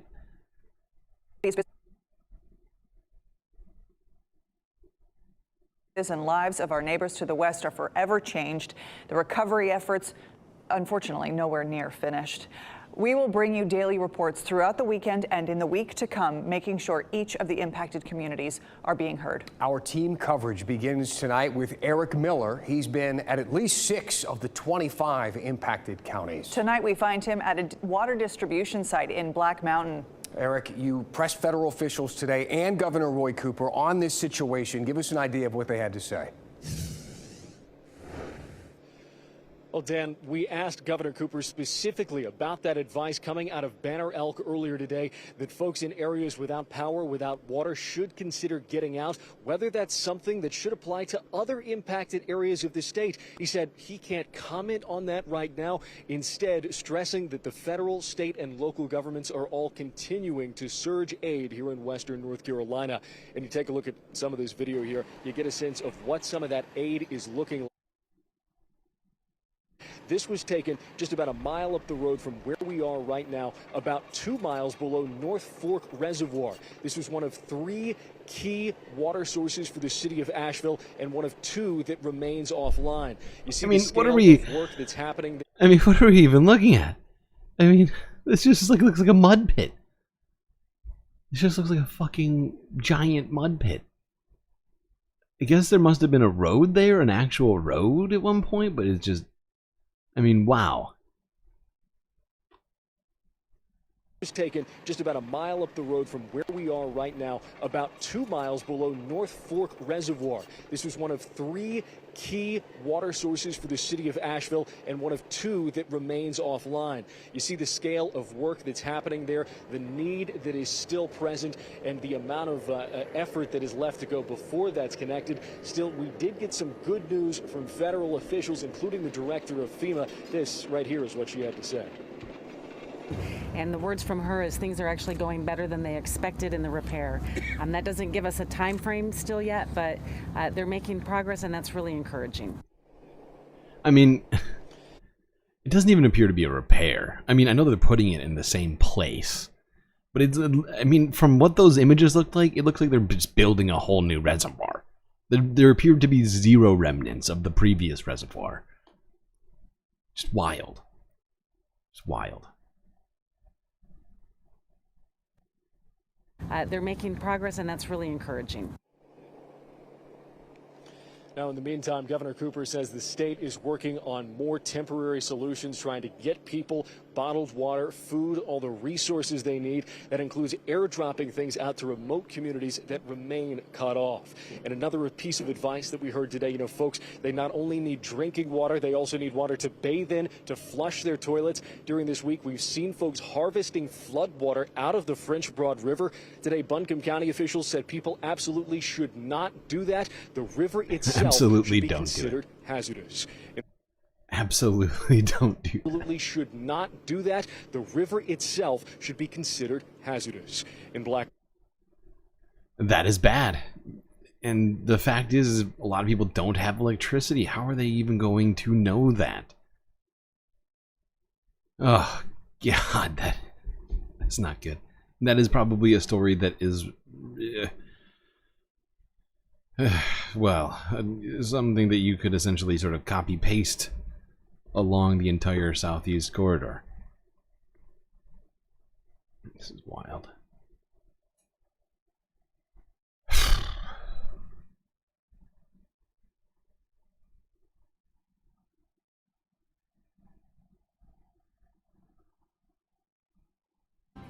A week after Hurricane Helene devastated parts of the southeast, residents in some states are still trying to get the very basics they need: water, food, and power.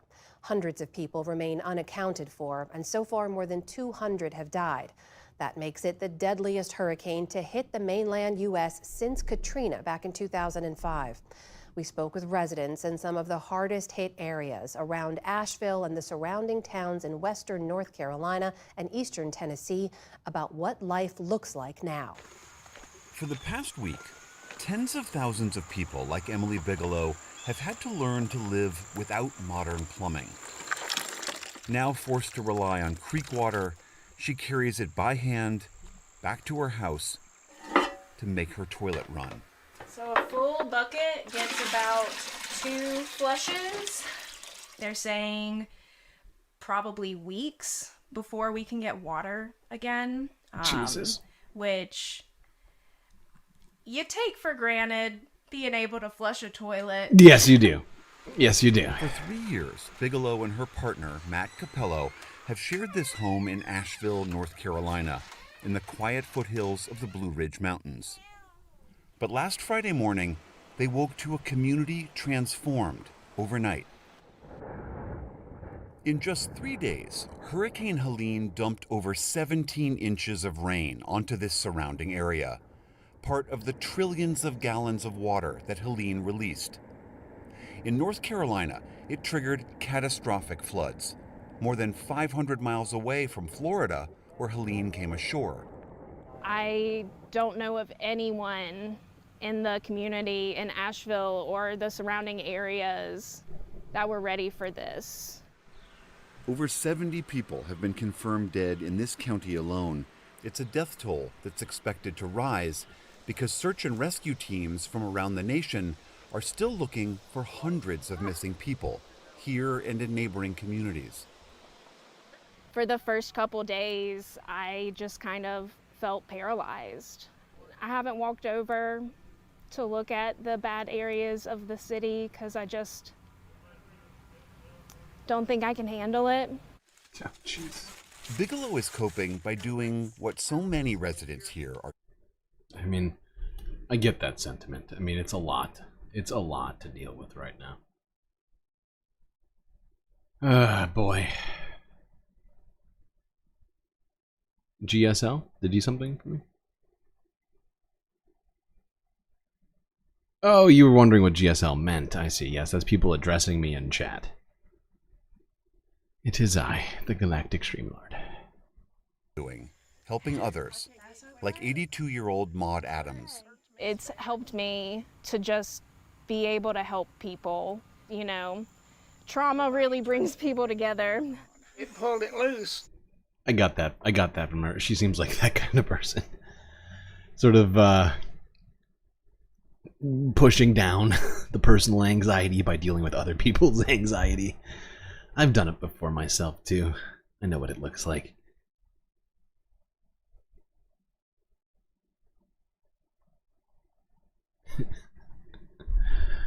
GSL means love, huh?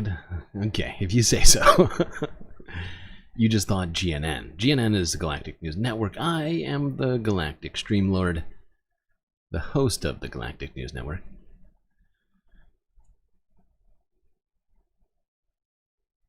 Wow, the sexiest Lord. I don't know about that. That's going too far. It's a big galaxy out there.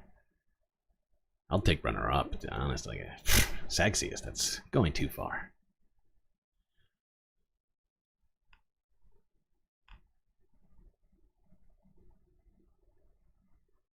Now, let's quickly look at these last two hurricane-related stories. Boy, we are moving slow. 4.5 hours in. Boy, moving so slow right now. God damn it.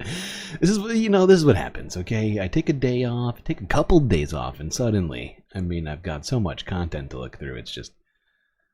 We also want to tuck in a little bit more information It's about its own flood, really. It's a flood of content. And like I said, I started off with 150 videos. We cut it down to nearly 100. So I got rid of like 30%, but we're still moving so much slower than I want to be right now.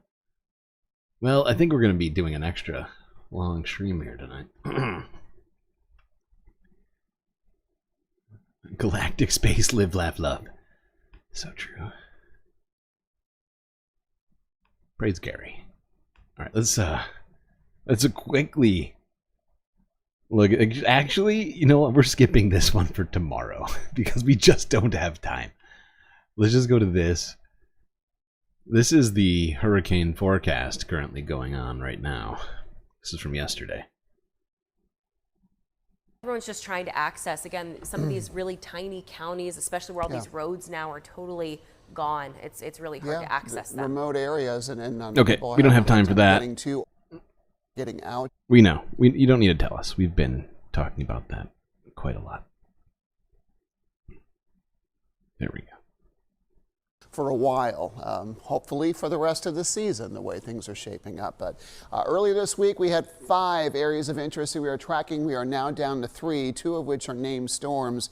We'll start with the eastern Atlantic, where major Hurricane Kirk just became a hurricane yesterday, or late the day before, continues to churn up the central tropics. The ridge of high pressure that typically steers these storms on a flatter track and then turns them to the U.S. is built farther east, so that turn comes a lot earlier, and that's going to really be a helpful mechanism to keep these storms away from the United States. And you can see on the track northwest movement at about 10 miles per hour.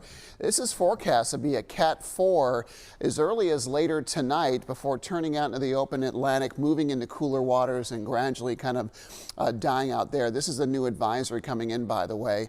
Northwest moving at about 10 miles per hour. Behind it, we have Tropical Storm Leslie. Winds are at 40, but this is still forecast to become a hurricane.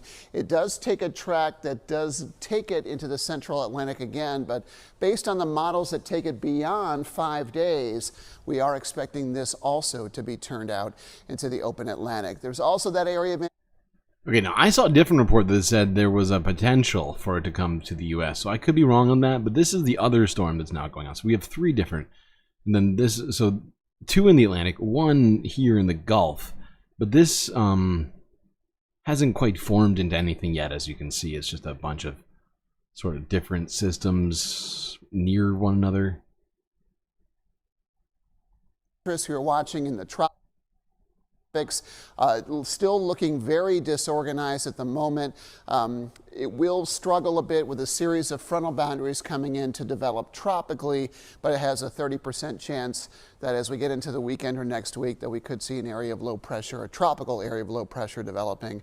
The odds are dropping though. This got as high as 50%, went to 40 yesterday and now down to 30. So things are definitely trending in the right direction. We've been Okay, so for now, the risk of potential hurricanes is going down. We did look at this, I think, a few days ago, and it was a higher risk than it is now. So hopefully it is still that case.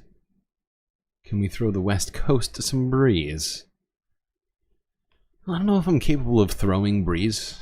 I'm not a god. Just a wee space lord.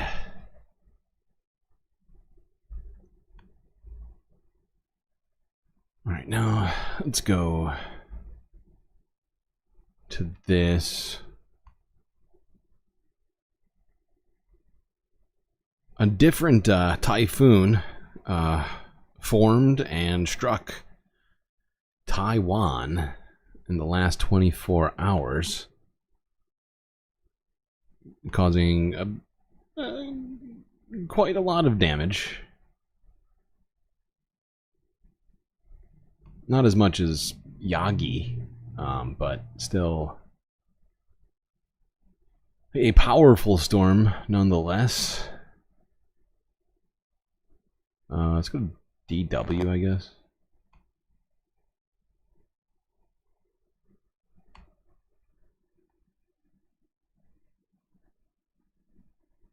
Yeah, drink. Yeah. Typhoon Kraton has made landfall on Taiwan's southwestern coast. The storm has already killed 2 people and injured hundreds more as it approached the island. Thousands have evacuated low-lying and mountainous areas. Officials have shut down schools and offices.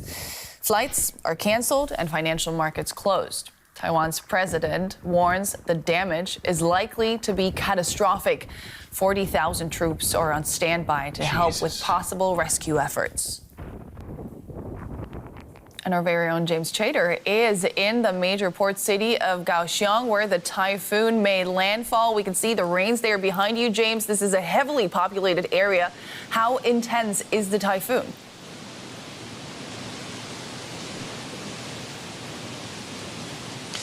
Absolutely. Well, in the hours leading up to this typhoon making landfall, the wind and rain has been pretty extraordinary down here in Kaohsiung, a city of some 2 million people, the major port city for Taiwan's exports and imports. I don't know if you can see this patch of trees behind me. Over the course of the last few hours, they've essentially been completely battered, stripped bare in some cases, many of them broken down as well as a result of those winds as the typhoon was approaching. Much of Taiwan now is on the 3rd consecutive day of closures, school closures, business closures, company closures. The entirety of Taiwan is on its 2nd consecutive day of such closures in advance of this typhoon arriving.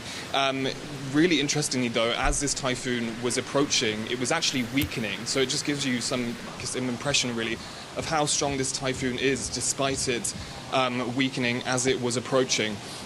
Because of that, authorities are still warning doesn't look super weak. I mean, that massive fucking tree is just sitting there blocking the road. I mean, thankfully Taiwan, since they are in the path of so many typhoons, they've done a great amount of work to try and mitigate and, well, with like engineering and other sorts of, things.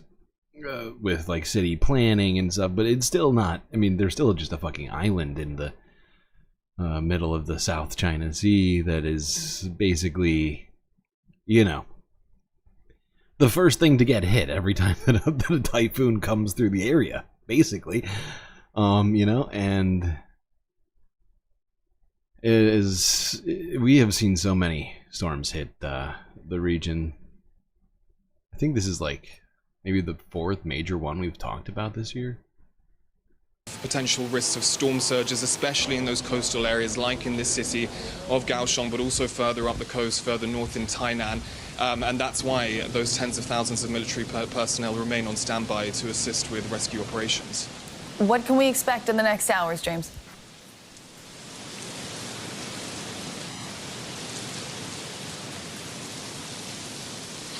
Yeah, we're expecting this typhoon to now move northward slowly. In local media, this typhoon is now being called a strange typhoon because of the extremely slow pace that it was actually moving. We were initially expecting this typhoon to make landfall some point yesterday, so Wednesday afternoon. It's actually made landfall some 24 hours later. Authorities are thus warning, because of that slower pace, that the impact that it's likely to have on Taiwan could be longer than was initially forecast. It's meant to... All right. I think we get the point from DW. Let's look at some of the other coverage of this. This is some global news from around the same time yesterday.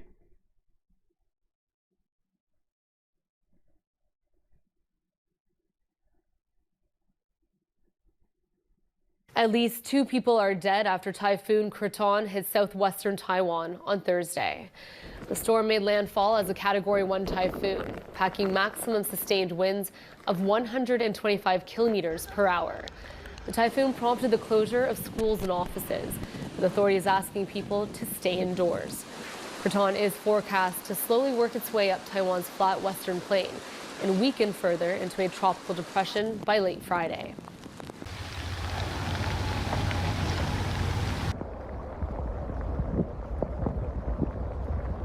When the typhoon started making landfall, the wind was very strong right away. It felt like a force 13 on the wind scale. Our metal shutters and the metal doors up there. The water tank is where making loud noises. It was very scary. In the beginning, the rain wasn't that strong and hadn't started to flood in.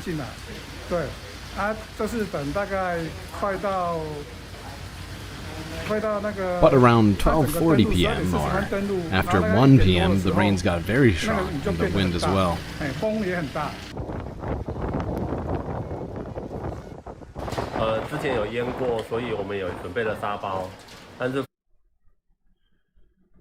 Okay, do we have more on this? I think that's it. Oh, wait, I have some more footage. This is the Associated Press. Let's quickly look at some of this. This is the aftermath of the storm. It apparently passed by in about less than 24 hours. The typhoon brought heavy rain, causing a landslide in Sinfang Street near the Shen. The mud slid on the road for about 100 meters. The city government has mobilized all the resources to clean up. The cleaning up will go around the clock. Yeesh.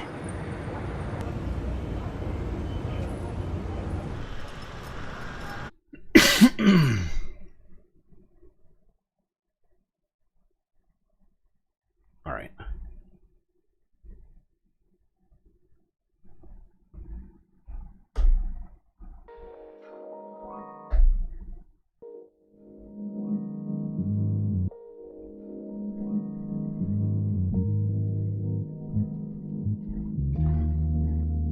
Well, I hope everybody's been enjoying the stream so far. If you haven't already, hit the like button and don't forget to subscribe.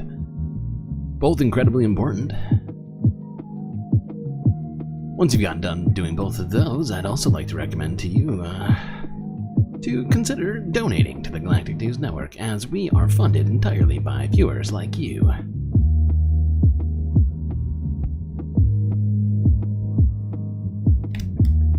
Ways in which you could donate: Patreon is my favorite. For just a few US dollars a month, you can get a whole bunch of super sweet space benefits unseen by the rest of the goddamn Milky Way galaxy, and at the same time help create this content which you're watching right now. You can also donate with no potential benefits to you, aside from knowing that it's helping continue this here show. Include things like Cash App and PayPal. You also have Twitch, really, do strongly consider becoming a patron, as it is really the best way to help contribute.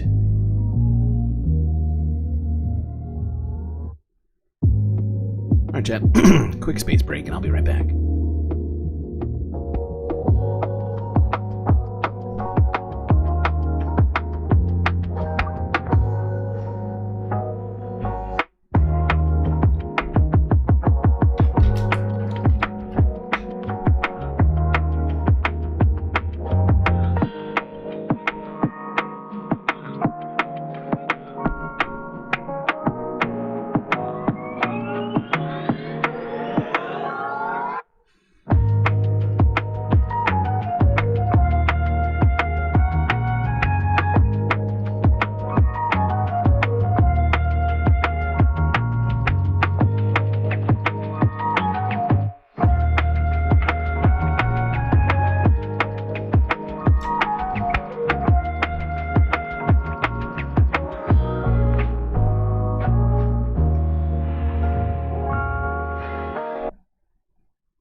you searched naked duck pilot? Why would you do such a thing?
Alright, chat. I am back.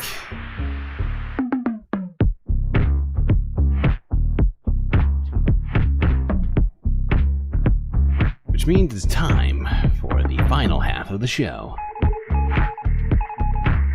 Better get back to your seat, space fams.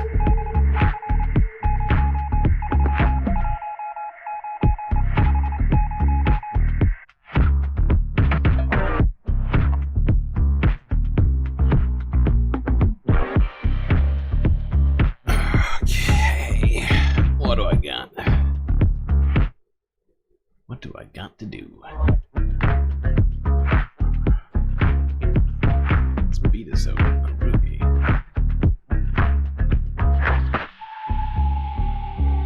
Alright,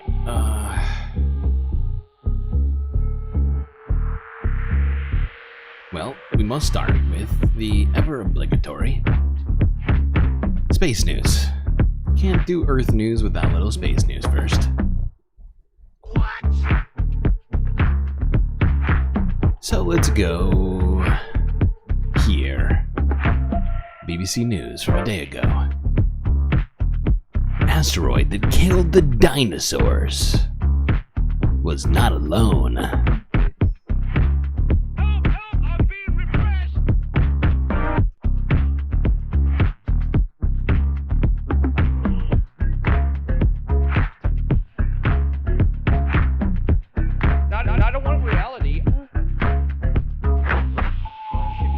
Should be ashamed of yourself for having that thought.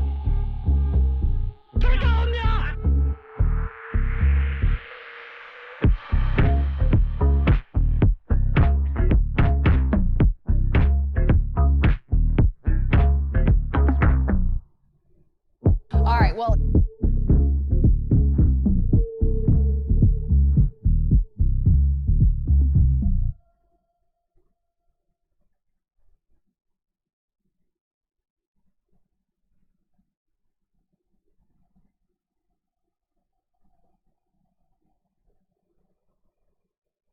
Now, we all know what's thought to have killed off the dinosaurs, but now scientists say the asteroid that's believed to have wiped them out 66 million years ago was not the only one. Researchers have confirmed a second, smaller space rock smashed into the sea off the coast of West Africa, creating a large crater during the same era. It would have been a catastrophic event, and scientists say it would have caused a tsunami at least 800 metres high to tear across the Atlantic Ocean. Well, I spoke to Sean Gulick, who's the co-author of the study and a research professor at the University of Texas at Austin. He told me why this discovery is so important. Well, it's a really interesting discovery, entirely buried under the continental shelf of West Africa and only imaged in geophysical data, but it's beautifully imaged in 3 dimensions. And it's exciting that it happens to be potentially close to the same time as the Chicxulub event 66 million years ago. And if you're not quite getting what he's saying, I think if I understand him correctly, the only way that it was actually distinguishable was by using satellite data, and I believe, like some sort of like AI essentially to determine it, because it was, in a very, what do you call it? My brain is breaking. We've been going for 5 hours. I'm sorry, Chad. I'm just gonna stop explaining science now. Be the main cause of the extinction event that killed the dinosaurs and 75% of life on Earth. Absolutely fascinating. So tell me a little bit more about this second asteroid. What did it do? Where did it hit? And what was the impact of it? Yeah, so it's much, much smaller. It probably was smaller than, say, 500 meters, probably about the size of the asteroid Bennu that, is a near-Earth object today. And it's thought, based on the 3D data, that we can constrain it hit this shelf off West Africa, coming in sort of at a low angle in a shallow sea. And those hundreds of meters of water it hit would have generated a pretty significant tsunami, certainly destructive to, life on the coast of West Africa. And oh, damn, you're shitting on this guy's haircut? I mean, he's clearly going bald, okay? He's just holding on to what he's got. I mean, I feel bad for him, I mean, come on. Let's go back. You see, like, it's clearly receding, but he's holding on to the hair, and I respect him for it.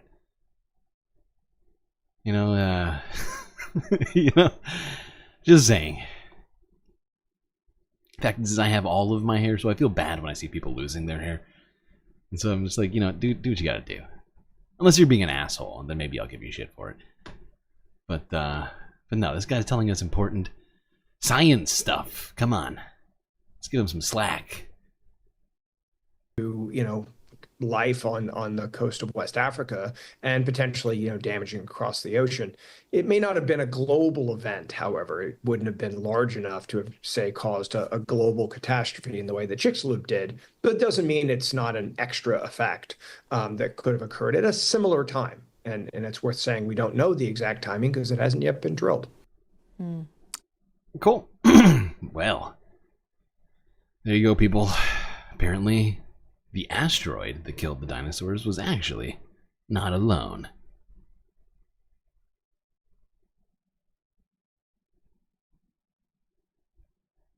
Selective able.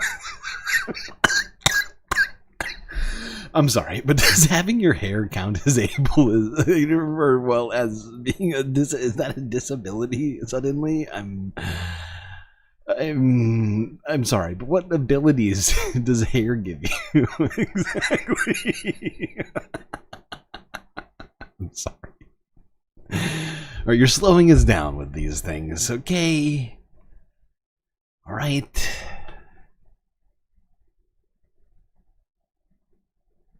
All right. Let's get to Earth news. What do you say? There's really only a few things to talk about, and we might actually skip the first thing that I was going to talk about just because of how long this is taking. I'm debating it right now. Holy shit, do we have a lot to talk about still? And it's really just, and I think you all probably know what's coming, but it's about to be an incredibly long discussion of Israel. I think longer than an hour and 15. I might turn into a pumpkin. That's okay, though. Here's the thing. I think at this point I need a determined... Give me 2 seconds. Wait, am I on the wrong screen? Why are we on this screen? This is not the right screen. What was I saying? Okay, I have to determine whether I'm actually going to go in on this. Are we going to go past 6 hours?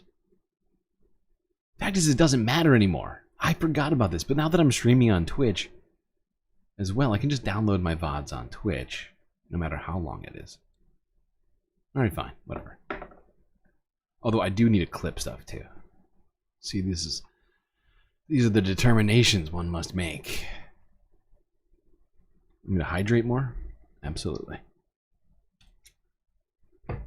Alright. This is already sort of old news, so we'll talk about this tomorrow.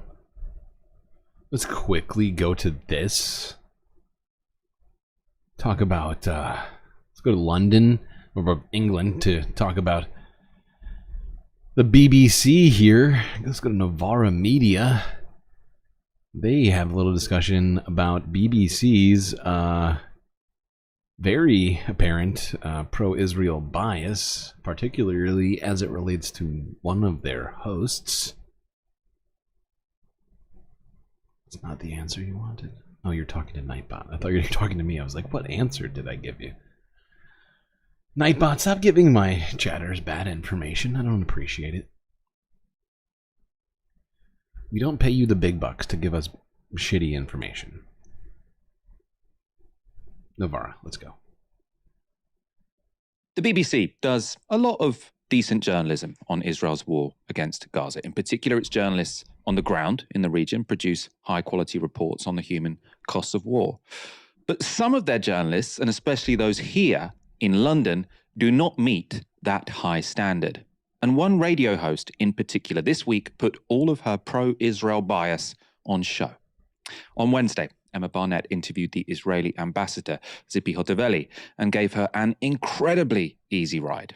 The following day, she interviewed the Lebanese ambassador, and well, the difference could not be more stark. Let's start with Barnett's interview with Zippy Hotovely. What can you say of the impact and how many missiles got through and were not intercepted?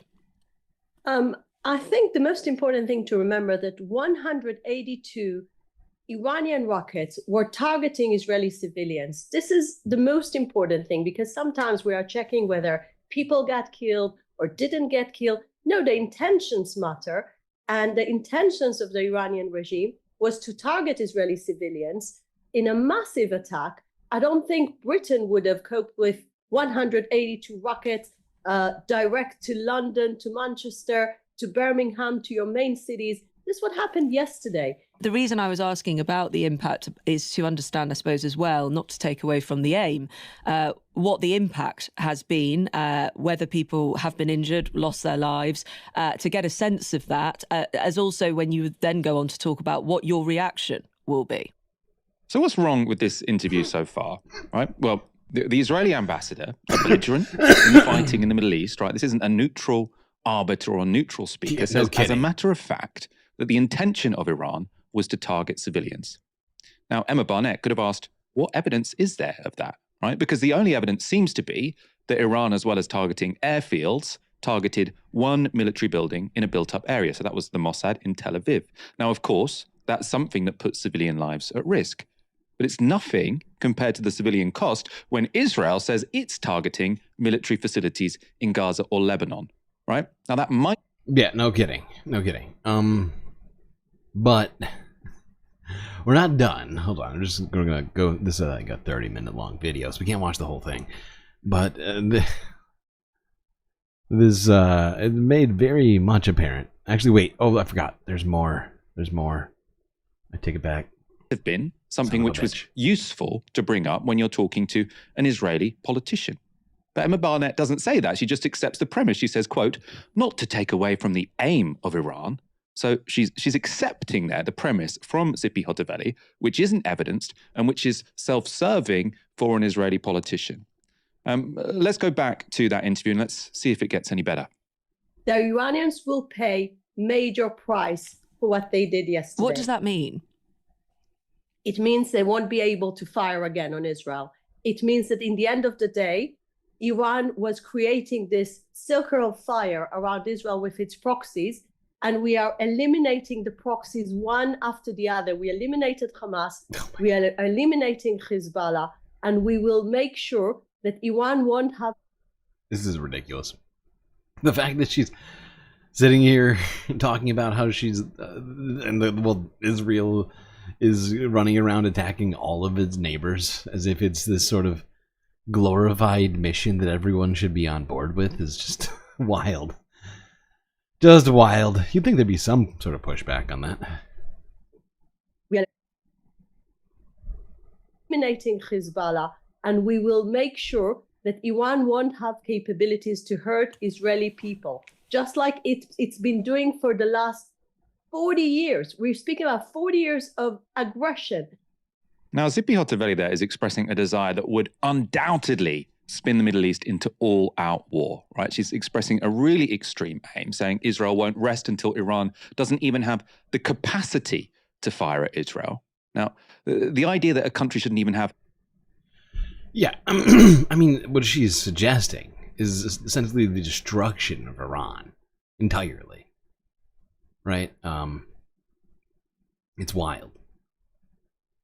I mean, she's saying it in a sort of coded kind of way almost, but that's basically what she's saying is, you know what, we've been doing it with Hamas, and I think that we just want to broaden out to anybody that we deem as being even remotely threatening. And by threatening, I mean sort of just outwardly against their sort of agenda.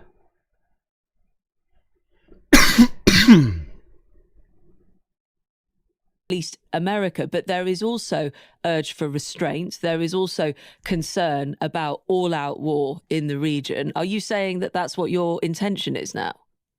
Our intention is to protect our people. We didn't choose those wars. Those wars were imposed on Israel by Iran and its proxies.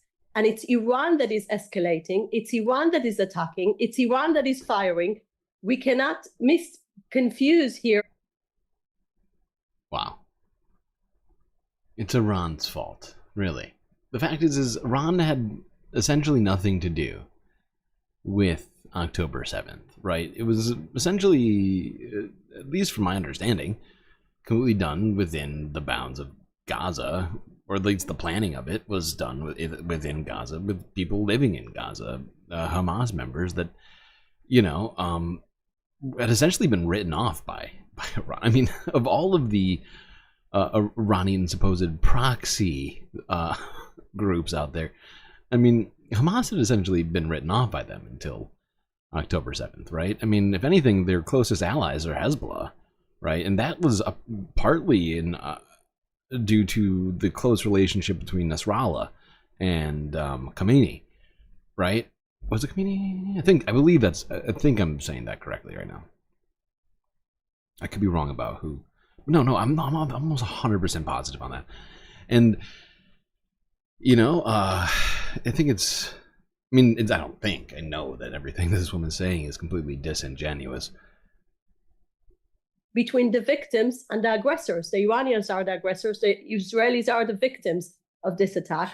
And I want to say again, I don't think Britain would have accomplished the idea that rockets coming from a country overseas will be targeting Londoners and people, the Britons in this country. No country would have agreed to that. And if I was now,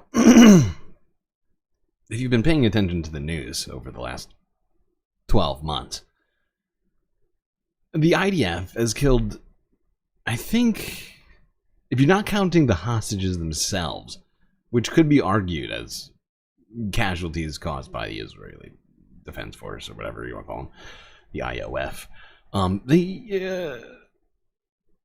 they've killed numerous people that I'm sure they didn't literally bomb London. They've killed all sorts of American, Canadian, European folks that were in the area, just attempting to do things like either activism or aid work. And I just find it fascinating to hear her talking about it in this way, like this freaking victim. She shouldn't be wearing this dog tag, which I believe is what this is. She should be wearing a big ol' pearl necklace for all the pearl clutching she's doing right now. Britons in this country, no country would have agreed to that. And if I was interviewing a British leader in that scenario, I would be asking this question, which I just tried to ask: is there going to be all-out war? Is that the view of the Israeli leadership right now? Is that the goal? Actually, the opposite. I think when Israel is eliminating those terror proxies of Iran, we are minimizing the problems in the region. So Israel is minimizing the problems in... Yeah. I'm sorry, what? I don't want reality. You think that Israel's making things better? It's a weird vibe. Because every time I look, it seems like Israel's either intentionally killing or starving someone. These different proxies, these different threats, it will make the region better. But in order to get to that point, if you were to accept what you've just said, there's going to be a lot of lives lost, a lot of carnage, a lot of difficulty. If you were to accept what you just said, she's clearly accepting it. She's just accepted everything else that Sibi Hoteveli has said in that interview, right? Completely bizarre. We are fighting Iran to make things more peaceful in the Middle East. We're going to war in Lebanon for the benefit of the Lebanese people, right? It's completely bizarre. It's completely, it's completely topsy-turvy. I mean, it's it's a fantasy world. What about the Lebanese people that have been killed? And the fact is, we're going to be talking more about that in just a second. Let's just go to where they start talking to the Lebanese foreign minister. Is he? Wait, no, I don't think can't remember. But this is just wild. Seems to have a fair amount of sympathy with the Israeli argument. Well, you could say that if you hadn't listened the following day to Emma Barnett interviewing the Lebanese ambassador. Let's see how that went. The Prime Minister, Sir Keir Starmer, says the UK stands with Israel and recognises its right to self-defence. To remind our listeners, Hezbollah is backed by Iran. Tuesday, we saw nearly 200 ballistic missiles go from Iran into Israel. And we've just heard there 100 rockets are going from Lebanon, from Hezbollah, into Israel. What is your comment of the UK's response to the crisis? Do you see it as commensurate? Well, the UK has been saying since the early beginning that there should be a ceasefire in Lebanon and that a diplomatic solution should be sought. As for self-defense, I don't see how self-defense goes with posture of occupation. Israel has been in an occupation posture for decades now. So I think the concept of self-defense should be. Self-defense goes with rockets being fired into its territories and thousands of people not being able to live where they live. Well, it's clear that Israel has chosen an escalatory path in a very volatile and dangerous region. It opened a Pandora box. Now, you notice the immediate shift in the way that she's framing everything.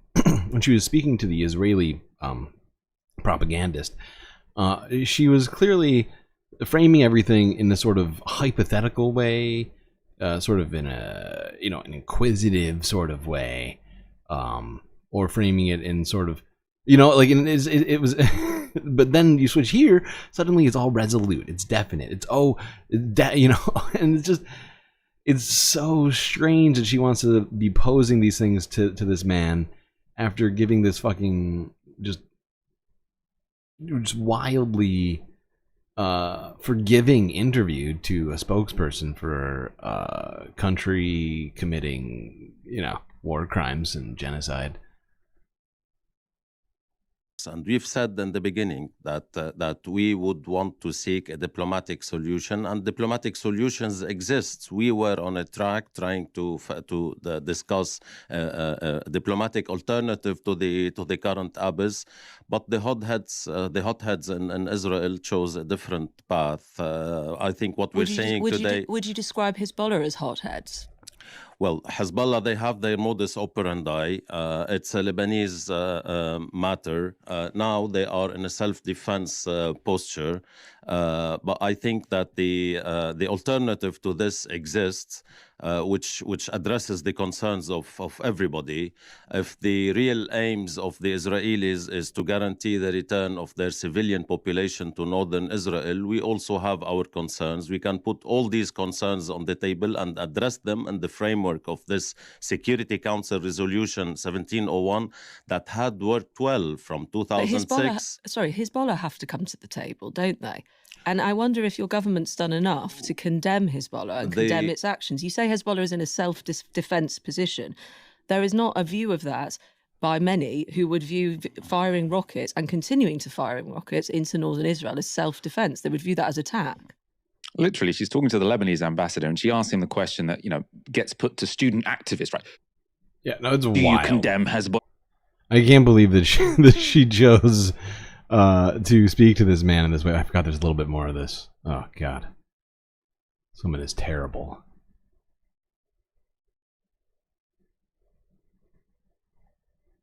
to this diplomatic solution. We have a Security Council resolution. We have the framework. But it doesn't matter, does it, if Hezbollah's not coming to the table? A ceasefire they did required come to the table. They did come to the table while continuing to fire rockets. So then she's changed her tune, right? She said they did come to the table, which they did. She's, okay, they. What a nonsense person. She thinks she's a journalist. I don't even claim to be a journalist, and I feel like I'm doing more journalism than she is right now. And this is how the interview ended. We're talking about since October the 7th. There has been a continuous barrage October the 7th, there has been a genocide. That is a reality, Rami Mortada. You're Lebanon's ambassador to the UK, and it's about what's happening at the moment. And you say Hezbollah are in a position of self-defense. That is a completely opposite view of those perhaps living in the north of Israel. That's why we said there is a diplomatic solution that addresses their concerns, but we also have our concerns. On October the 7th, there was a genocide that started in Gaza. Conflicts in the region are contagious because the social fabric is shared by all the countries of the region. We need to stop this carnage in Gaza, stop this carnage in Lebanon, and seek a diplomatic solution. This expansion of the war theater does not help. It's pushing the region towards abyss. It's time to reverse the trend and look for a diplomatic solution. That's what we are saying.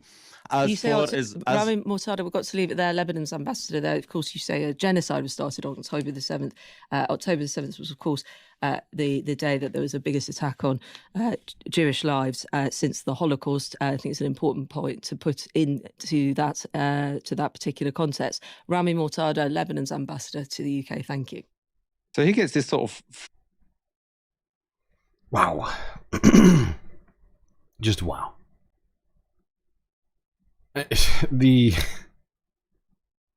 level of propaganda that she's throwing out there is wild, coming from a non-Israeli outlet. You would think at this point BBC would have woken up to what's going on, would stop putting out this kind of garbage, allowing supposed journalists to play Israeli propagandists.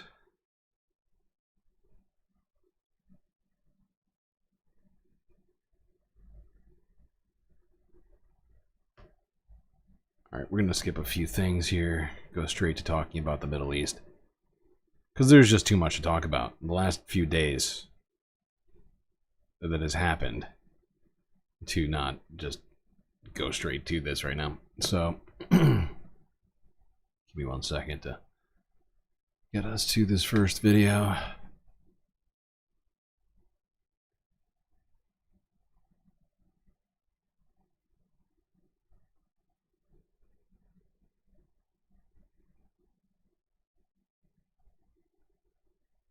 The fact is I saw, what was it, that report that came out claiming that BBC was had some sort of pro-Palestinian bias because it was using certain words recently to describe what Israel was doing in ways that were, could be construed as negative.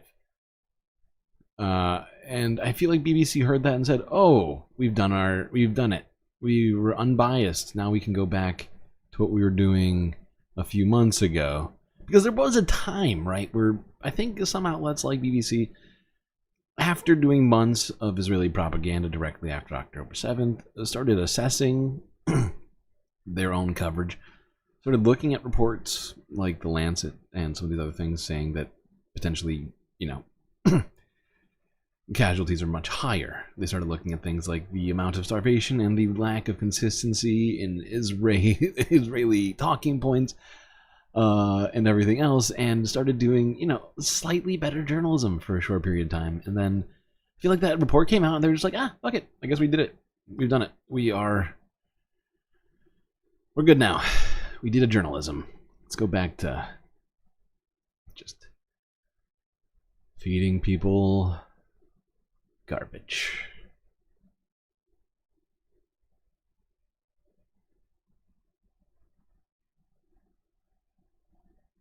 What just happened? Why? Oh, there we go. Full screen, please.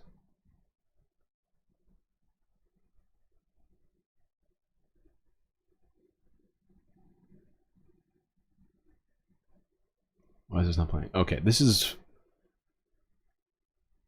If you somehow didn't hear or see about this, see anything on this, let's go to this quickly. This is footage of the Iranian missile attack. Happened earlier this week on Tuesday. Yo! Yo! Yo! Yo! Yo! Yo! Yo! Yo! Desfila! Lo mami! Lo mami! Lo mami!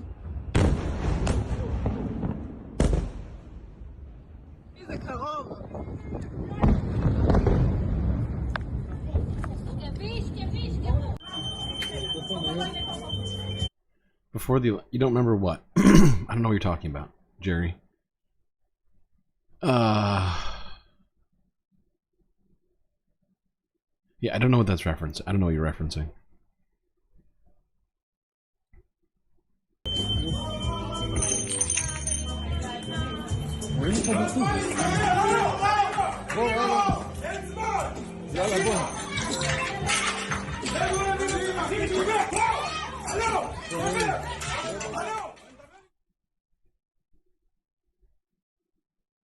All right, let's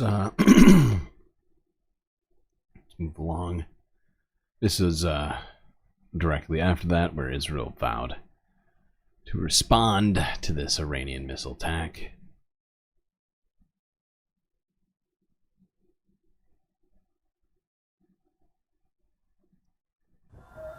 Ballistic missiles fired by Iran streaked over the sky on their way to Israel on Tuesday. Retaliation for Israel's campaign against Tehran's Hezbollah allies in Lebanon.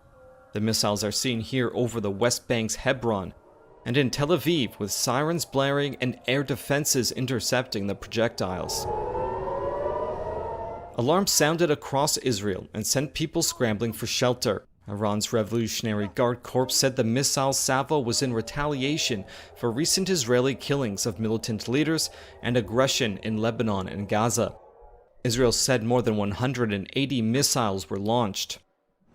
The attack drew vows of a sharp response from both Israel and the United States, with Israeli Prime Minister Benjamin Netanyahu saying Iran made a big mistake.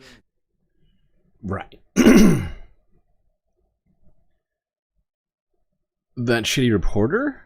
Oh, I wasn't referring to her specifically. I was just talking about BBC's coverage improving slightly for, you know, some period of time, where at least they started covering both sides, if you will. Right?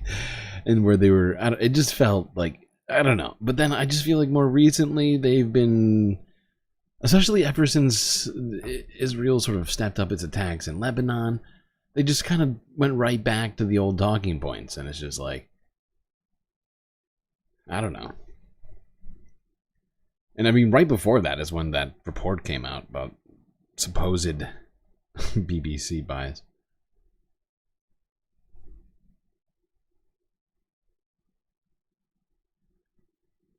All right. Let's move past a few of these because I feel like pretty much everyone here has seen most of this. In fact, I clipped from a couple of these, so I'm pretty sure many of these have been seen to some degree by some here. So we're just gonna go with this. Let's go to France 24 to discuss some different pieces of information that have been flying around the internet, some true, some false. Up next, it's time for Truth or Fake. Joined in studio by Catalina Marchand-Abreu. We're returning to our top story in today's edition, Catalina. What is the fake news circulating about Iran's missile attack on Israel? Well, Sharon, Iran's massive missile attack against Israel was accompanied by a dissemination of numerous fake news and allegations on social media, particularly X. Here we found some of the most viral ones for you. Let's begin with this image. A viral image seen over 1 million times on X, where we see this photo of an Iranian missile planted vertically in the ground that this user and others say was actually created using generated using artificial intelligence. This user says this Canadian woman who lives in Boston used AI to generate a fake missile stuck in the ground, like some Looney Tune cartoon. Then we have this post by Jackson Hinkle, who's a known misinformer on social media on X. He claims that this is a video of Israeli Prime Minister Benjamin Netanyahu running to his bunker following these massive missile attacks by Iran. This post is seen over 2.4 million times on X. And finally, another video seen also 1 million times on the same platform. This user claims with another video saying that the Iranian Revolutionary Guard, as a result of the expectation of an imminent Israeli response, is preparing thousands of missiles ready to launch towards Israel, or as they say, the Zionist entity. So what then do these images really show, Catalina? Well, Sharon, let's begin with this first image. Anybody want to guess on what's real and what's fake before I play these? We have a good chance.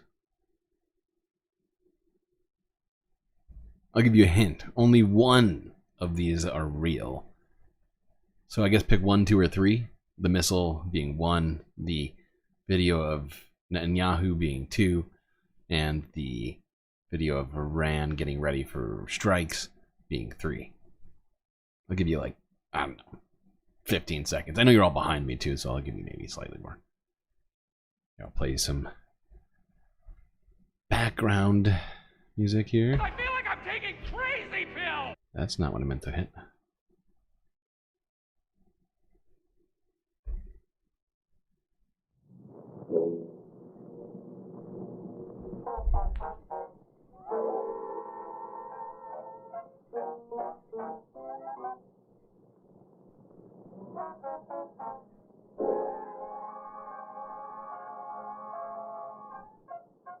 So you think 2 is real? 2 people think 2 is real.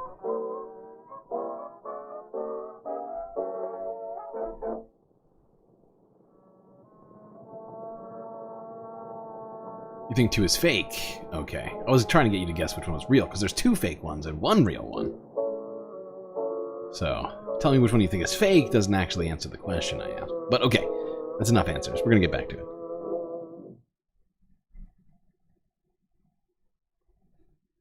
The missile stuck in the ground. Despite it looking like a scene out of Looney Tunes, this scene is actually very much real. It was here reported by the Times of Israel. This photo took place in the town of Tel Sheva in southern Israel. The missile was also photographed or filmed through other angles, including this one reported by the New York Times, where they say also that this image proves that Iran appears to have used some of its most advanced missiles in the attack against Israel, including this Fatah missile used for the first time this Tuesday.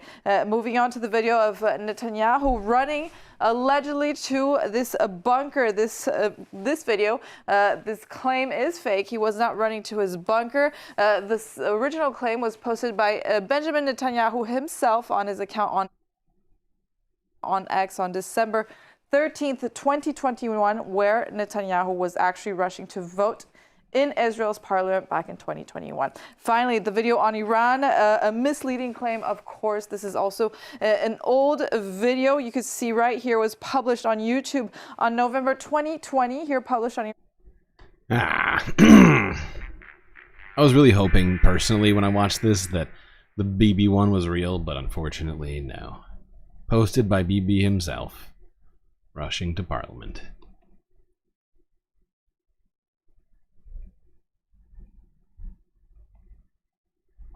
But, that bomb was real. Or missile. Which is wild.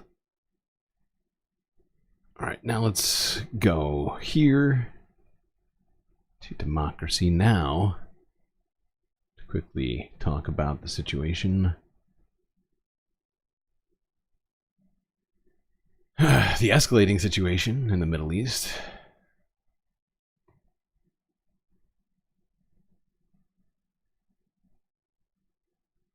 This news is funded by viewers like you. Please support our work at democracynow.org/give. Israel has announced it's sending more troops into southern Lebanon as the Middle East moves closer to a full-scale regional war.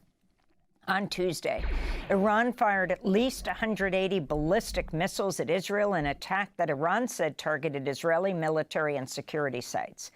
Video online shows some of the missiles striking at or near the Nevatim Air Base, which houses Israel's U.S.-made F-35 fighter jets. Israel's vowing to retaliate. Israel says the only death from the attacks was a Palestinian man who was killed by falling debris in the occupied West Bank in Jericho. President Biden responded to the Iran attack by saying the United States will help Israel, quote, exact severe consequences, unquote. On Tuesday, United States aided Israel in intercepting many of the Iranian missiles. Iran's attack came in response to Israel's escalating attacks on Lebanon and Israel's assassination of Hezbollah leader Hassan Nasrallah on Friday. There have been a number of other developments in the region. In southern Lebanon, Hezbollah fighters are claiming they attacked Israeli troops near the town of Odessa. 2 Israeli soldiers were killed, 18 others wounded. Earlier today, Hezbollah denounced Israel for bombing the offices of Al-Sirat, a television network based outside of Beirut. In Gaza, Al Jazeera reports Israeli forces have killed at least 70. Geez, another journalism outfit attacked by Israel? Doesn't seem like that could be a coincidence, but really just another point in a long line of data showing that Israel is intentionally targeting journalists. Illegal. In Gaza, Al Jazeera reports Israeli forces have killed at least 79 Palestinians over the past day alone. In Tel Aviv, Israeli police said 7 people died in a shooting and stabbing attack on Tuesday. Police said the attack was carried out by 2 men from the occupied West Bank. One was shot dead, the other seriously wounded. And at the United Nations here in New York, UN Secretary General Antonio Guterres issued a terse statement saying, quote, I condemn the broadening of the Middle East conflict with escalation after escalation. This must stop. We absolutely need a ceasefire, he said. Earlier today, Israeli Foreign Minister Israel Katz announced he's banning the UN Secretary General from entering Israel, saying he's, quote, persona non grata due to his unwillingness to condemn Iran, unquote. We're joined now by 2 guests. Akbar Shahid Ahmed is the senior... Okay, now we don't have time for the whole conversations and all that. I just figured Amy does a great job of nutshelling this stuff in a way that I truly appreciate. So, figured we'd go to her for this. Now let's go to Yemen, where people held a memorial service for Hezbollah's former leader Hassan Nasrallah, as well as protesting in support of Gaza and Lebanon. All happened, I think, within a day of each other.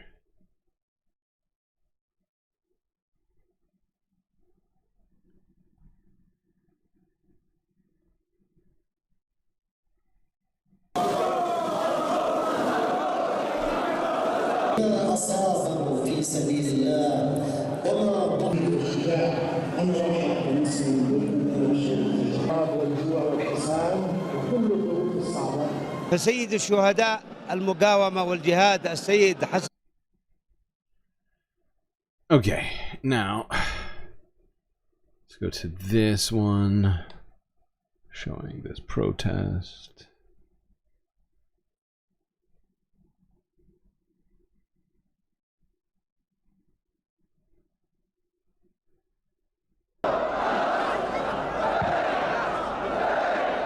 السيوف الصوارم والدروع العواصم والرماح القوية تصل إلى هذا الميدان لتجسد لوحة اليمن الأبي جيشا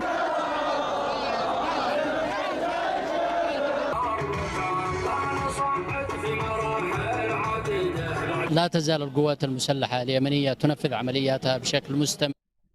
I have no way of knowing what this man's saying, or translating it. This is from AP Archive. And they basically, I mean, we've talked about it before, but AP Archive is basically where the Associated Press, you know, shoves all of their unaired and unimportant footage for people like myself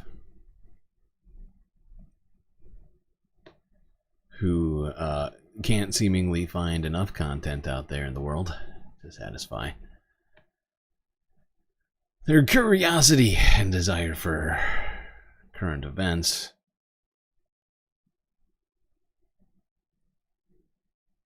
The yellow flag? I think that's... I'm trying to think. I think that might be Houthis' flag. I can't be... Actually, I could be wrong. I could be wrong on that.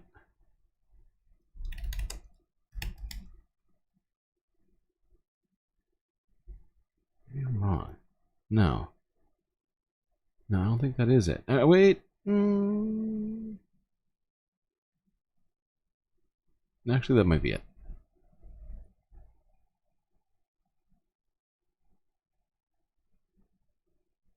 Although it's an inverse of the colors, so it could be wrong. Because what I'm looking at over here is a green flag with yellow lettering, and the over there is yellow with green lettering. So I don't know, it might be different. I'm pretty sure it's the flag of the Houthis.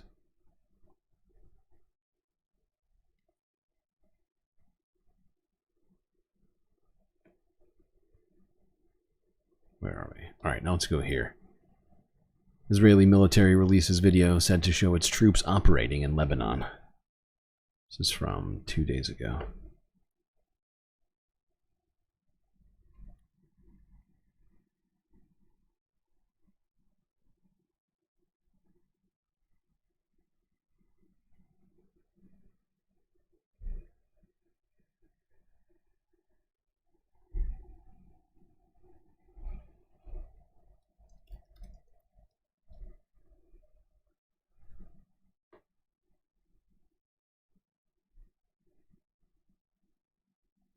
By the way, I found it. There it is. Flag of the Houthis.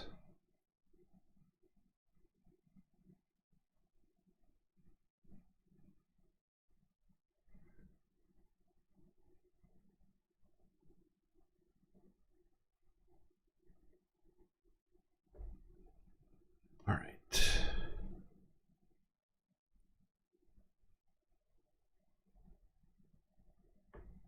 What was I doing? Ah, yes. Now let's go here. This was shortly after that video was released. And Israel, shortly after releasing that footage, claimed that multiple IDF soldiers were killed in Lebanon.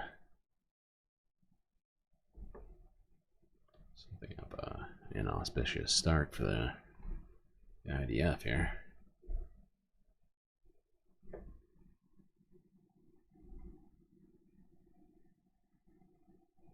What just happened?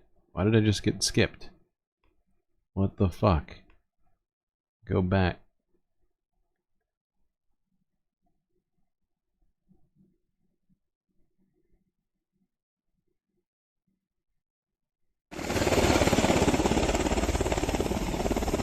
Helicopters fly in to collect bodies on stretchers. This purportedly footage of Israeli troops killed by Hezbollah in southern Lebanon. The army has today confirmed the deaths of 8 of its soldiers. But Israeli forces are still on the front foot, striking across Lebanon from... Their flag is sus, to be frank. Yeah, I mean, it is a little sus. I mean, it does not help your image to put an AK-47 on a flag. Not gonna lie. Yeah, at will. This, the Hezbollah stronghold of Dahia this afternoon. We're in the southern city of Tyre.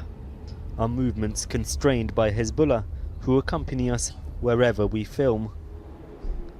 We visit a residential block, now reduced to rubble. This is the aftermath of an Israeli strike that hit over the weekend. You can see the huge level Why of is this guy destruction smiling? it's caused. This dude is taking the completely wrong tone with this. I mean, look at him. He's smiling. He's like practically cheerful in the rubble of a, you know, formerly Lebanese town. This is wild. What's wrong with this guy? Reduced to rubble. This is the aftermath of an Israeli strike that hit over the weekend. You can see the huge level of destruction that it's. This dude is doing this presentation with the same sort of tone I would expect from a Channel 4 piece on the Thames or something, or on lovely coffee shops in London, not on literal, you know, war crimes. Paused. We're told that practically everyone had already fled the area before the strike, but that several people were killed. At a nearby At the hospital, very end, we're taken to meet. At the very end, he realizes what he's talking about and tries to switch tones. And very serious, Injured patients. 9-year-old Mariam was wounded in an airstrike on her family's home. They hit us with force. The entire roof fell on me. You must have been very scared when it happened. Yes, I was scared. I just want the war to stop and for everyone to stay safe. Doctors here are braced for the situation to deteriorate further. Public anger is directed at Israel. Where else would you like them to direct it to? Jesus Christ.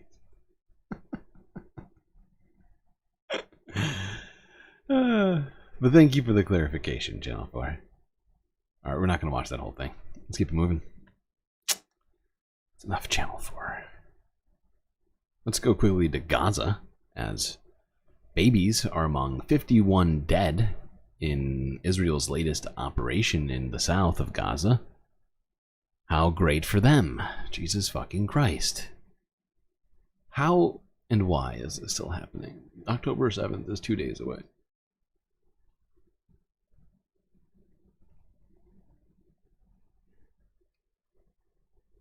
How's it been a whole year? Anybody? Anybody got an answer for that one? I'm at a loss. Really, I think I actually do have an answer now that I've said it out loud. America. You know, America is funded and backed and literally aided militarily, physically, in the region. That's how it's all happened.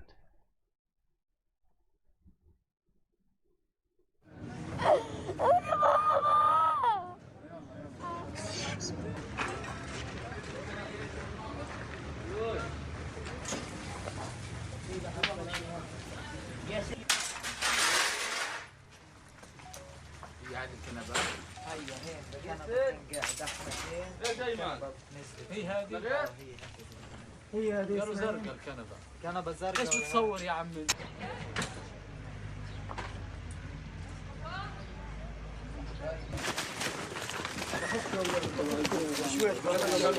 شويش اطلع بالراحه بالراحه شويش اطلع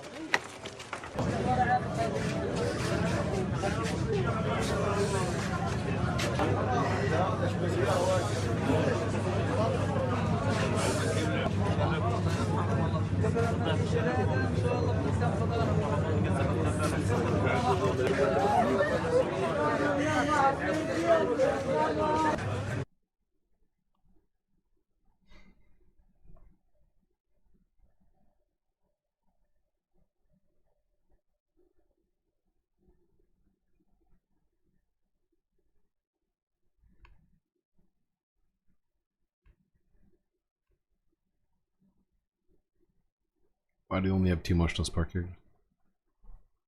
Because stream software. 5 hours in.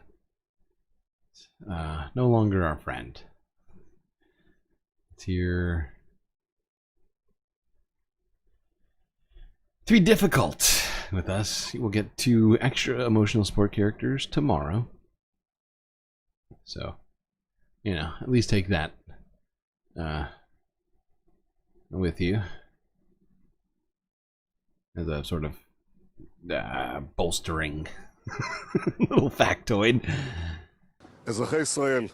Citizens of Israel, we are at war, not in an operation or in rounds, but at war.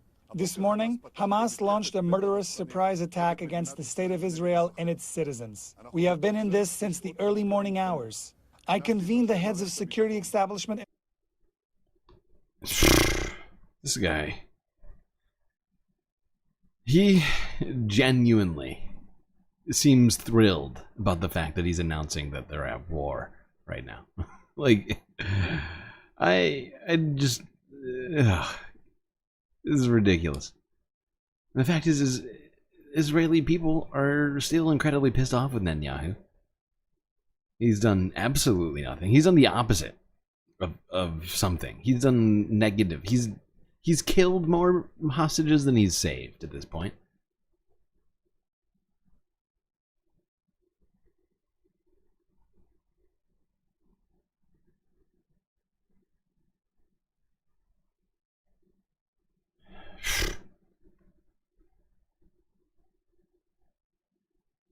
Why is anyone still listening to him? The fact is I mean, there's a difference between listening to and believing him, right? Here at the Galactic News Network, we're forced to listen to him. We do not believe him. Okay. Generally speaking, we do not. But we have to at least be aware of what he's saying because he's the goddamn... he's the mastermind behind the ever-deteriorating Middle East right now. Essentially, whatever he does right now affects a massive amount of people. And it's just impossible to... You know, it's impossible not to at least... What's the word? Just glance in his direction momentarily during these streams. It is unavoidable. Yes, look, I called a meeting of the G7 today. We're working on a joint statement all of us agree on, from Japan to France to Germany to etc. And what we're doing in that regard is... Now, what's interesting about that list of people is that there is a varied sort of, what do you call it? Support for what's happening right now. France is definitely waning in its support, from my understanding. Germany is still pretty much fully on board. Making it clear that there are things that have to be done. And it's obviously Iran has gone way out of, it's way off board. We're going to put together a joint statement. Hasn't been... They're way off what?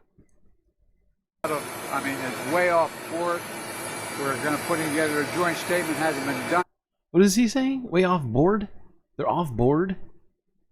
Off what board? What is he talking about?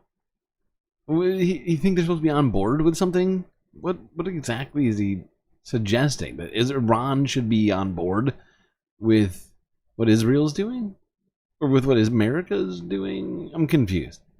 Is that their responsibility? To be on board with everything Israel's doing? While,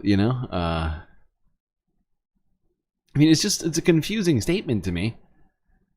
To even suggest that Israel should be, that Iran should be on board with anything in particular, because isn't that who the United States is blaming for literally all of this?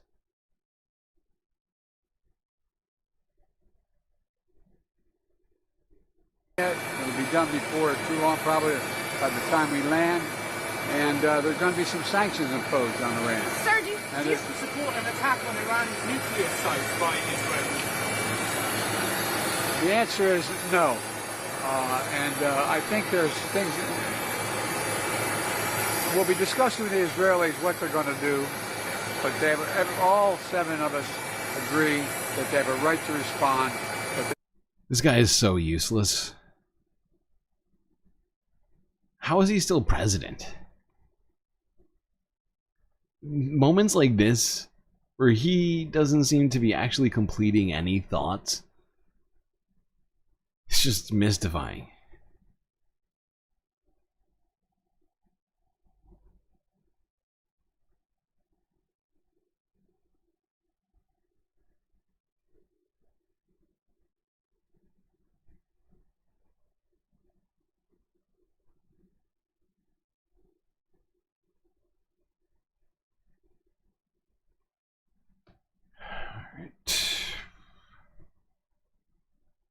Now, here's Iran's newly elected president warning Israel about far stronger responses if it continues its military operations.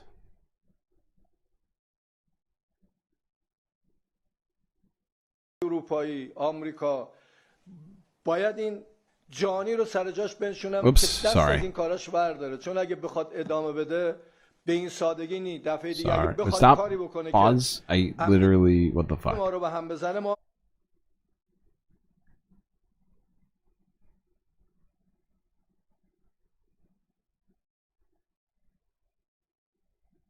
اروپایی آمریکا European countries and America must pay. Oh my god, how is this moving so fucking fast? European countries and America must put this criminal, Israel... See, I can't even read that. Read it that fast. It's also right in front of a white background. You think they would have put it up? That makes it so hard to read. They must put Israel in its rightful place in a way that it stops doing such things. Because if it wants to continue, it's not that simple. Next time, if it does something to disrupt our security, we are able to disrupt their security. Definitely, if they want to do something wrong, they will receive a far stronger response than what was demonstrated last night. The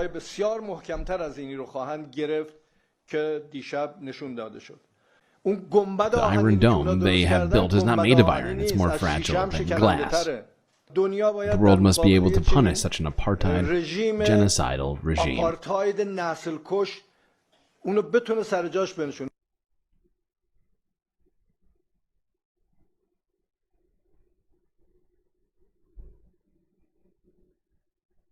Alright, now let's go to the State Department briefing room. Really? Where Matt Miller's having a great time laughing it up. Go ahead. And then he was asked this question.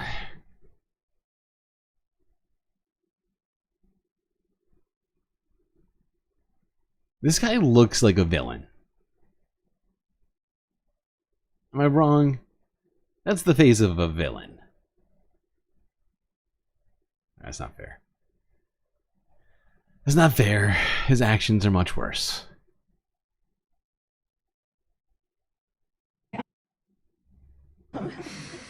Really?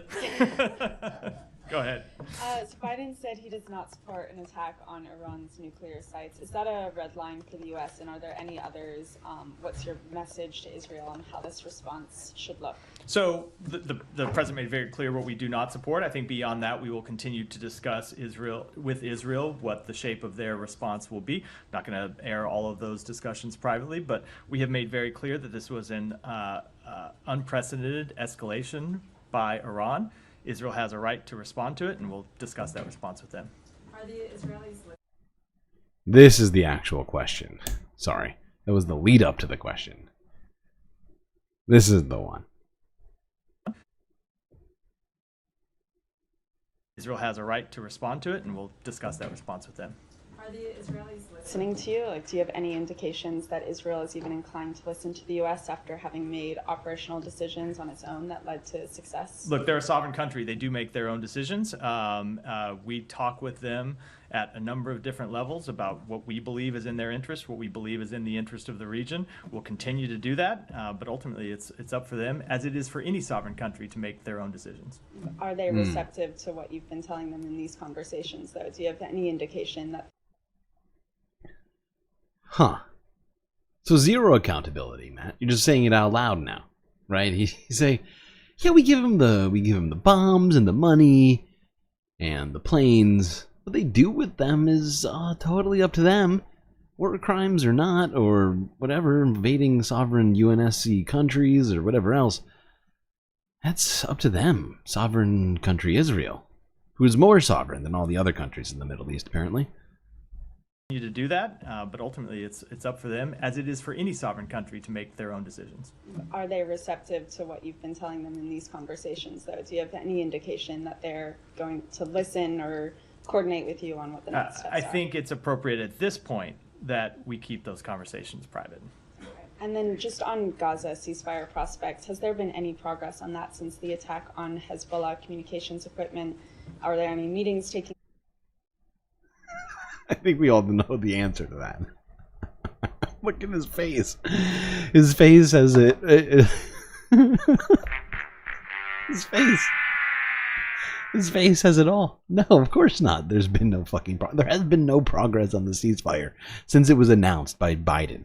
In fact, it's gone the other direction because Israel's added about a dozen caveats that essentially just nullify what the ceasefire agreement was supposed to be about, supposedly. And of course, there's been no movement on that.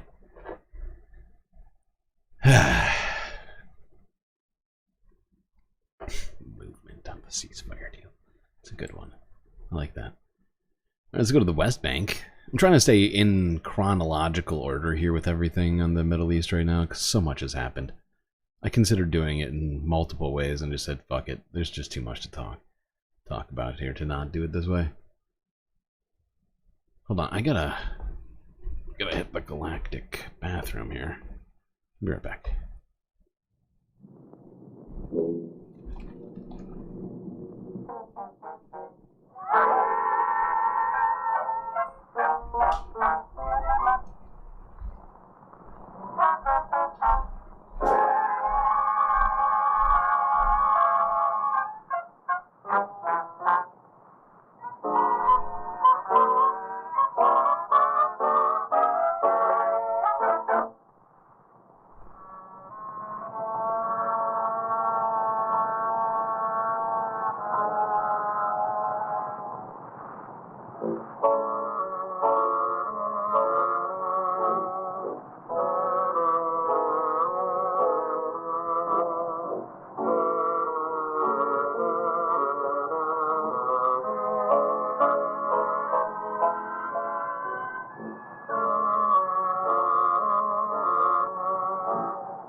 Okay, I'm back. Oh, I forgot to switch screens. Alright, turn the music down. Play some duck music. I don't think I have any duck music. Is that racist?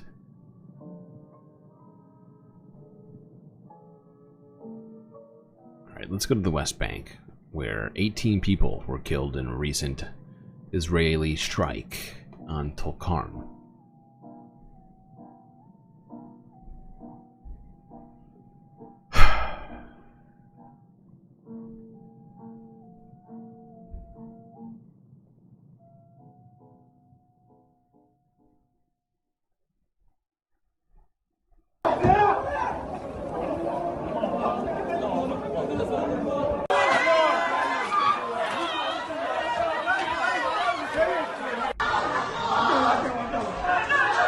شباب درون درون شباب درون بالحارة.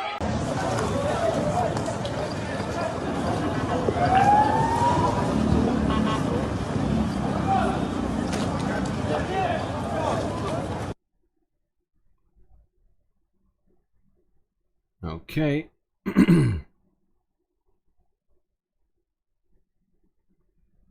Now,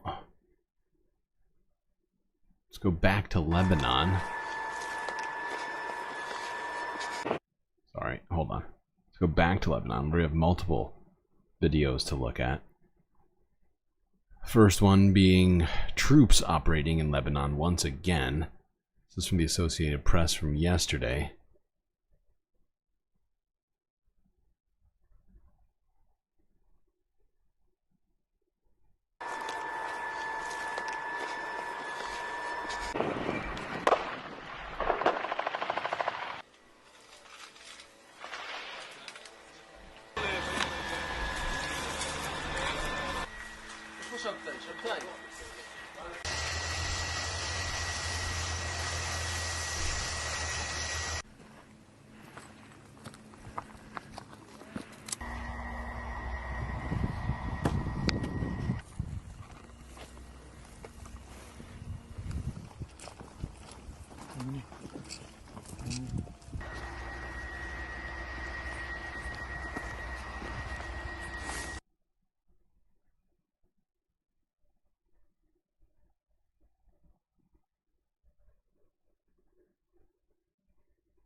All right.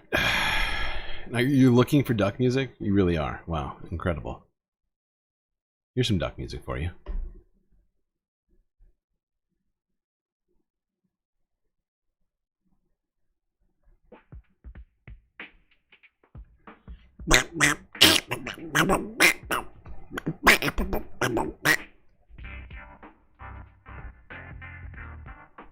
Alright, there you go. That's all the duck music we'll be doing today.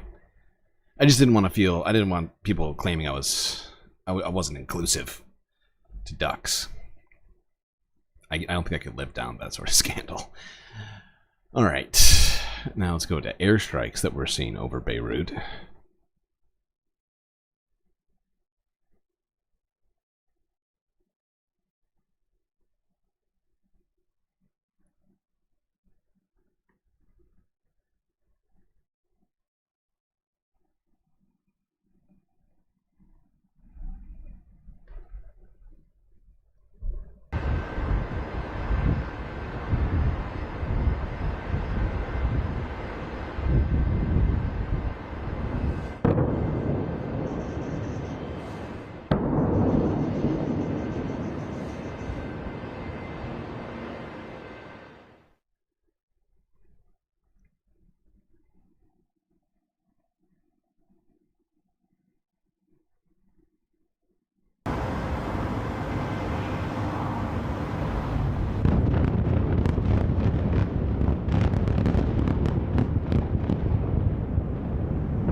Okay.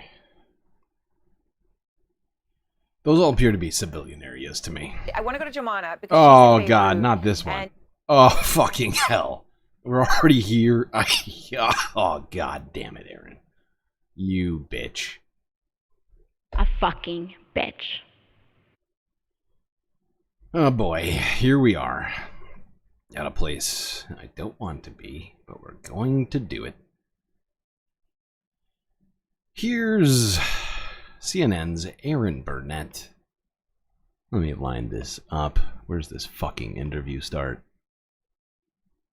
You horrifying woman. Yeah, there it is.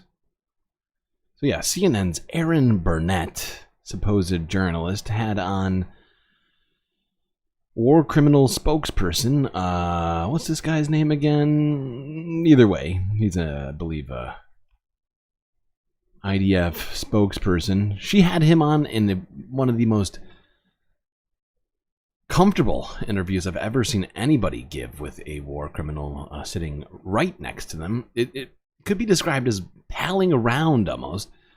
Let's watch some snippets of this travesty of justice in journalism, supposed journalism. Responsibility for just exploding off the coast of where we are in Tel Aviv. Jonathan Conricus is with me now here in Tel Aviv, former spokesman for the Israeli Defense Forces. And Jonathan, you know, we're in this moment where the escalation, the relentlessness in the north, the conflict continues in Gaza. You have strikes in the West Bank. You have Israel making a decision on exactly what it is going to hit in Iran. This is not an if, this is a what, and it is a when. You obviously have been in the IDF throughout the war. You were there in October. Wow. Are you sure you're not the Israeli spokesperson, Aaron? This is disgusting. I mean, Aaron's talking like she's like here to talk up the war, talk up the. I mean, I know journalism relies on stories, but I mean, to be talking about what is everybody has been saying is potentially events leading up to what could only be described as World War III by many, and this Middle East fucking shit show created by Israel. She's talking about it as if, like, I don't know. I can't even think of a good. I can't think of a good analogy because I'm too pissed off at her. Like, I watched most of this interview earlier. I'm still pissed off. I can't even. I'm trying. This is the second time. I can still barely get my words straight right now. 7th. So I know you've got some maps of what you think exactly could be happening here in these next hours of where Israel could choose to strike. I mean, look at her though. She's like practically touching him. She's so comfortable. It's like he's like her, I don't know, her cousin or something, or a good friend. Exactly could be happening here in these next hours of where Israel could choose to strike. What's first? Well, first of all, as you say, I think it's a matter of when and where and how strong and in what order. And this is based, the maps that we're seeing is based on the experts at FDD, Benham Ben Taleblu, Andrea Stricker, Said Ghasseminijad. You think he's a vet? I think all of the Israeli spokespeople are vets. I mean, it's a requirement, right? If you're not and even now, that the former exemption from service for Orthodox are now also gone. But yeah, I mean, I think all the Israeli spokespeople are former IDF or current IDF. And Mark Dubovitz and the FDD visual intelligence team. What we've done is to analyze, first and foremost, the military infrastructure that Iran has in place, which probably will be the first target of an Israeli attack. There are specific bases where the assessment is that most of the rockets, the 180 missiles that were fired on Tuesday here. Exactly, they were fired from specific bases in Iran towards Israel. Those are the Arak and Isfahan and Imam Ali bases. And I think it's fair to assume that there will be some kind of issue with striking those first, because those three, because that is where they struck from. Important to mention that the Iranians do have air defenses, and in any future scenario, Israel will want to take care of those air defenses in order to facilitate other attacks on other locations. Are they confident they can do that? Because one thing they don't, or that you don't want to have happen, is what happened to the Iranians, right? I mean, a lot of things came through, but they didn't hit the targets. They didn't do massive destruction everywhere. Wow. Listen to her. Listen to this woman. I mean, I am as appalled as I was on the first listen. The way that she's talking about all this is like, it genuinely feels like she is auditioning for this guy's job as an Israeli spokesperson. Israel can't afford for that to be the outcome of what you do. No, and that's not how Israel operates. That's also one of the differences between having... Really? Really, Aaron? This is how you're framing things and the questions that you're giving this guy? And the fact is, we've seen her talk to some slightly pro-Palestinian people, and she is not... I mean, she certainly didn't look like she was prepared to make out with them. But, my God. I mean... How is this woman a journalist? I think maybe that she should be charged with war crimes for being this close to this guy and not... Okay, I'm not going to finish what I was saying. A plane with a pilot and fifth-generation capabilities versus a missile that is fired from hundreds of kilometers away and only has this limited ability to actually pinpoint the strike. When there's a pilot in the cockpit and very good intel, Oh my the chances God. of striking... I just remembered who this guy is. I just remembered who the fuck this guy is.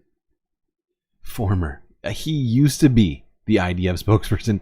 And Aaron's... He's the former spokesperson. Oh my God. Because I think this is the guy who said that... Isn't this the guy who said that Israel should nuke Gaza? Isn't this the guy who said that? Aaron's interviewing him like he's a pal. Jesus Christ. Aaron, you're fired. You're fired. You're fired, Aaron. Whoopsies. Alright, I'm done. I'm done with this. Just kidding. We have way more to talk about because since that interview from, what was that, 2 days ago? It was yesterday? No.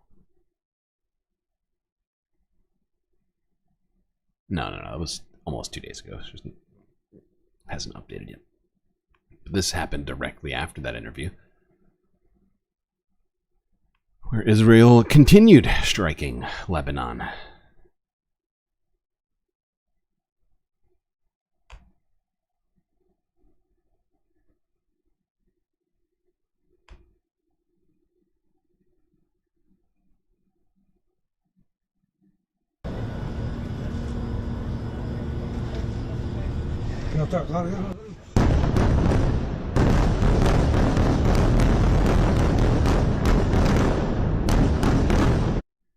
Jesus.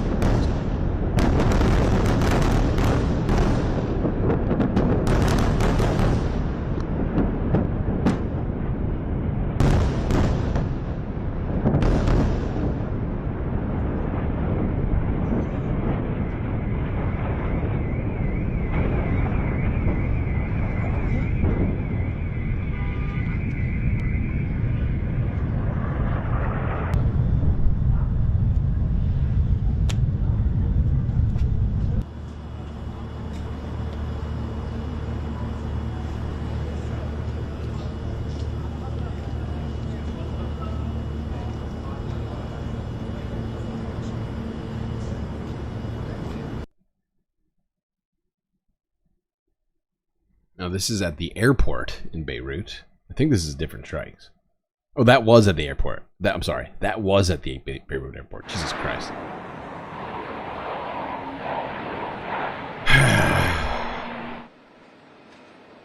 Situation in Lebanon is very, very bad. And we came here to feel safe. I should go back because I have university and everything, but I'm not sure when the situation will get better. It's very messy. No one knows what's happening. Every day there's something new. So I'm not sure. It's quite tough times the last week especially. There was bombing, we could hear it, it was loud, it was scary. And, seeing civilians suffer regardless, it was very tough time, especially for my kids.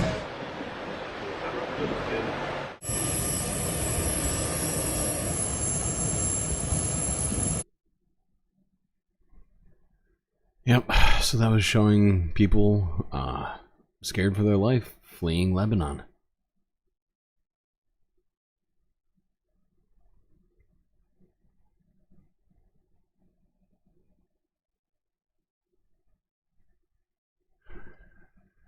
Don't get ahead of me, Mitty. We will get there. We will get there. I think this is, yeah, this is a different series of blasts. I put these in a different order. I don't know why. But this wasn't the airport attack. The other one we watched was the airport attack. This one is when I thought the last one was. This is also in Beirut.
Okay,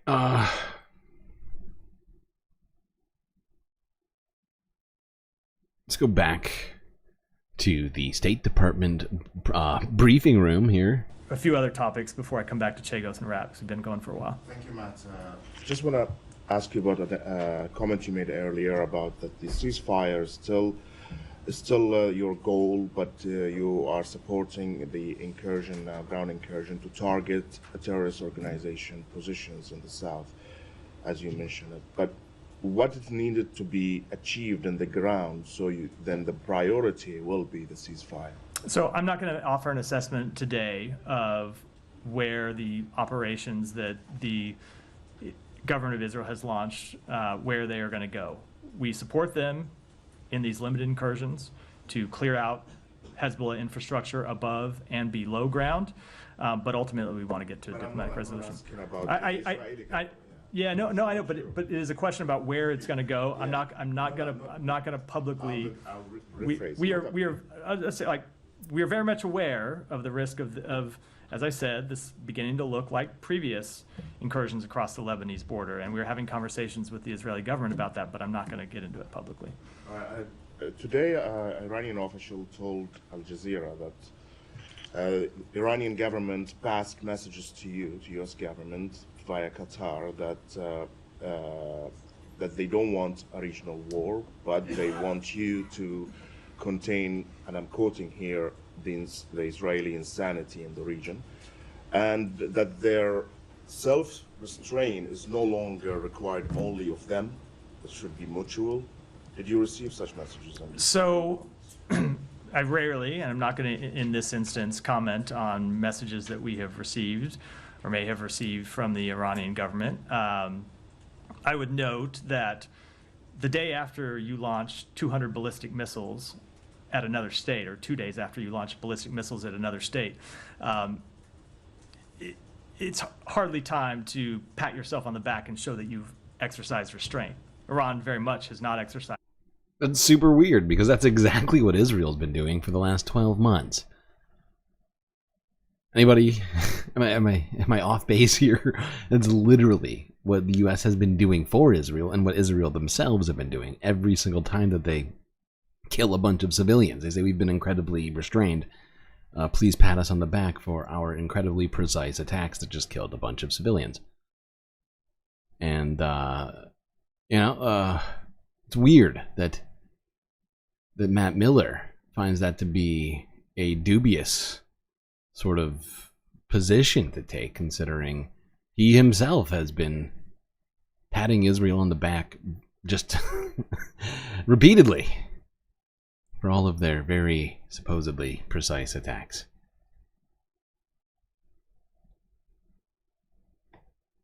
It's just weird how there seems to be exactly zero equity in this situation. Very clear who gets to do stuff and who doesn't.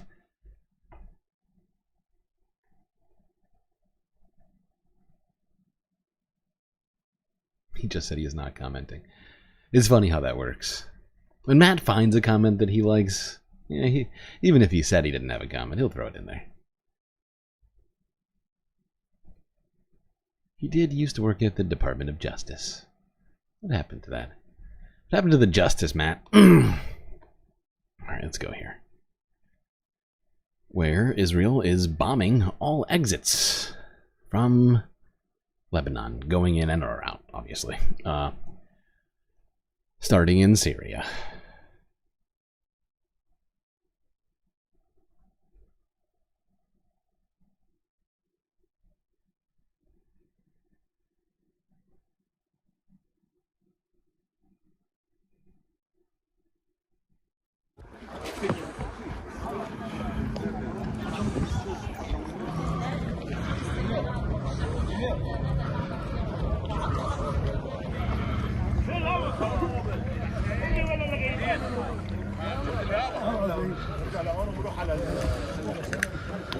ازيك يا خالد؟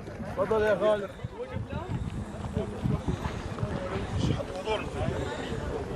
حالته حال. لا اله الا الله. غسيل؟ قطع يا عم مشان الله.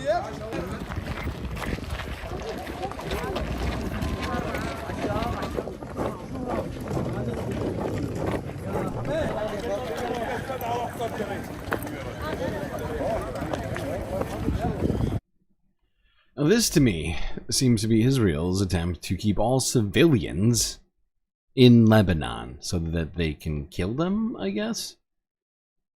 I mean, I don't see any other reason to bomb all, aside from making sure that aid also can't come in to feed Lebanese people.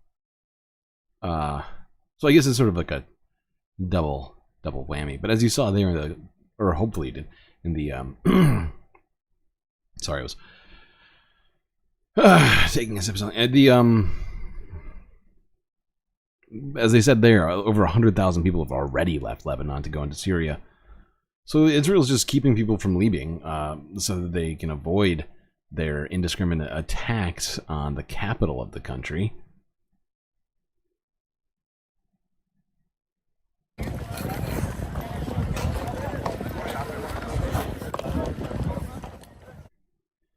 The fact is Israel and no other country would accept this framing in their own countries for missile strikes happening. I'm sure that if, Canada decided to missile strike the United States because of terrorism, America might have a couple qualms with that might result in some real problems for Canada. I just find it fascinating that, it keeps being used as this premise for Israel to continue doing exactly that in other supposedly sovereign countries. That, sovereignty is supposedly important every time we're talking about this. But they only bring it up when it comes to Israel. Iran, Lebanon. I don't think I've ever heard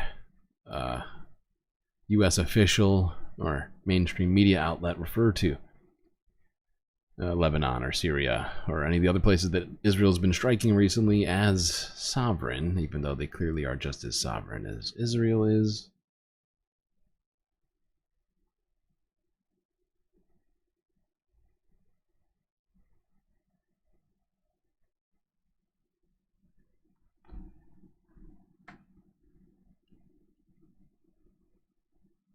Smoke was still visible around Beirut airport when this plane landed on the tarmac. This isn't one of the aircraft meant to evacuate people away from the war, but a plane carrying Iran's foreign minister. Hezbollah is Iran's most powerful proxy militia, and Abbas Araghchi, seen here with the Lebanese prime minister, is the first Iranian official to arrive in Lebanon since the escalation of the war 2 weeks ago and this week's Iranian missile attack on Israel. These overnight strikes hit a southern Beirut suburb. Media reports say the potential successor of Hassan Nasrallah was the target. Among other strikes, a key road linking Syria to Lebanon, seen by Israel as Hezbollah's weapon supply route. For the Lebanese and Syrian civilians, this crossing is the main way to flee the bombings. While Israeli troops infiltrate the southern Lebanese territory to push Hezbollah fighters and their arsenal away from the border, several Israeli soldiers and Hezbollah fighters were killed, and so were Lebanese soldiers. Yeah, and we're about to get into that part of it too. France 24 is kind of getting ahead of me right now, but that's real. Israel just killed multiple Lebanese soldiers, Lebanese military, the supposedly good part of Lebanon, right? You know how everybody's always, trying to make this distinction between Lebanon and Hezbollah. Well, Israel just killed Lebanese soldiers, not Hezbollah. So what's the UNSC have to say about this? What's the United States have to say about this? It's a sovereign country, just like Israel. It's an act of war against the country of Lebanon, is what it is. I mean, granted, all of this stuff they've been doing technically is, right? Let's be real. If anybody else was doing what they've been doing for the last year to Lebanon, we'd call it a war. But the fact is that the media and everybody, the US government, has been trying to claim it's not that. It's just Israel taking care of some naughty terrorists.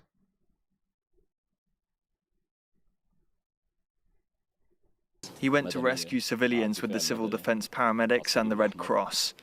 A drone fired on them and left him a martyr. While the fighting was ongoing on the ground in Lebanon, Hezbollah continued to fire rockets at Israel, as seen in this footage it has released. The Israeli chief of staff vowed to dismantle Hezbollah infrastructure and arsenal to prevent it from launching ground attacks on Israel from southern Lebanon.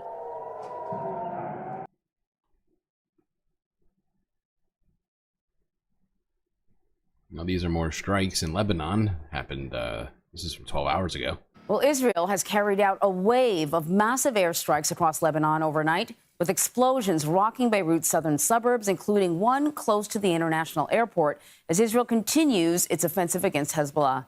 Another airstrike is said to have cut off the main... Hilarious. I love how they just justified attacking a country's airport by claiming it's just they're just killing terrorists again. No big deal, everybody. Look away.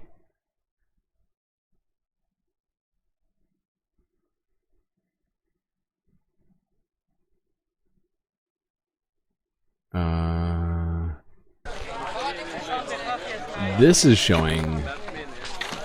Sorry. This is showing people reacting to recent Israeli strikes in Lebanon, as well as what AP is saying is a funeral. I don't... Honestly, I watched this whole thing. I don't see a whole funeral. I see a guy digging. I guess there could be bodies in here. I don't see any.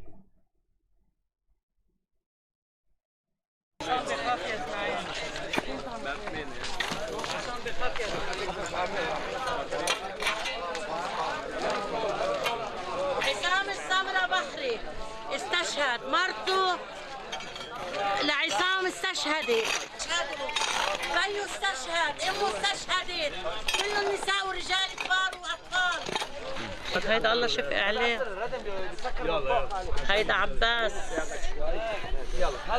وريه من قدام يا تاج خذي على وجهك مين عمل لك هيك يا جدة؟ مين عمل هيك؟ ها؟ صاروخ أطفال هو بيحملوا سلاح ماما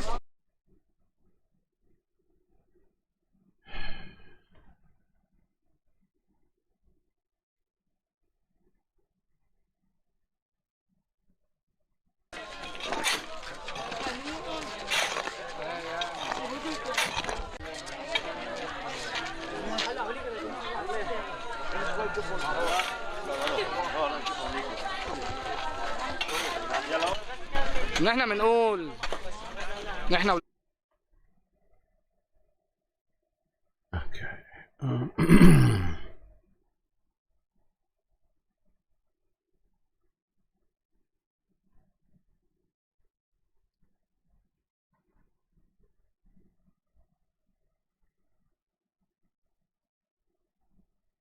All right, let's go to here.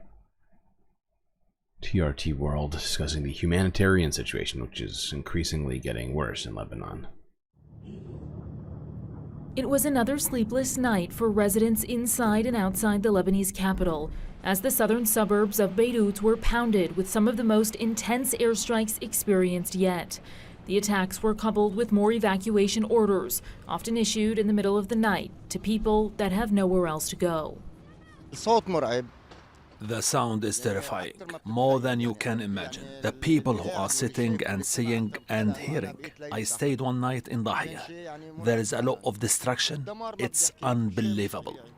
More options are becoming available to dual nationals and foreign residents of Lebanon, with various countries now evacuating their nationals on commercial and military planes that were seen at the country's only international airport on Friday. But as people flew out, aid flew in. This shipment consisting of medicines and supplies for those wounded in the war. We are committed to alleviate the pressure for Lebanon and the people of Lebanon, as well as other people who are vulnerable people who are living in the country into that. And we stand by with the government and also for the people of Lebanon to overcome this challenge. And the challenges are overwhelming. Beyond the strikes in the southern suburbs, an Israeli airstrike hit Lebanon's main border crossing with Syria early Friday morning. I love the way we're talking about it like it's some sort of like natural disaster, like it's unavoidable. Oh, we need to help them face these challenges. Challenges are like, you know, like we've been talking about, like a flood in the southeast of the United States, you know, or typhoon that happened in Taiwan. You know, that's a challenge. That's just challenges. But this is a completely avoidable human suffering being caused by a specific group of people.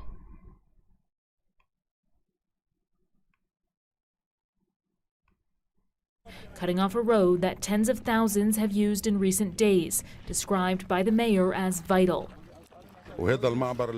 It's the only remaining humanitarian crossing, letting displaced Syrians and Lebanese to head to Damascus as they flee the Israeli bombardments on the Lebanese border. At the diplomatic level, the Iranian foreign minister arrived in Lebanon on Friday in a visit described as one of solidarity. Iran, close with Hezbollah, said it supported a ceasefire, but with conditions. We back the efforts for a ceasefire provided that first, rights of the Lebanese people are respected and it is accepted by the resistance. Second, it comes simultaneously with the ceasefire in Gaza. Despite growing calls for a ceasefire, including by the Lebanese government itself, Israel appears defiant, expanding both the scope of its operations and evacuation orders. Many people here believe Israel is no longer only interested in pushing Hezbollah north of the Litani River, but instead annihilating the group altogether. Priyanka Navani, TRT World.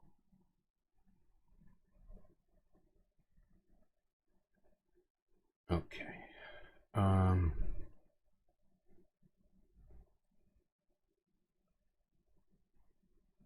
Where next?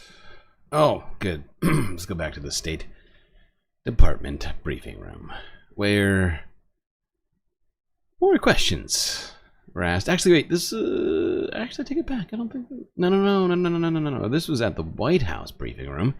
Karine Jean-Pierre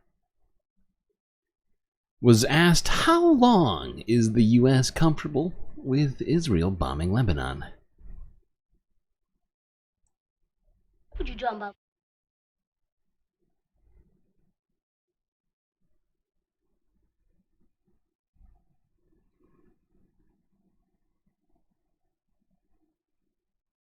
I hear you. What is acceptable to the U.S. in terms of Israel's response, right? How long is the U.S. comfortable with Israel bombing Lebanon? I know you guys are going to ask this question every which way, and I totally understand that. We are having conversations, discussions. We're in contact with the Israelis on what's next. We have been very clear there will be consequences. You saw the joint statement, the G7. There's going to be consequences. There's going to be sanctions.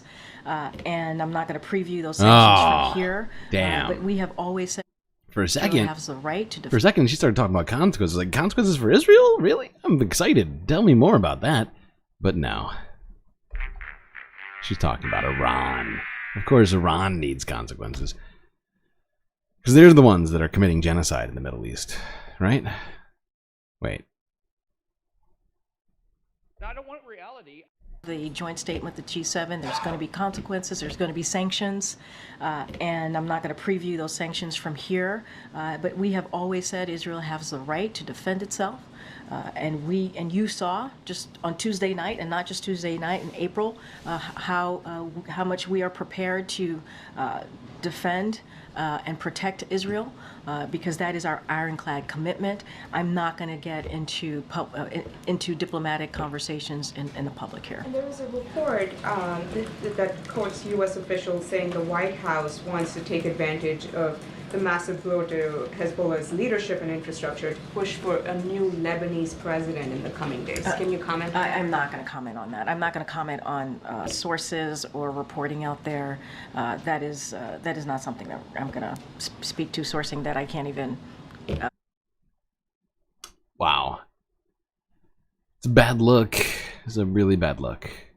That is not something that I'm going to speak to. Sourcing that I can't even verify from here. Okay.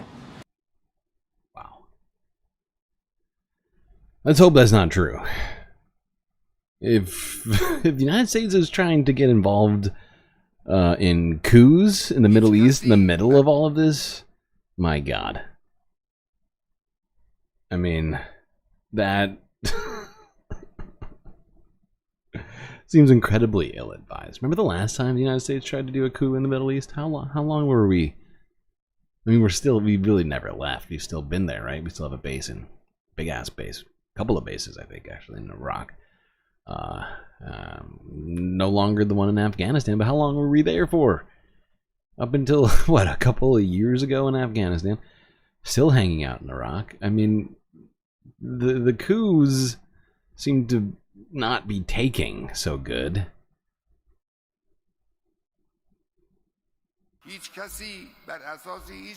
Iran's Supreme Leader Ayatollah Ali Khamenei led Friday prayers in Tehran for the first time in several years. Right to object to the nation of Lebanon. Sorry, hold on. This guy got ahead of me here. International laws.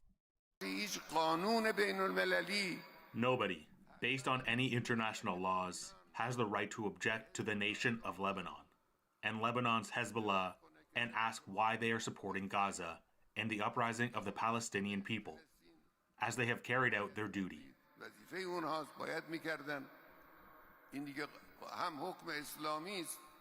It is an Islamic ruling and a logical law, and also an international and global logic. Palestinians are defending their land. Their defense is legitimate, and helping them is also legitimate. The brilliant action of our armed forces in the attack on Israel 2 or 3 nights ago was a completely legal and legitimate operation.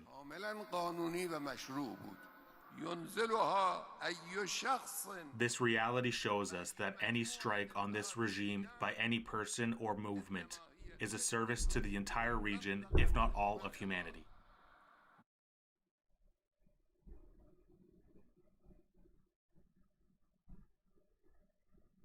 Okay.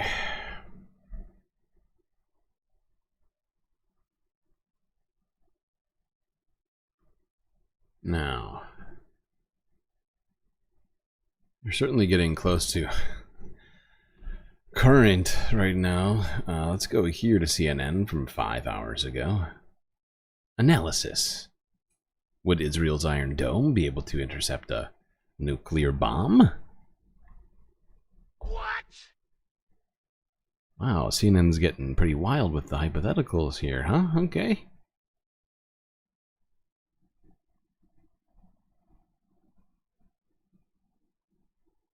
So a couple of days ago, we asked you for your questions about the complex situation here in the Middle East, and some of you have responded to us. And we've taken some of those key topics, and we're going to be answering them here in a few short videos.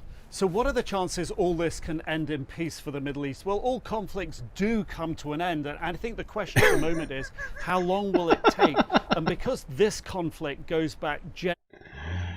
Yeah, I was gonna say, man, I mean, yeah, technically all conflicts must come to an end at some point.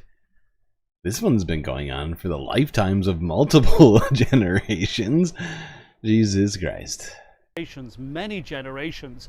It's going to take longer to solve. The deeper the history, the deeper the problems, the more deep-rooted it is, the more it's fixed in certain ways in people's minds and positions are hardened. So I think the diplomatic process is going to take some time. But there will be a solution, that the military avenues will all be tried, people will get tired of them ultimately, and they'll want peace. And that's when it can really happen. So will Israel... Really? I mean, the fact is, Israelis seem pretty tired of this. I mean, they've been screaming for a ceasefire so they can get the hostages back. But there's been no acquiescence to any of that from the Israeli government. So I don't know where he's getting. I don't know where he's getting that that information from. I assume it's just a supposition. I suppose that's what'll happen. You know, I really have no. And I don't think he has any way of actually backing any of that up.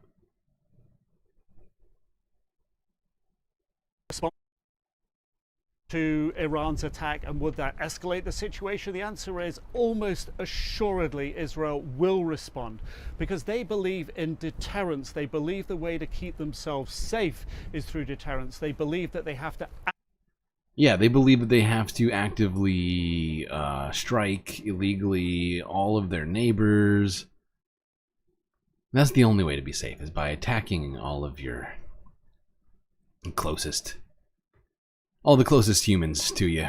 That's how you make safety. Jesus Christ, CNN. This is one of the dumbest videos I've ever seen.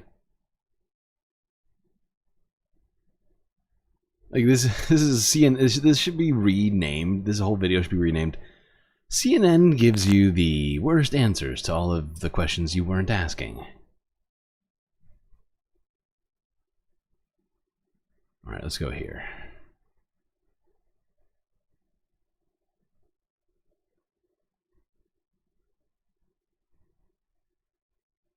Actually, oh yeah, no, okay.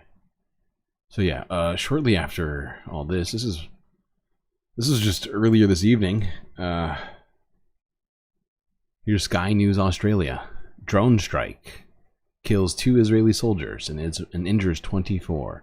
I believe this is Meanwhile, Israel's defense I don't believe. forces I'm actually claim quite they sure. Sorry. Killed 250. I believe that this is a drone strike that happened, or was launched by Iraq or fighters in Iraq. It's not clear at this time to me personally. Meanwhile, Israel's defense forces claim they have killed 250 Hezbollah members and eliminated 2,000 military targets in its most recent offensive. The IDF has confirmed 2 of its soldiers have died fighting in northern Israel. After launching a series of attacks this week, Iran's supreme leader has praised his country's efforts, calling them legal and legitimate.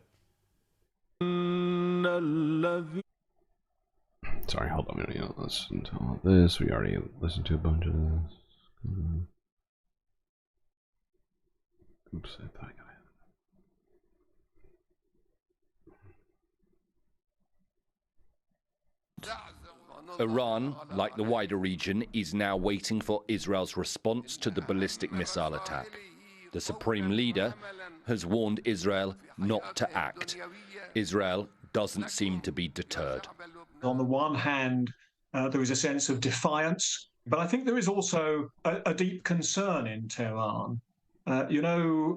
Iran's method of seeking to deter its enemies in the Middle East has rested quite heavily on the proxies that it sponsors, of which Hezbollah was the leading and the most powerful, and yet that has been decapitated and degraded. This war is spreading. In the West Bank town of Tulkarm, 18 people were killed on Thursday night in an Israeli airstrike. The IDF said they hit the local Hamas commander. A cafe was also struck. Civilians were inside it. There was intense movement of planes, most likely F-16 warplanes. The area below is the coffee shop, and up here is the family house. My brother-in-law, his wife, and 2 children were here, as was his brother-in-law. When the bombardment happened, it was unimaginable. It was like a lightning bolt. The destruction is obvious. Until now, we couldn't identify the body. 2 more Israeli soldiers were killed and 24 injured in a drone attack in the Israeli-occupied Golan Heights today. The drone came from Iraq. In a regional war against Israel, and Iran is trying to... Regional war against Israel. Right. And what it seems like is it's been Israel against everybody else. I mean, Israel's got the most... what do you want to call it? Kills? The most casualties under its belt? I mean, how many fucking people have they killed? How many buildings have they fucking bombed in the region in the last 12 months? It's ridiculous to frame it like Israel's being, oh, they're just on all sides, everybody's just won't stop bombing Israel. Why don't people just let Israel genocide and starve an entire population? How rude. Alright, second to last video. AP archive footage of an Israeli airstrike hitting central Beirut.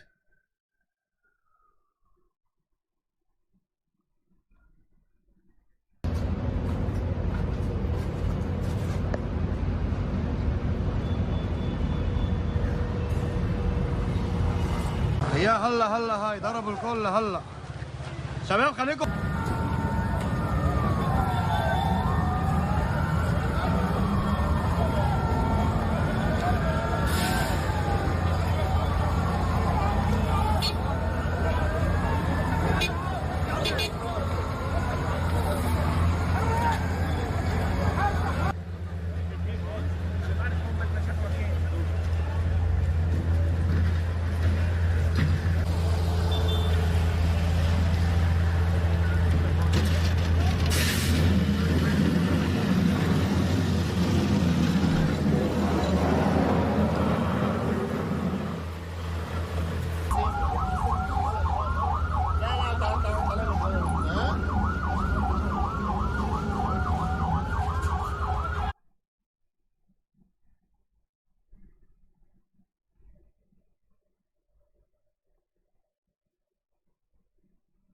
Alright, last video of the night. Showing clear up after Israeli strikes hit buildings in southern Lebanese city of Sidon. Apparently the Associated Press felt this should just go to the archive, nobody needs to see it.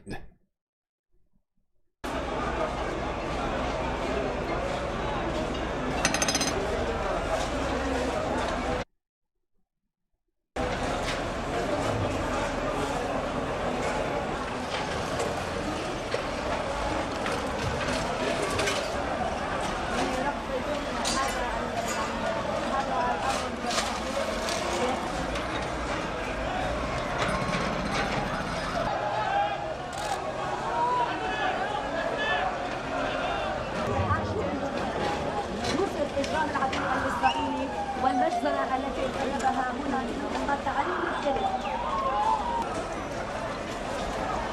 كانت مجزرة يمكن توصيف هذا المشروع يقدم كافة الفئات.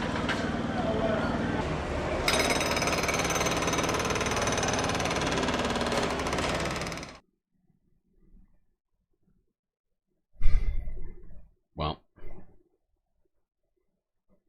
that's all we got. Tel Aviv tonight.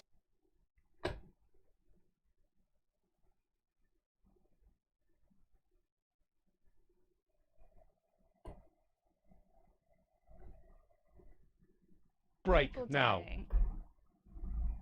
Oops.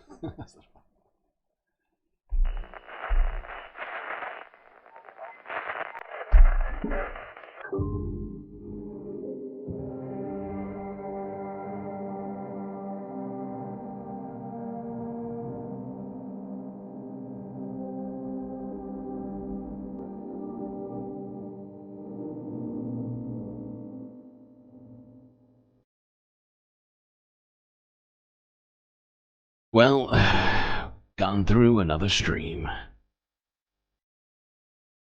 It was difficult and quite long, but thankfully we had each other to get through it. That's gonna be it for me tonight. So I see you next time. You stay classy, Galactic Stream Nation.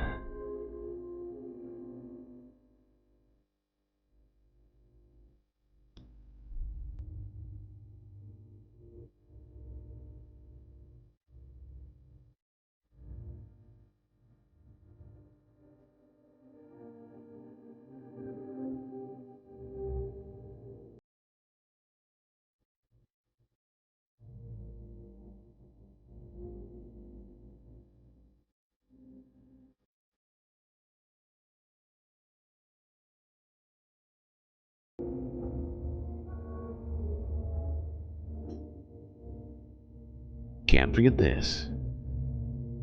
These are your galactic patrons. Gabby, Goth Dogs, Aaron W, Schmegley, TD, Mitty, Anthroponics, Narwhal by Nature, Interplanet Janet, Techno Apoc, Robot Cat, Disco Wolf, The Anti-Corporatist, Obsessive Audio, Monoep, Nadia, Choki, Mrs. Jen, Omega Star, Sasha G, Pitchforks Dragon, Vincent Morales, and Donald James X.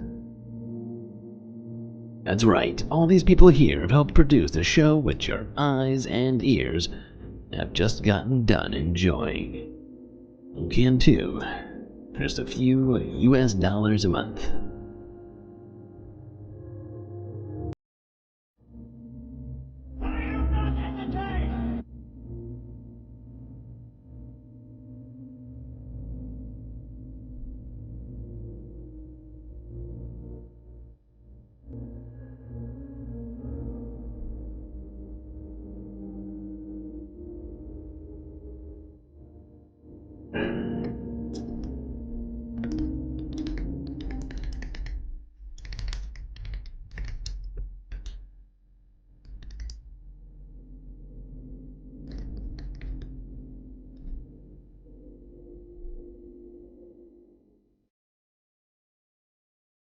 I forgot to put super secret in there. I guess it's not that super secret anymore. It seems like everybody knows about it. Opposite of love is indifference. My god, Bruno. I didn't even notice you. When did you even appear?